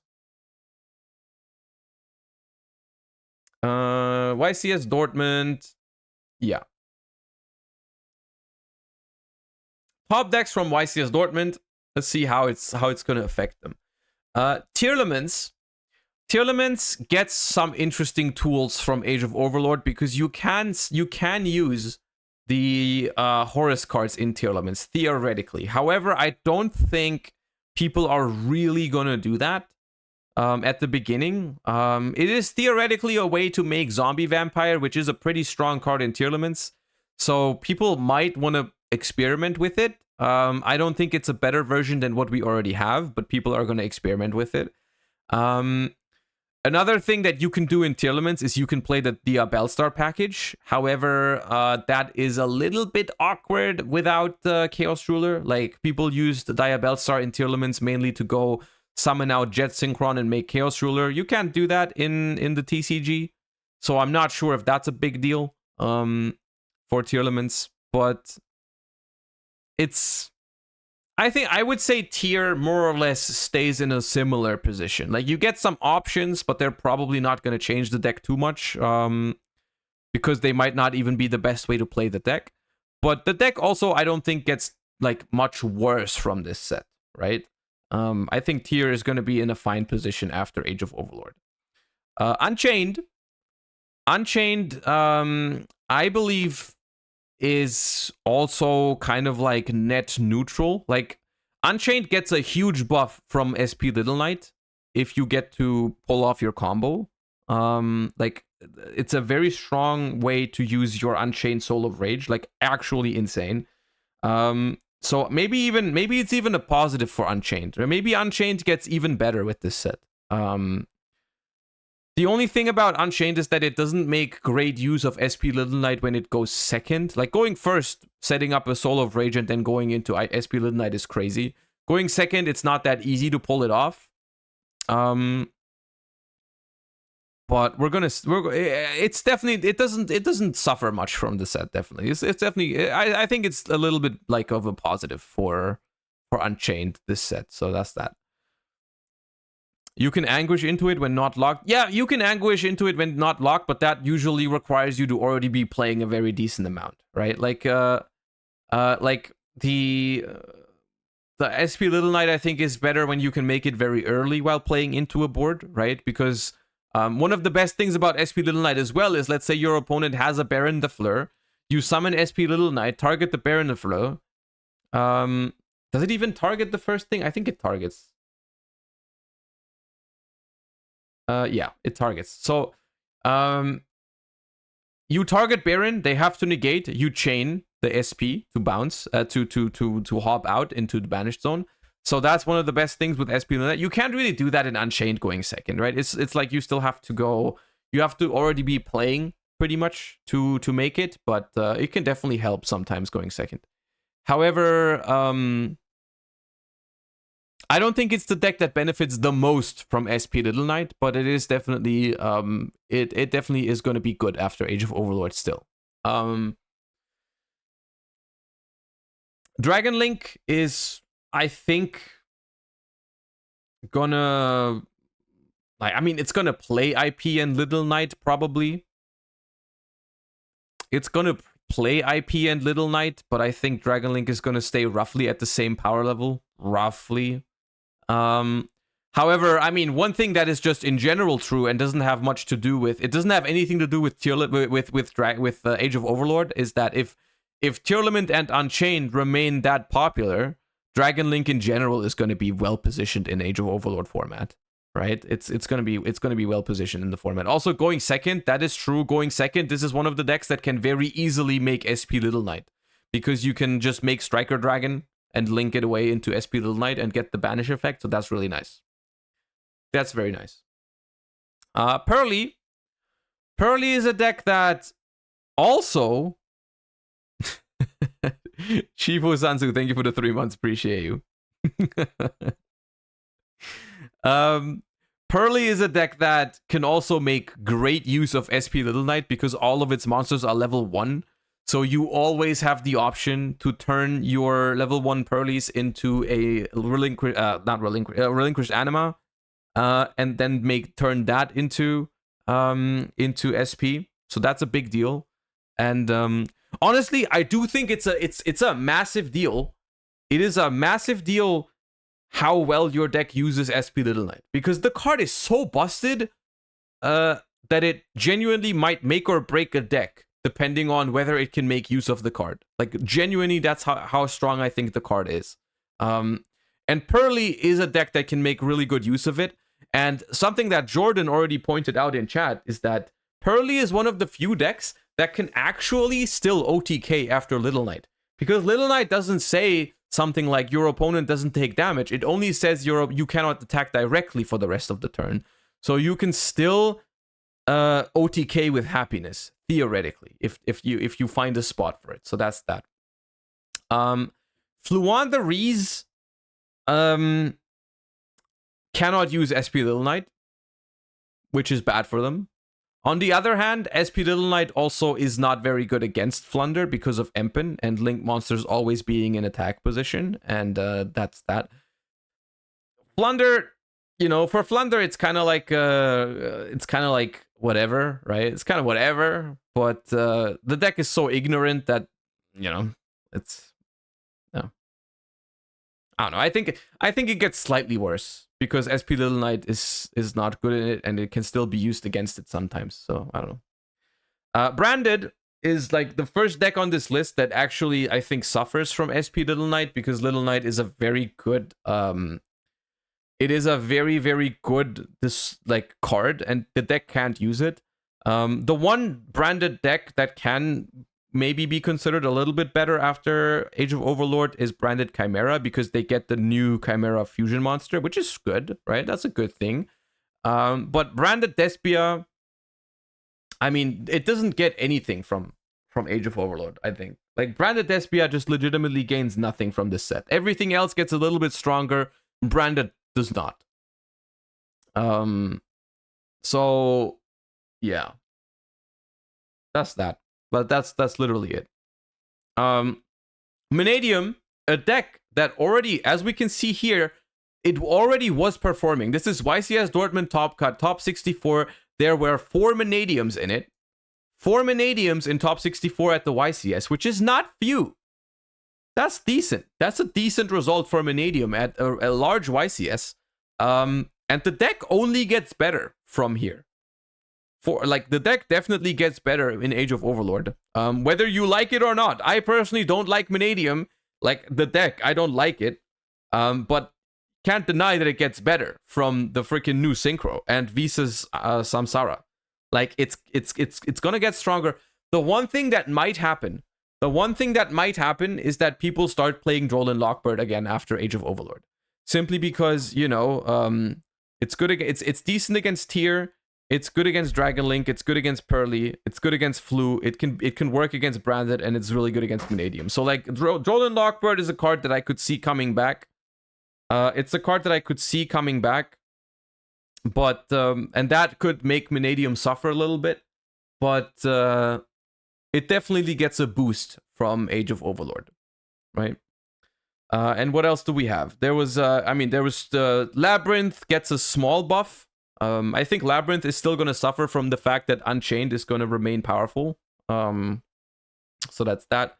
Vanquish Soul is going to get a little bit stronger, but I don't know if it's enough to keep it meta relevant, but we'll see.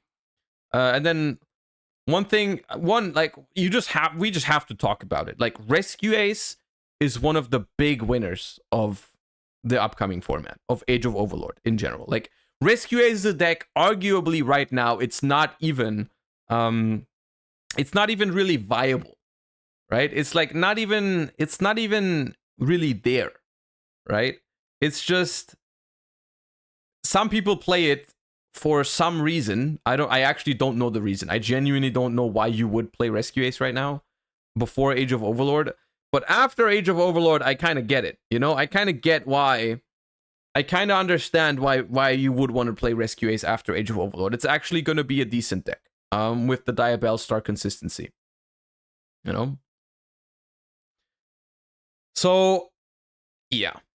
Is Age of Overlord going to impact Infernoble that much with Diabellstar and Angel Ring? I don't think so. Simply because, okay, this is a very uninformed take, but my first impression is that Age of Overlord buffs Mannadium way more than it buffs Infernoble. And Mannadium is already the quote-unquote more successful combo deck. So why would you play Infernoble after Age of Overlord when you can just play Mannadium? When you're looking into combo decks, right? Like, Mannadium is better pre-Age of Overlord. The support in Age of Overlord is better for Mannadium. So I don't know. I don't really see a reason to play Infernoble. I really don't. All right.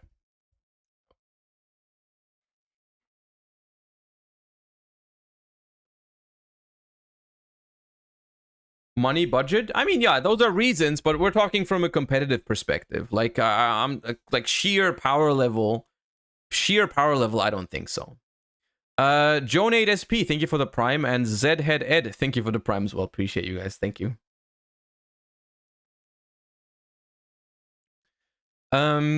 Yeah. All right, chat. I have just received a very late lunch, and I am hungry, so we're gonna have that. I have prepared a interesting video, which actually fits where we are right now quite well, because it is a Hakuna Matata YCS Dortmund hand trap and staples analysis. So we can find out and think about what hand traps and tech cards people were playing for YCS Dortmund, and we can discuss how that would change, most likely, going into the new format, or how that would impact the new decks, right? That's something we can talk about, and the Hakuna Matata videos are always excellent for that type of stuff. So let's find out what were the most common hand traps at YCS Dortmund, and so on and so forth, and how that might change post Age of Overlord. I think that's a very good discussion to have at this point in time. Because we've just talked about the upcoming decks, so we can talk about how that will impact people's changes, people's decisions on what hand traps and what not to play. I think that's going to be an interesting kind of segue. Hey guys, so of course YCS Dortmund just concluded over the past weekend, and as usual I wanted to highlight some of the most played hand traps as well as staples in the topping deck list that were available to help you prepare for your next events. And so definitely a huge shout out to yugiohprodeck.com, a really good resource to find all these topping deck lists. And of course a big shout out to my sponsors as always. Definitely makes my day if you guys use those discount codes for Yu-Gi-Oh singles or supplies, so definitely go check them out. Now in terms of the topping deck lists that were available for this video, I could find 37, which okay, we are only basing this on 37 YCS top cut deck lists. We didn't have all the deck lists, which is, I mean, it still is a majority. Keep in mind that 1 year anniversary, Keldo pitch Agido response. Blood Rain, thank you for the full year. I appreciate you. Welcome back. Thank you so much.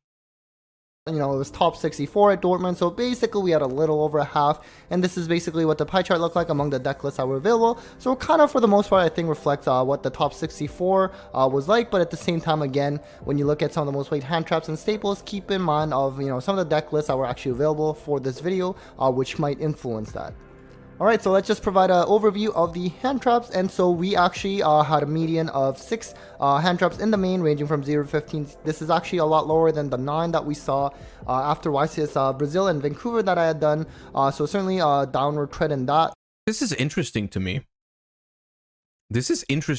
I mean, I played no hand traps, but I'm also not included in this because I didn't top. But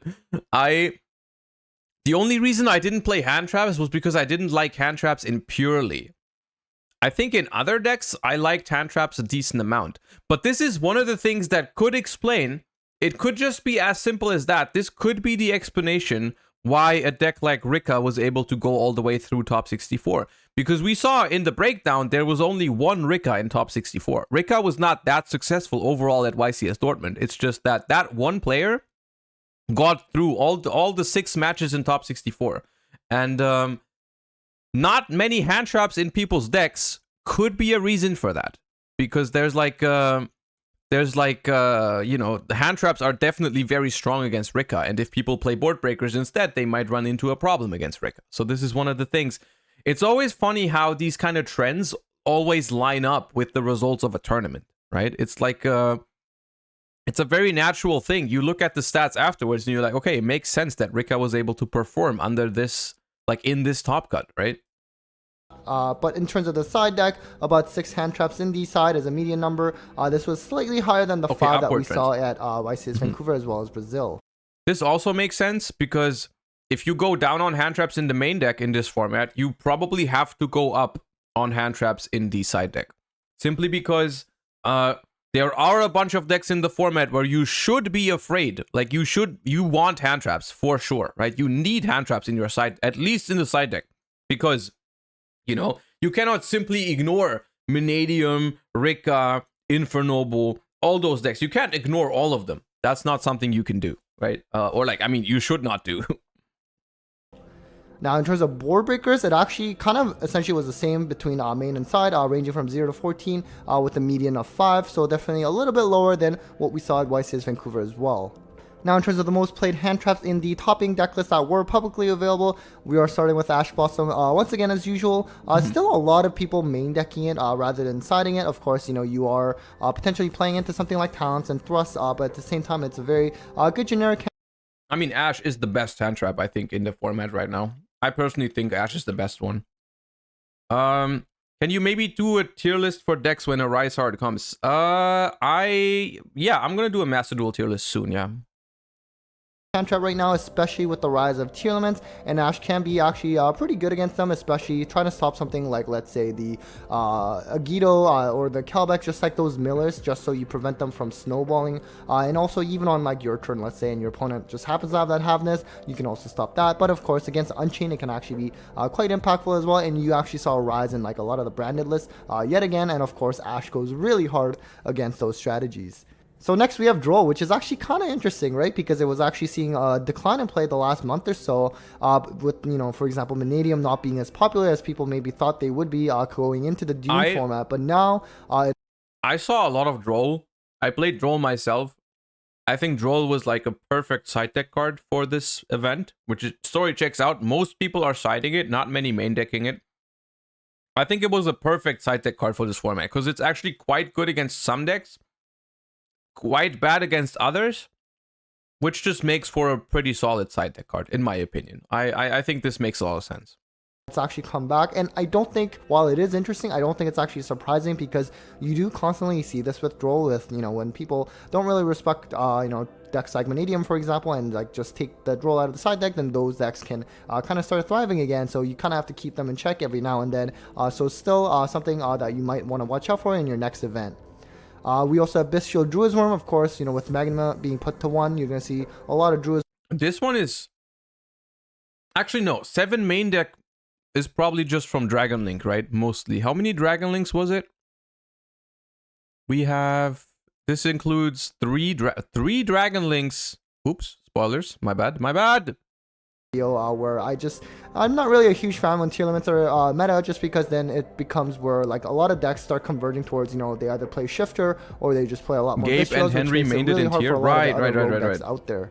Next, we have Imperm, which has certainly fallen, and it's funny because I was actually, not too long ago when I was doing like a hand trap staple tier list video, I was talking about how, you know, I was watching Jesse Cotton's staple tier list video and how, you know, he wasn't like a huge fan of Imperm, and, you know, I think that also still makes sense. It's not like the biggest impact card right now, but I think because it's just such a generic staple, and I think a lot of us, admittedly by habit, kind of tend to put Imperm in anyways, but you know what, it's still nonetheless still a pretty good card.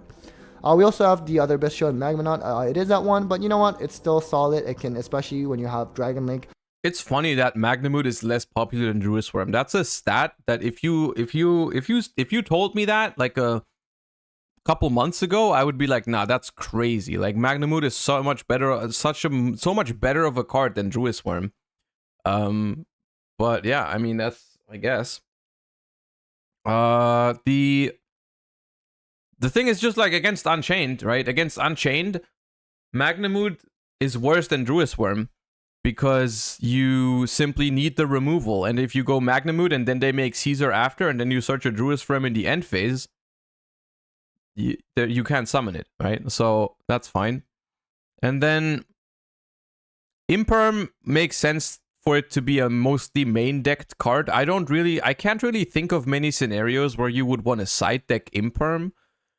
I think Imperm's main selling point is that it is quite flexible and quite solid in most matchups, so that usually makes for a pretty good main deck card, right?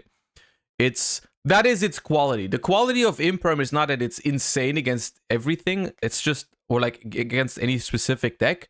It's just, its strength is that it's a good all-rounder, and that you can easily main deck it for that. As a tier 1 deck still, and they're gonna main deck this anyway, so you know what, still comes hard, especially with the rise of tier elements. Next we have Nibiru. So now this has actually fallen in favor of, let's say, something like Drone Lockbird. So Nibiru, this is a card that I think has dropped in main deck popularity a whole lot because everyone realized that it's actually not that good against Unchained, right? Was still pretty popular last time I did this. You know, like you have like Unchained, where Nibiru can be pretty effective. Of course, they can sometimes go into Nightmare Griffin after getting Nibiru, which is really FTK against a lot of different strategies out there. So I think, you know, this is another one like Droll. You know, if you don't respect it, it's going to eventually come back. So you got to just kind of keep those things in balance. So next we have DD Crow. Now this is a card that actually saw a huge decline in play ever since the Bystials came out a year ago. Because, you know, the Bystials for the most part is like a better replacement for DD Crow, especially in that time where, you know, we had Crow's on the come up for this current format. Well, I guess the current format is not going to take that much longer, but DD Crow being like significantly better than Bystials in some spots is actually interesting. Like the fact that DD Crow can hit the blue dog from Unchained, the fact that DD Crow can hit the target for Pearly Lily, and so on and so forth. Like, I think DD Crow is a pretty interesting card. It's not the most impactful hand trap at that, but like it's pretty solid. And if the format had been going on for much longer, I think we would have seen more DD Crows because it covers like I said, Unchained and Pearly, but it also covers Teal Elements, which Bystials are also good, but they don't cover Pearly, for example, right? And it's like, it's pretty good against almost any deck. Elements being so rampant. But now, you know, with DD Crow, it can also be useful because Pearly, for example, they can try to exceed summon by using, you know, like whatever Pearly spell, quick play spell in the grave, and you can at least get rid of that and try to stop that. And again, with the rise of tier elements, DD Crow is quite good on top of the Bystials, especially with Magnemount being put to 1. And then finally, you also have something like Flunder that can actually play typically one copy of this in the main deck because they can search it. So now, speaking of Flunder, we unfortunately have Shifter still up here. So, and the interesting thing is I'm actually noticing some of the Sprite as well as some of the branded lists playing Shifter again in the side, which is something we kind of briefly saw a year ago as well because of tier elements. And so it's weird because, you know, of course, these branded Sprite, those kind of decks, they don't play optimally under Shifter. It's just more so that they can at least kind of get by under Shifter, and because against certain matchups like tier elements, Dragon Link, where Shifter absolutely kills them in those situations, that's why they're still opting to side for it, even though they don't play all that well under it either. So, you know, Shifter, obviously, in my view, very toxic card. Hopefully it does get addressed on the next ban list, but for now, we do have to deal with it. So next we have Spooky Dogwood. Not really seen that much, but really just kind of played as a time card, unfortunately, with just how the game works nowadays. And of course, Phantasme, definitely not seeing that much play. Initially had a little bit of hype a couple YCS events ago because of, you know, for example, Unchained, Dragon Link, a lot of Link summoning, so you can get some. Man, if Thrust wasn't the card, dude, no one could stop me from playing Phantasme. No one could stop me from playing Phantasme. If we didn't have freaking triple tactics Thrust, man, I would be siding Phantasme in every deck right now. My god. hand advantage, or rather at least sculpt your hand is more better way to say it, but still sticking around. Next, in terms of the most common board breakers slash staples, you know, you have Feather Duster, like not much to say, just a really good overall back row wipe. We are also going to cover just talents and thrusts together. They're very, very good. Only. I think talents, honestly, there's like a lot of debate for it to at least get limited at some point, hopefully soon. I think it is a very, very strong deck going first or second. And thrust, I'm honestly surprised it's not in more topping deck lists. I think with the power of thrust, you can basically just get access to any kind of like, you know, board breaker or floodgate going first or second, and just really, really flexible and an incredibly strong card. We also have Lightning Storm, similar to the likes of Feather Duster, just generic board wipes. And then you also have D-Barrier. Unfortunately, it is still good against something like Pearly, which, you know, while it did have kind of a disappointing showing at the YCS Dortmund, you know what, it's still a tier 1 deck, right?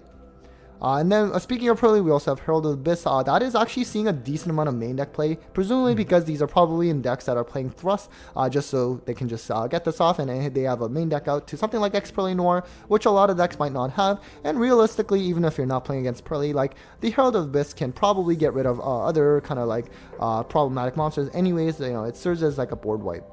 And then we have Book of Eclipse. This is definitely seeing a decline in play because last time it was actually quite popular, and this is a super interesting stat. This one here particular is a super interesting stat because it shows how like this card like couple weeks ago was probably like 95% main deck rate in like every single deck was playing it, right? I still think the card is pretty good right now because I mean it was just one of the best Arise hard outs, but it also coincidentally, you know, it's good against Pearly and it outs the Caesar XYZ. And it's always, compared to other board breakers, it's like a powerful card going first because you can use it in your opponent's turn because it's a quick play spell. So I think Book of Eclipse is here in less than a third of the decks. I think that's still, I would call that underrated right now. I think Book of Eclipse is a card that people were like, a Rise Art is gone, I can take it out of my deck and then just replace it with something else. And I don't think it's mandatory anymore, but I think there are some decks that still want it. I think people are maybe going back to it at some point. Well, I mean, the format is going to change again for like the next set in 2 weeks or less than that. So who knows what would have happened if this format was going to go on for much longer. But my personal opinion would be that Book of Eclipse would probably rise in popularity a decent amount going forward. It is one thing that's worth noting is that it's not particularly good against tier limits though. I mean, going second it's fine. Going second it's fine against tier. You can just disable all their stuff.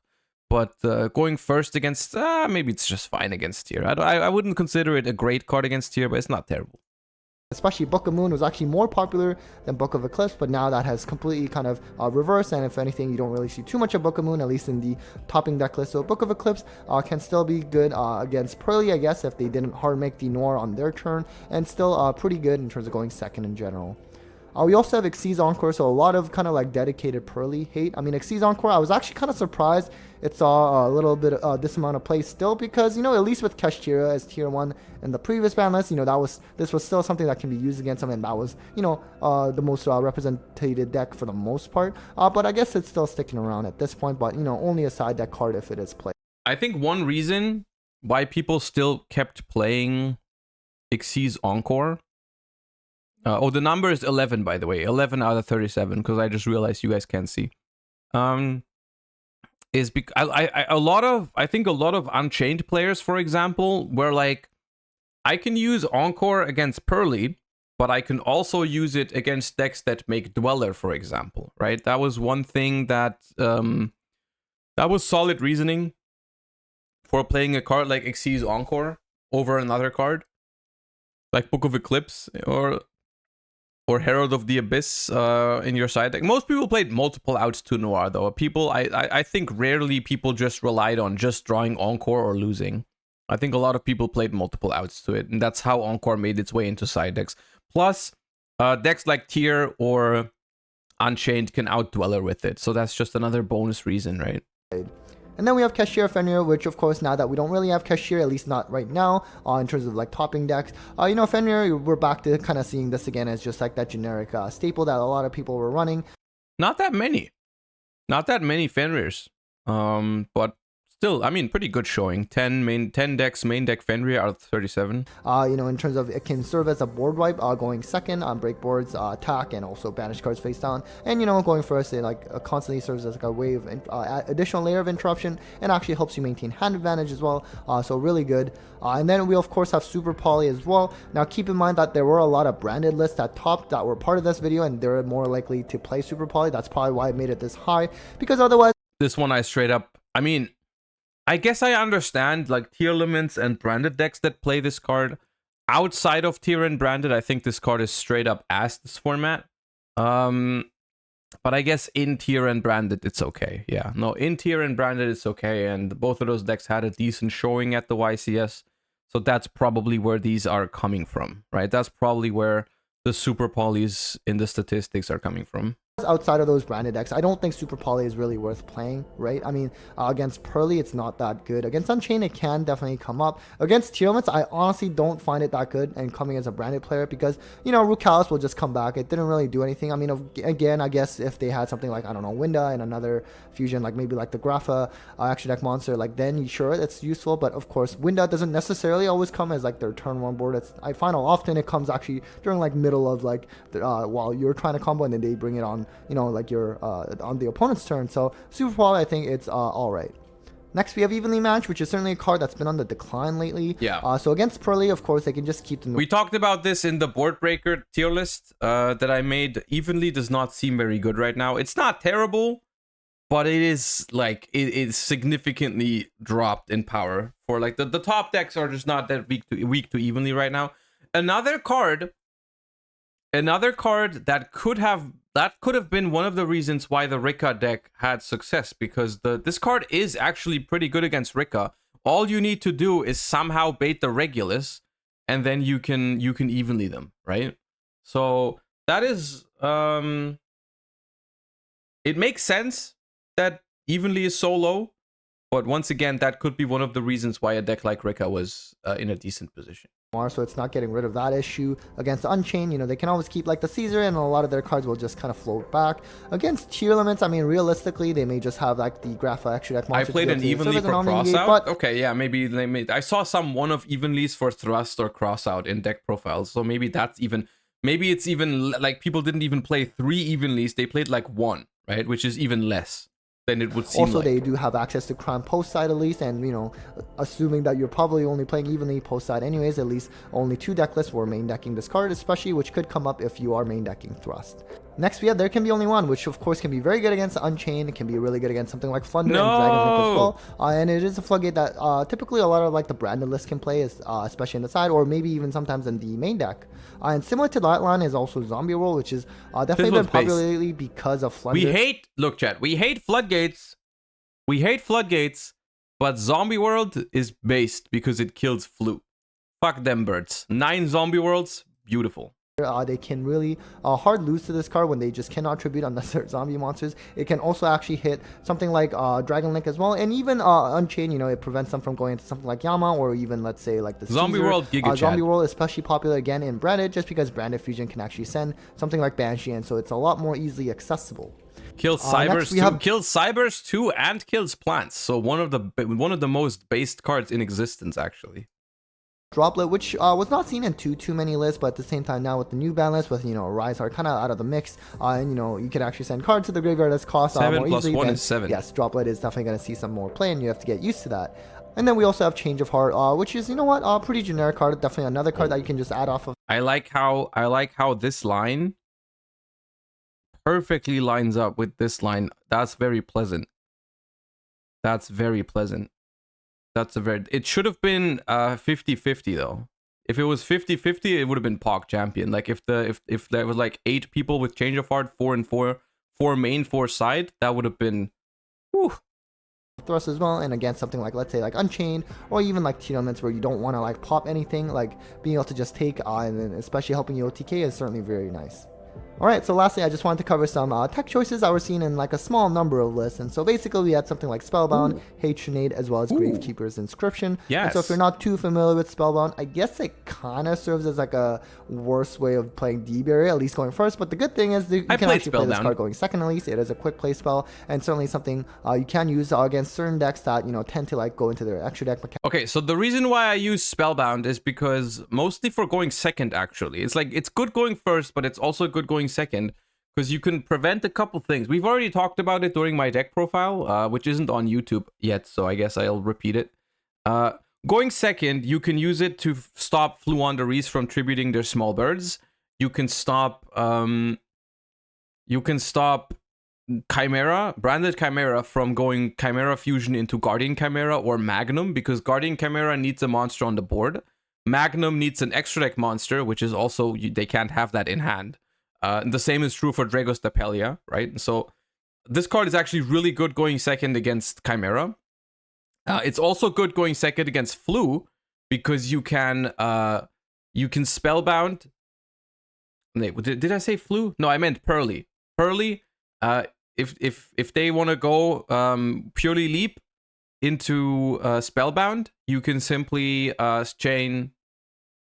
I'm confused right now. If they want to purely yeep into Noir, you can chain Spellbound. Okay, now we got it. You chain Spellbound to stop them from ranking up, which is good. And honestly, this is a card that we could be on the lookout for this card after Age of Overlord. Now that I'm thinking about it, this card could be good against like all of the SP Little Knight stuff. Maybe it is a card that we can keep in the back of our heads for the upcoming format a little bit, because it is, like I said, it's good against a lot of the decks already. And if SP Little Knight and IP Masquerena join the fray again, then yeah, it does stop IP Masquerena. Yeah, if your opponent has an IP Masquerena and you start playing and they activate it, you can chain Spellbound and then they can't link. So interesting option. Like on, you know, on the opponent's turn essentially. And so certainly want to also highlight that discount code for card bars as well as tier 0 games. You can use code Hakuna5 for 5% off on Yu-Gi-Oh singles and seal products, so definitely go check those out. We also have Hatred. This was seen in that sprite list that top by Samir. I guess it's a way where you can kind of try to clear back row without like popping them, because, you know, again, something like Unchained or Tier. I don't really know why this card is considered good right now. I don't understand it. I saw that Ding Kang Fum played it, but I honestly am more confused by that than anything. I don't think this card is particularly good right now. Certain effects for their benefit. At the same time, just keep in mind this only kind of bounces like the set spells and traps. So if it's like something like a Floodgate, like, I don't know, there can be only one skill drain, they can just flip it and it will just stay on the field. So you have to kind of keep that in mind if you're going to be able to play it. It kind of depends on like the meta as well as, you know, the actual deck. It removes Unchained back row. And then lastly, look, that's the part about the Unchained board that I'm the least worried about, is its freaking back row. I'm worried about the Unchained Soul of Rage and the Caesar and the Sharvara in hand and all that kind of stuff. I'm not concerned about the freaking Scrap Dragon Trap card or whatever. Is the Gravekeeper's Inscription, which kind of was actually floating around back when, you know, Unchained first started becoming like tier 1, because you can kind of like completely prevent them, especially when, you know, let's say you're going first and you activate this. Like, how is your opponent really stopping this, right? Like, are they playing side frame Delta? Probably not. And so now with Tiermans also being in the mix, this can technically be good, I guess. Yeah, but at the same time, you know, this is it's a potentially pretty powerful card against those two decks. The only thing that's holding this card back is that not many decks can play it, right? Because it has to be a deck that doesn't need the graveyard at all. So pretty much like the shifter decks can play this card, pretty much, right? And start of main phase is also kind of a problem. Start of main phase is kind of a problem for it because it means you cannot find it with like Prosperity. You can't draw into it with any other draw cards. You know, if you ever, like, you cannot thrust for it. That's another big deal. Yeah, that's a good point in chat right now. So the card is good, but it's only few decks that can use it. Most of the top tier decks can't really, and yeah, that's just holding it back a little bit, but it is a good card. Seen in one Josh asking for, I'm not asking for it to be better. I don't want it to be better. I'm just explaining why the card has been like on the come up, but not that much.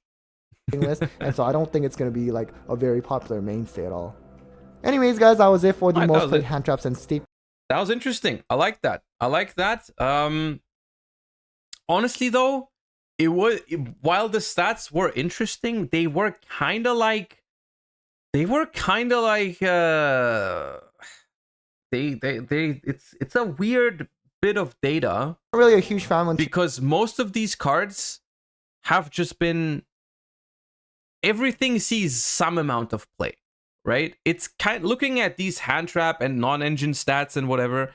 It's kind of like looking at the overall format right now. It's always like freaking super split pie charts and everything, right? It's kind of like that with the tech cards as well, right? Like if you were to make like a pie chart with the popularity of all the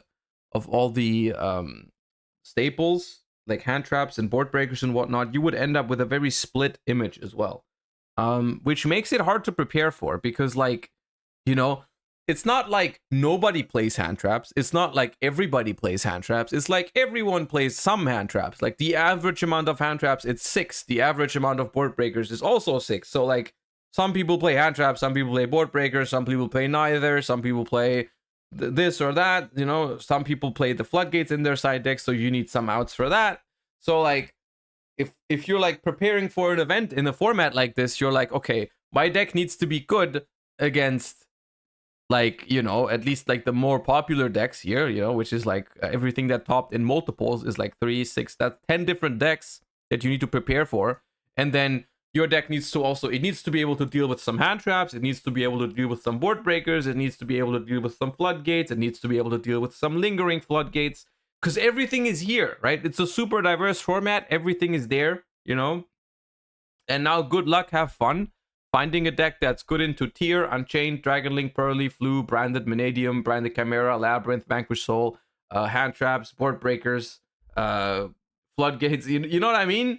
It's like, it's tough, right? It can definitely be tough to draw conclusions from discussions like this one, right? And yeah, that is tough. That is tough. But moving forward, for Age of Overlord, just to put some perspective on this thing, it's very hard to predict. It's very hard to predict what exactly is going to happen. I would say hand traps might go up in usage simply because Mannadium gets a significant boost, and people will probably be scared of Mannadium. People will probably be scared of Mannadium, and that could cause cards that are already, like Droll Lockbird is already in people's side deck. I think that's only going to go up from here. I don't think people are going to take Droll Lockbird out of their side deck. Right? If you, like, you know, like if like 60-70% of people were already playing Droll Lockbird before Age of Overlord, there's no way they're going to take it out. Right? It could even find its way into more main decks. Hand trapping Tier also looks better than trying to break the board. I do agree with you there. I think hand trapping Tier, even though hand traps have historically never been great into Tier, I think now there's a world where you would want some hand traps, right? Because ashing the millers is really good. Imperming Herald of the Diviner is also pretty strong, I think, because you don't make it level 6 and you don't get the mill 5. DD Crow and Bestials are looking nice on them. I think you're onto something there. I think hand trapping Tier is probably better than trying to board break them, because simply the deck is like, if the deck goes off, it's just pretty crazy. It's pretty hard to play into it. Right, because like the amount of extenders they have is also not that many, right? Because Sharon is limited. They can still have, of course, like Perlawino and stuff like that. Like Tier, I think Tier can play through hand traps with some hands. It's just a very hit or miss deck, right? But that's just what you sign up for when you play Tier. So that's that. Hand traps against, and that's the thing with Unchained is hand traps are not technically necessary against Unchained. Like, Unchained is one of those decks where you can just let them play and board break them, but hand traps aren't bad against it, right? Like, an Ash against Unchained can sometimes end their turn. Imperm against Unchained is solid because worst case, you just keep it for your own turn and negate Caesar or negate Griffin, and then it's fine. So Ash and Imperm are always going to be solid, and if other decks in the format like Mannadium require you to run hand traps, you're not going to feel bad about playing hand traps into something like Unchained, right? You're going to be like, oh, I'm just going to play Ash and Imperm instead of like Thrust, because Thrust is pretty much useless against Mannadium, but they're both okay against Unchained, right? So yeah.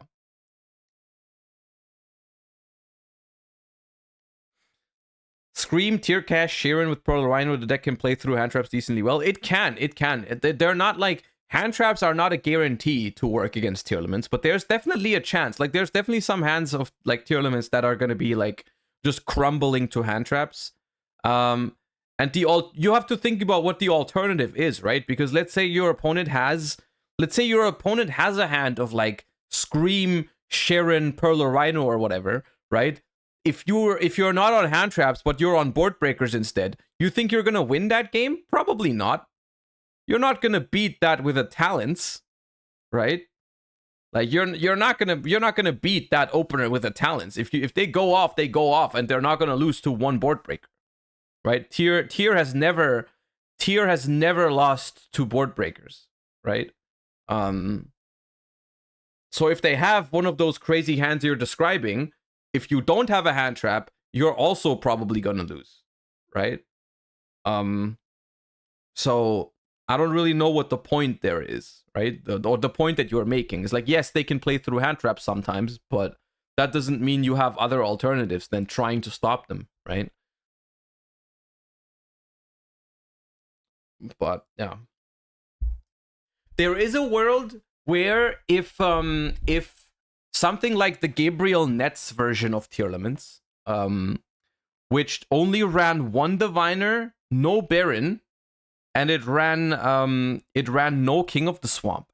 If something like this becomes popular, then we would probably just go back to Nibiru, right? Because Nibiru hits that deck very hard. Nibiru is also decent against Dragon Link. Nibiru is probably decent against Mannadium. I don't know the exact combo lines. There's probably some lines that play around Nib, but I would say generally Nib is going to be good against Mannadium, probably, from what I've seen. So that is a world where we could go back to Nibiru if that's the case, right? And then Nibiru is just going to be good against here because you can just, they don't play King of the Swamp. You can get them. They make early Toad. There's like, I don't think the tier deck can consistently make a super early Toad with Bahamut Shark. It can, but it's like you need to mill Rhinoheart, which is not always a guarantee. We need to know how close we are to a Pepe D. We don't have a sub goal right now. I've kind of been getting rid of it. I've removed it just to see how it. I want to get more space on the screen, and all that kind of stuff. And I'm not sure. I'm not sure if a sub goal on screen is really something that makes people sub, right? I'm not sure if that's what it does. I don't know if anyone has ever gone like, oh my god, this streamer has a sub goal, I want to sub to them, right? It's kind of like, I'm kind of following the idea of if people like the content, they should subscribe. I don't think anyone is subscribing because they want to hit a certain sub goal. I don't know.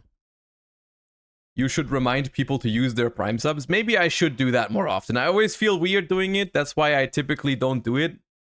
But I guess maybe it is part of the job as a streamer to tell people to, you know, support the channel by subscribing, but I rarely do it. And somehow whenever you talk about it, people do subscribe. So Rog 1996, thank you for a Prime. Big Sip, thank you for the Prime. And Defi, thank you for a tier 1. Give me a Pepe D or I'll unsub. Okay, sure. Okay, I guess you guys have earned that one. Sapphire Glasses, thank you for the tier 1. Appreciate you.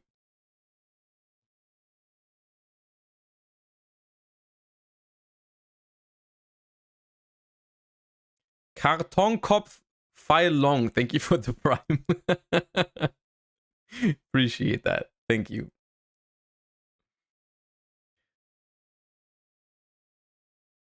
All right.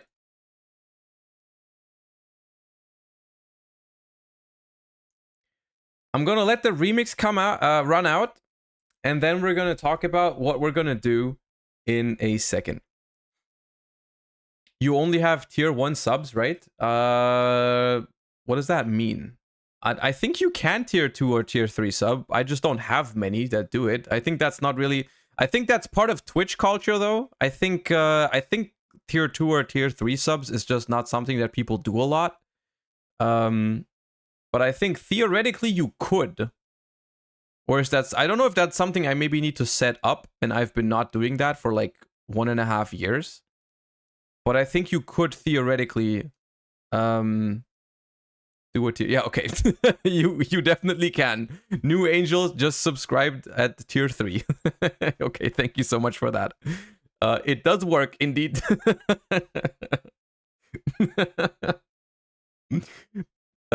Yeah. Easy baited, paid comment, paid. They were paid to ask that, and you've been baited crazily into subbing at tier 3. Easy clap. No, I had no idea how it worked. Rice Steamy, thank you for the prime. Appreciate you. Okay. We're gonna do something. We're gonna do something that I have promised to do in a long time, because we have a little bit of time to kill. We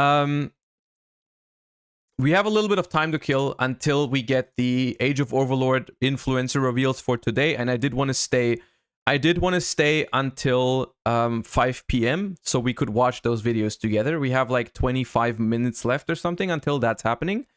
One thing we quickly need to do, I don't know if anyone remembers, but there used to be a time, I think at this point this was months ago. We did a custom ban list without any. We banned all the Omni negates, we banned all the link ones, all that good stuff, right? We made a custom format, and people have been playing that custom format on my Discord server, and I promised people that I would make a tournament happen with that, and so on and so forth. And I've been postponing that so much because I've been busy with other stuff. There's been other content to do, you know, Master Duel Worlds, all this kind of stuff. You know, I've been super busy, and the people in my Discord have been playing the custom ban list format ever since, and they were like, when can we finally expect a tournament, and so on and so forth. And I want to make it happen. The one thing we need to do, though, before we make it happen, is we need to update the ban list, because when I made it, this was even before Duelist Nexus. This was even before Duelist Nexus that we made this this ban list, right? And so we need to adjust it, because obviously we banned a lot of the broken stuff, but Duelist Nexus wasn't out yet. So we're gonna quickly do that. We're quickly gonna adjust the custom ban list a little bit, and then I'm going to host a tournament with it. I'm gonna host a tournament with it probably before Age of Overlord comes out, like in the next 2 weeks. So what we did months ago was, if I remember correctly, we did a couple things in order to make the game very fun. We banned literally everything that only slightly resembles a floodgate. This is why a lot of funny cards are on here. That technically should not be banned, like Vector Pendulum or whatever, or Slifer the Sky Dragon, which I'll give it to you, those cards probably should not be banned, but the joke at the time was we just ban every single floodgate. Everything that resembles a floodgate, we ban. That was the joke, and that's why there is 300 banned cards. 300 banned cards on here. Easy clap. And even then, according to my Discord server, the people that are playing the format, we still missed some problematic cards, which is crazy to think about. We banned 300 cards, and we still missed some problematic cards. So yeah, that was the one thing we did. We were like, Yu-Gi-Oh is better without floodgates, so we're gonna remove the floodgates, which I think is a pretty base take. That's a pretty base take in my book. But then we also did a thing where we banned... Did we ban every single Link 1? I think we banned every single Link 1 because we anonymously agreed that Link 1s shouldn't be a thing. So Link 1s are now gone. Link 1s are now gone. And we also made a bunch of hits, except the appliances, if I remember correctly. I mean, yeah, maybe we left the appliances because those are just so bad. One other thing we did was we hit a bunch of cards because we didn't want them to be too powerful in general. Like we thought, or like some stuff that I thought was going to be too powerful with this new ban list, because of course we just we pulled the power level of Yu-Gi-Oh down a lot by doing this, right? Because we banned all the floodgates and banned all the Link ones. There were a lot of archetypes that were not touched by this at all. Like, you know, that's why we ended up putting some very powerful stuff onto the ban list, like the Sprite monsters or Masquerade or some of the Plunder monsters, because they have pretty strong grind games, some Evil Twins, that kind of stuff, right? I don't want to go over and justify every single hit that was on here. I just want to update it with the cards that came out from Duelist Nexus. So, people have been playing this format. People have been playing this format. There is a link to this, and there's all of this is happening on the Discord server. If you're looking for people to play this format with, and you're looking for infos on it and so on and so forth, it's all happening on the Discord. There is a custom ban list. There's a custom ban list channel on the server. You can go !Discord. You can join it. People are discussing it. People are testing there, so on and so forth. I was actually very pleasantly surprised by the amount of people that were actively playing the format and asking me to make a tournament for it and so on and so forth. So, yeah, if you're in the Discord server, you're gonna find that that channel there, and you can take part in it that way. The only thing is, right now, I need a reminder from all the people here. What sets have come out since we've done this? Is it just Duelist Nexus? Or is it more than that? What is the Discord called? Just go !Discord. !Discord. It's my own Discord server. We had the Salamangrate support. Right. We had the Salamangrate support. Let me make a list of what came out since. Let me make a list of what came out since. Can you guys see that? Yeah. We had Duelist Nexus. We had Legendary Duelist Soul Burning Volcano. We had the Resonator structure. Did we have Wild Survivors already? Wild Survivors, maybe not. Okay. All right. So I want to say, from the Legendary Duelist, I think we don't need to ban anything or hit anything, simply because Salamangrate Balinx is already banned. I think that's enough. I think that's fine. Because I asked them to tell me which cards were too powerful or anything like that. Let me see what they said. So I asked them, can you all compile a list of for me of what you think is problematic in the format? They said Tearlaments and Branded are still too powerful, which is interesting. They've literally been playing Tearlaments and Branded in this format, even though I banned Branded Fusion. And I also probably made a bunch of hits to Tearlaments. I made a bunch of hits to Tearlaments, but they still play it, right? So it just goes to show And this was the whole point, basically, is that even without branded fusion, like the deck is still very fun and very, very good. But yeah, no, they've still been playing a lot of branded. So Tearlament, I think, was untouched except for, yeah, I put Perlo Rhino to 1. I put Perlo Rhino to 1, but that was it. All right, so problematic decks, according to my Discord, were Tier and branded. Medium priority at Emancipator / Vanquish Soul. Low priority purely Code Talker. What did I do to Pearly? Noir is banned. Noir is banned. Okay. Are all the Ishizu cards banned? You bet your ass all the Ishizu cards are banned. Hell yeah.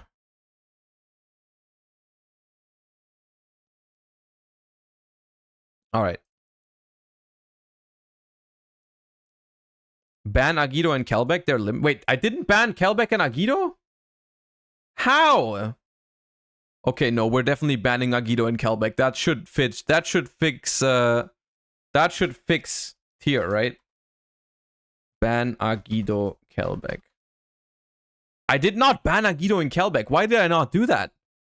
How was I so unbased? That's crazy. Okay, we're gonna ban Agido and Kelbeck.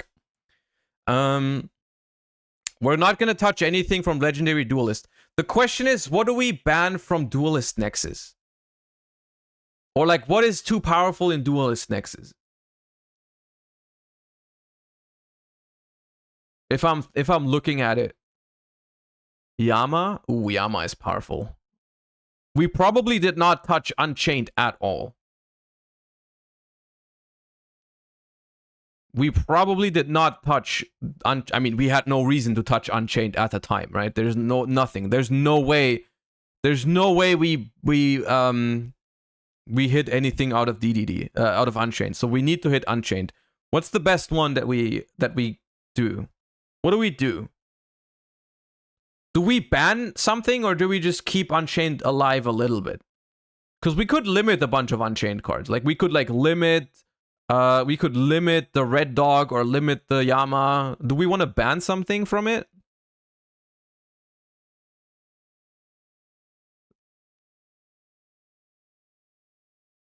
Ban Yama and that's enough. I mean, banning Yama would be enough. However, I would like people to be able to play with the new cards somehow. That's what I'm trying to think. If there's a way to, like, make that happen. But it seems like the most obvious one would be to ban Yama. Please hit the DDD engine. DDD engine in, like, the contract? Are people abusing the contract in the format? Or is it more the XYZs? Ban the blue dog. Ban the blue dog. All of it? Okay, so we can limit contract. I think that's fine. We have to hit Unchained.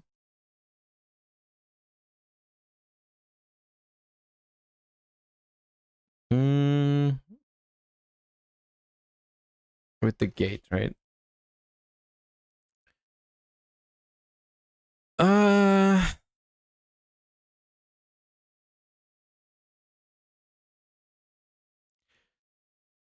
We need to hit Unchained. There's no doubt about it. Like, we really need to hit Unchained because the power level of this format is just way too low for it. Like, Unchained is way more powerful than anything in this format. The one thing I'm trying to work out is if I can go without banning Yama, because I don't want it to be I don't want it to be dead, right? I don't want Unchained to be completely dead. And I'm not sure if killing Yama just kills it completely. I'm not sure if that's maybe too much.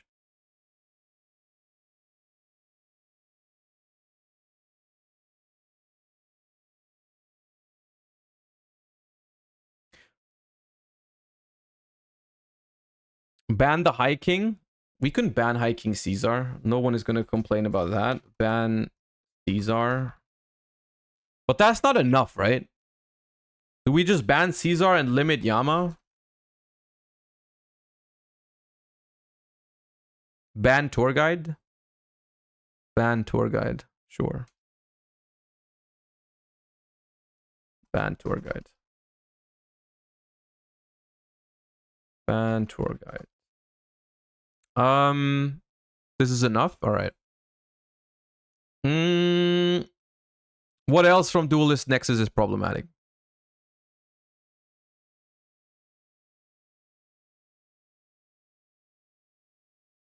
Chimera? Ooh, Chimera. Chimera.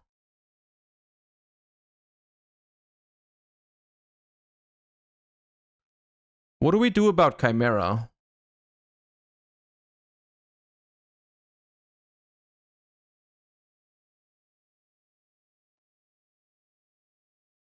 Rescue Ace.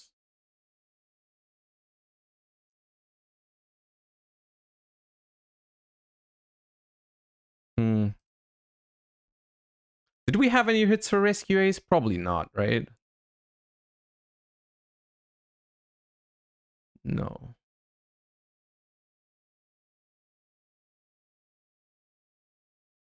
Guardian Chimera? We could ban Guardian Chimera. Guardian Chimera. Because I was thinking about how you even hit the Chimera engine. But I think banning Guardian Chimera, even though I love the card. Ban Guardian Chimera.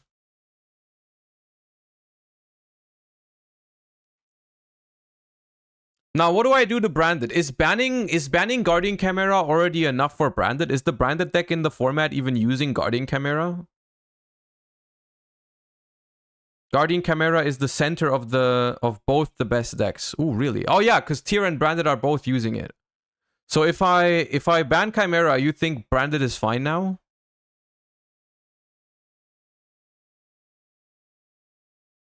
Is that all I need to do for Branded?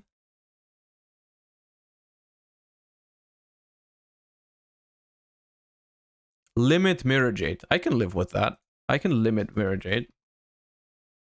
Limit Jade. Okay. I was also thinking of one other thing, and you guys can let me know if you want it or not.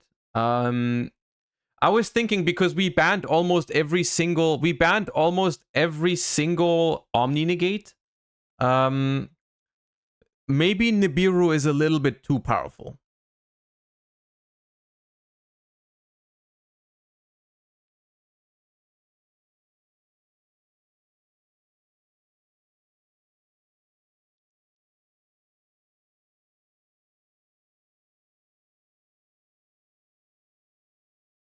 Because, like, is Nib necessary to keep certain things as well?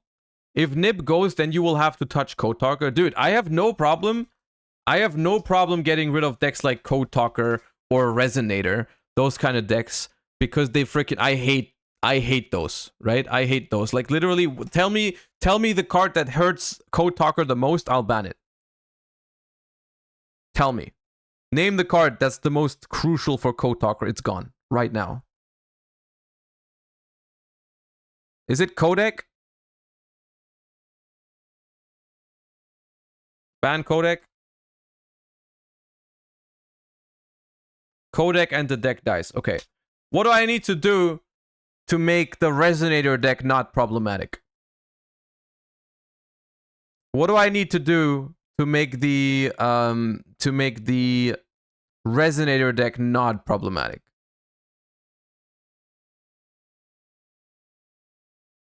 Is it even problematic? Maybe not. But I can imagine without Nibiru, it could be. We're falling into a spiral towards gold format, Pog. I think that's the misconception, right? You think that the misconception is that we go back in time, but I think you guys will be surprised. I think you guys will be surprised how much like stuff you can still do under a banlist deck. This one, just wait and see. Just wait and see. It's gonna be fun. It's gonna be fine.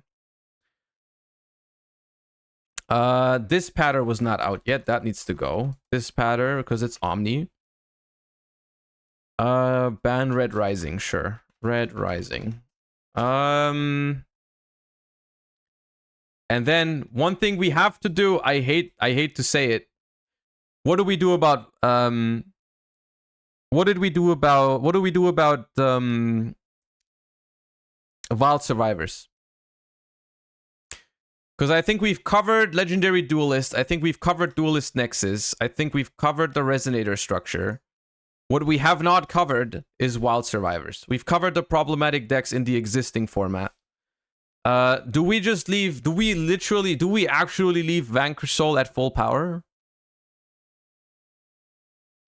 Because technically we need to ban the Link 1 technically if we wanna stay true to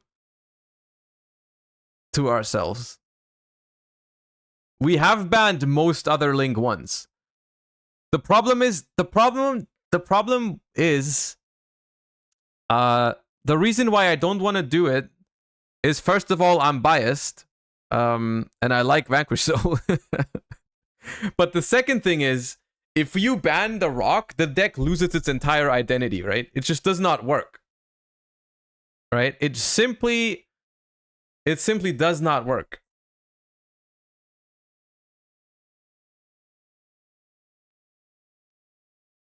Because the thing is, we also did not ban the Sky Striker Link once. We did not ban the Sky Striker Link once because it would make the deck completely lose its identity, right? And that's why we didn't do it. I think we banned like Engage instead. Yeah, we banned Engage and Hornet Drones. We left the Sky Striker Links because it would lose the entire identity of the deck. So I think in that sense we can keep the rock alive. But you banned Bale, yeah, because you can still play Salad without Bailings. I'll just limit Stake Your Soul just to make sure it's not too powerful. Stake Your Soul. Your nose is mine. That's fine. All right. So I'm gonna add. I don't think we need to worry about it too much, honestly. I think this is just a for fun project. I think it's just a for fun. Oh wait, no, we need to ban Chaos Angel. Never mind, ban Chaos Angel. That thing needs to go. Chaos Angel. Dino Ground Zero. I think we did some stuff to Dino. Misk is banned. Misk is already banned. So I think we're fine. Don't worry. Nothing for Rescue Ace. Can you please not ban Tour Guide? I want to play BA. I'll give you one Tour Guide. I'll give you one Tour Guide because you asked nicely. And you can search it with Skarm. I'll give you one. What do we do for Rescue Ace? Do we ban Emergency? Do we ban Emergency?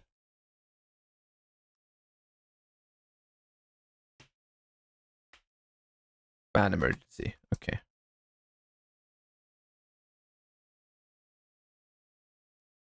All right. We came to the conclusion that ban Emergency is enough. Okay. I'll leave it. I'll leave it to you then. Okay. So, we're gonna add those changes to the list. We're gonna add those changes to the list, and I'm gonna update, or we're gonna update the information on the Discord server, so you guys can join the Discord server. And I'm gonna make sure this goes up at some point during the weekend, like the full list, so you guys can get an overview. You guys can, if anyone is seeing this entire thing for the first time, it's a lot of changes. I encourage you guys to join the Discord server, !Discord in chat. And you guys can talk to the people that have been playing this format for a while now and ask them what's going on, you know, what's good and so on and so forth, right? And then just you know, look at these changes and see. Honestly, the idea of this format is that you can just play whatever you want. It's just that most of the toxic stuff or too powerful stuff is just gone. That's the basic idea of the format. It's just meant to be for fun.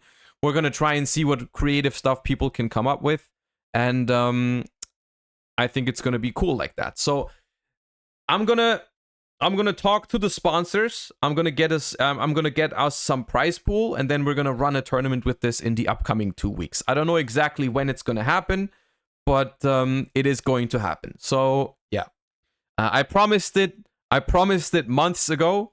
We're finally gonna get to do it this time around, and these are gonna be the additional changes, additionally to what was already been done months ago. So yeah, that's gonna be chill. That's gonna be cool. If you want to take part, go ahead and join the Discord server and find the custom ban list chat to test. All right. And with that, the timing of that was actually perfect because it's 1 minute until 5 p.m. so we can watch the reveals in just under a minute. Older Panda also, thank you for the 9 months. Appreciate your Prime so much. Thank you. All right. Who's ready for some TG? Who's ready for some TG rarities? We can do. It's 5 p.m. How many secrets do you guys think TG will get? I personally think it's a 0 angle. I think it's a 0 angle. Is what I think. I think it's a 0 angle. Any links? Anyone got the link already? Anyone got the hookup? Because it's 5 p.m. already. It should be out. There we go. MST TV. All right. All right. Bop. Bop.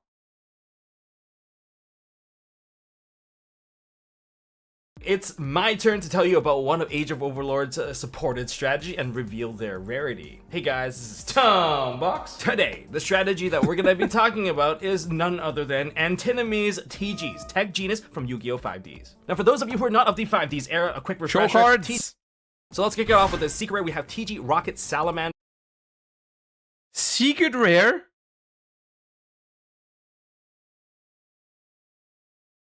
Radar. You know what? Why don't I get to revealing? So let's kick it off with the secret rare. We have TG Rocket Salamander. This is... Why is that a secret rare? I don't want to pull that. I don't want to pull that. No. I thought it... Look, okay. The confusion is crazy again. The name is golden, but it has the quarter century symbol. This is the quarter century version that he's showing off. It is the quarter century version. He clearly said secret rare. Oh, I mean, look. No, I don't want to pull that one. That's the the only effect monster support for TGs in Age of Overlord. But that's more or less all you need because this card is really, really powerful. It's a low. I'm just laughing at the one chatter saying first ever $0 secret rare. It's not that bad, okay? It's not that bad. It's just, it's like, it's so mediocre when you look at a set like Age of Overlord, which is such a, like, it's such a powerful set, and then being like, pulling a secret rare out of Age of Overlord and then having it be Rocket Salamander, dude, that's kind of cringe.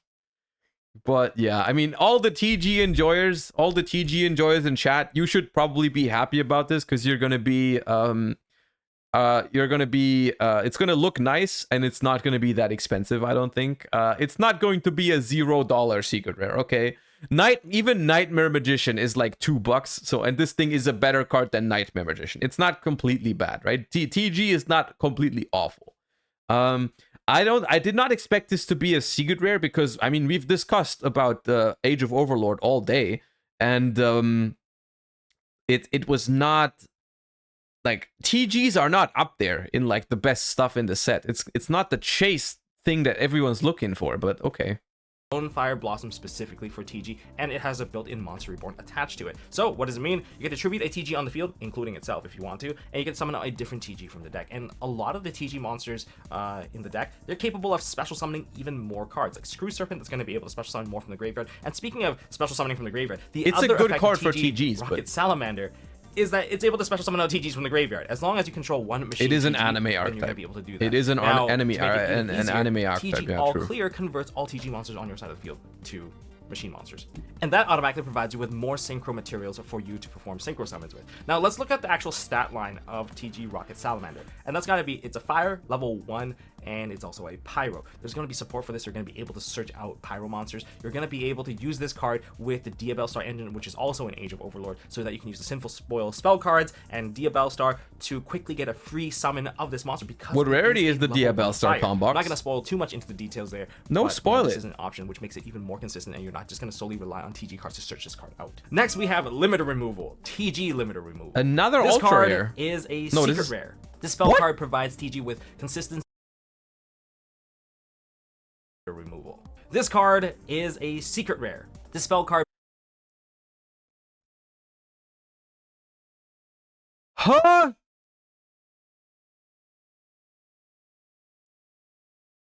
Nah, man. My first box of this set is gonna have TG Limiter Removal and TG Rocket Salamander. My first box is gonna have that. Oh.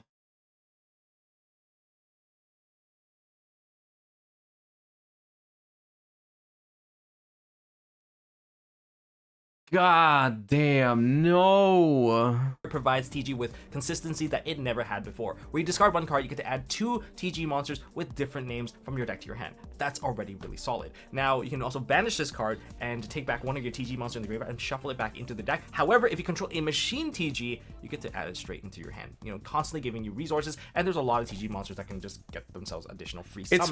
It's funny because it's so hard. I'm just now realizing how hard it is to have Yu-Gi-Oh players be happy once, because you make a really good card secret rare, everyone complains about like it's gonna be so freaking expensive, and then they make a bad card secret rare and everyone is like, oh my god, no, I don't want to open this set anymore.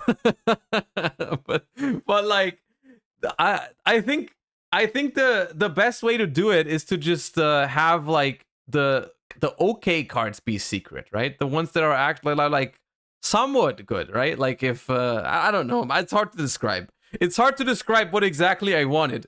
It's hard to describe what exactly I wanted, but I mean, I guess this is from a you know, from the perspective of they need a good balance, and maybe it is that. Maybe there needs to be some bad secrets, some good secrets. Maybe it's just always going to be like that. Maybe like the dream of every secret rare is going to be super balanced and right down the middle. Like no card that's too good is secret and no card that's too bad is secret.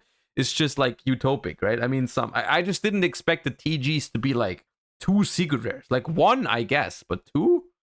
And in before he tells me the next card is also a secret, and then I'm gonna actually lose my mind. This card that is searchable through one of your new TG synchro monsters, and that's gonna be one of your opening plays to get to this card. And why this card is super powerful is because if you have 2 TG monsters and you have the 2 of the ones that you need, 2 monsters can synchro all the way to a full end board with boss monsters and everything. So you don't want to underestimate this card. This card is going to be incredibly powerful, and you definitely need this one. Next card we're looking at is going to be TG All Clear. This is a continuous spell card that provides you not a secret layers Pog of champion. The first one being all the TG monsters are going to be machine monsters. That's going to enable the TG core will still be 3 euros. It's fine. of say TG Salamander's revival effect, your add back effect from the limiter removal now goes straight to the hand rather than being shuffled into the deck. So this is already really good. But you know, the other effect would be quite simple. You get an additional normal summon for TG monsters, which helps you extend in case you did get disrupted by your opponent. But on top of that, it provides you with a monster as well. As long as you have a TG monster on the field or in your hand, you get to destroy it and add one with a different name. So provides you with the summon, provides you with a different, really incredible. Jumping into the extra deck, we have one of the starting monsters here. We have TG Mighty Striker. It seems like TG Striker got a makeover and now lives in the extra deck. Common or super? Synchro Tuner, so what makes this card really good. And so you're getting to add the TG. You have, that's right, so everything. Yeah, everything means that your counter trap card okay and negate some. Well, the synchro summon of this card, you get to special summon as many TG monsters from your graveyard onto the field in defense position. Wait, is this? But we'll get into that in a second. So who is this new synchro monster? Well, it is TG over Dragonar. This is an ultra rare. It requires 1 tuner and 1 non-tuner to make, and on the synchro summon of this card, you get to special summon as many TG monsters from your graveyard onto the field in defense position. So you can't play with the link monsters, but that's fine. Getting every single TG that you use and you have your choices, it's gonna be able to push through a lot of different levels of synchro summon. Now, this is not a synchro tuner, but that is fine because you're trying to climb into more or less something equivalent to a shooting Quasar Dragon, but for TG. Of course, there was previously a Halberd Cannon, but now we do have a new monster, a new boss monster. Now, keep in mind that if you do use this particular card, you are locked into summoning only TG, but you can definitely bypass that because you are able to perform synchro summon during your opponent's turn. So as long as you leave the synchro material in their more raw form, you can have access to the non-TG monsters during your opponent's turn, and that's kind of one of the ways you can use Hot Red Dragon King Anthony Hansel, thank you for 6 months. As long as you can go into a Crimson Dragon and stun out your opponent. So these are some of the options you have available. But this card is incredible because it's just Soul Charge. In a nutshell, this card is Soul Charge. And we can welcome the new boss monster of TG Glaive Blaster. This is a level 12 synchro monster that requires synchro tuners and synchro non-tuner, and 2+ synchro Ultra or Secret. So this is more or less the same summoning condition as Ultra or Secret, Palmbox. This card must be synchro summon, and you can target one monster on the field that's special from the extra deck, and you get to banish it. Yeah, very easy stuff, and you can use this effect multiple times, up to the number of synchro non-tuner monster you use as the synchro material for this card. So at the very least, you're going to be able to clear off 2 monsters from the extra deck. But on top of that, if a monster is banished face up, you get the special summon it back onto your side of the field. Essentially, you can use it as a way. That's not a quarter? Oh, really? Oh, there's no symbol here, right? I can barely tell because I was thinking the border looks gray silverish, so I thought it was the quarter synchro. Because steal your opponent's monster and move it over to your side of the field, or you can protect your own cards, and then if they get targeted, you get to banish it and then summon it back onto the field, and therefore ultimately dodging some of your opponent's effects. This effect is going to come in handy whether you use it offensively or defensively, so that's why this makes this card a worthy boss monster. Not to mention it has 4,000 attack. Being a level 12, if you're able to make into a Crimson Dragon, you can target this card and summon out Hot Red Dragon King Calamity and ultimately skip your opponent's turn. Yeah, this card is going to be very, very strong. So if you're able to summon out this monster, it's definitely a worthy boss monster to leave on the field. And to close out this video, how appropriate, we have TG Close, and this is the counter trap. This is the Infernity Barrier. If a spell. Okay. Can they say when a card sucks in these videos? No, I don't think so. I don't think they get to just be here. Yeah, we got this card for TGs. It sucks. Let's skip it. I don't think they get to do that in a Konami sponsored video. I think they just have to tell you all about the cards. It would be hella funny though. It would be so funny if they did that. If they just went like, yeah, TG Close, dude, that card sucks. Let's move on. No, they're not gonna be able to do that. Okay. Apparently 2 freaking secret rares for TGs, which I don't know how I feel about that. I think this thing is also quarter century. I'm pretty sure this thing is also quarter century, so this could actually technically be the 3rd one. But yeah. There's a box opening already. I saw people talking about it in chat. However, we're not gonna look at it today. We're not gonna look at it today because I assume it's not it was not meant to be. The uploads are meant to be tomorrow. I assume it went up by accident, so I will not cover. We're not gonna cover it here. We're not gonna cover it here. Yeah. Man, interesting. That means we know 5 of the secret rares already. And so far, nothing too crazy is secret rare. I mean, the best secret rare so far is Imseti.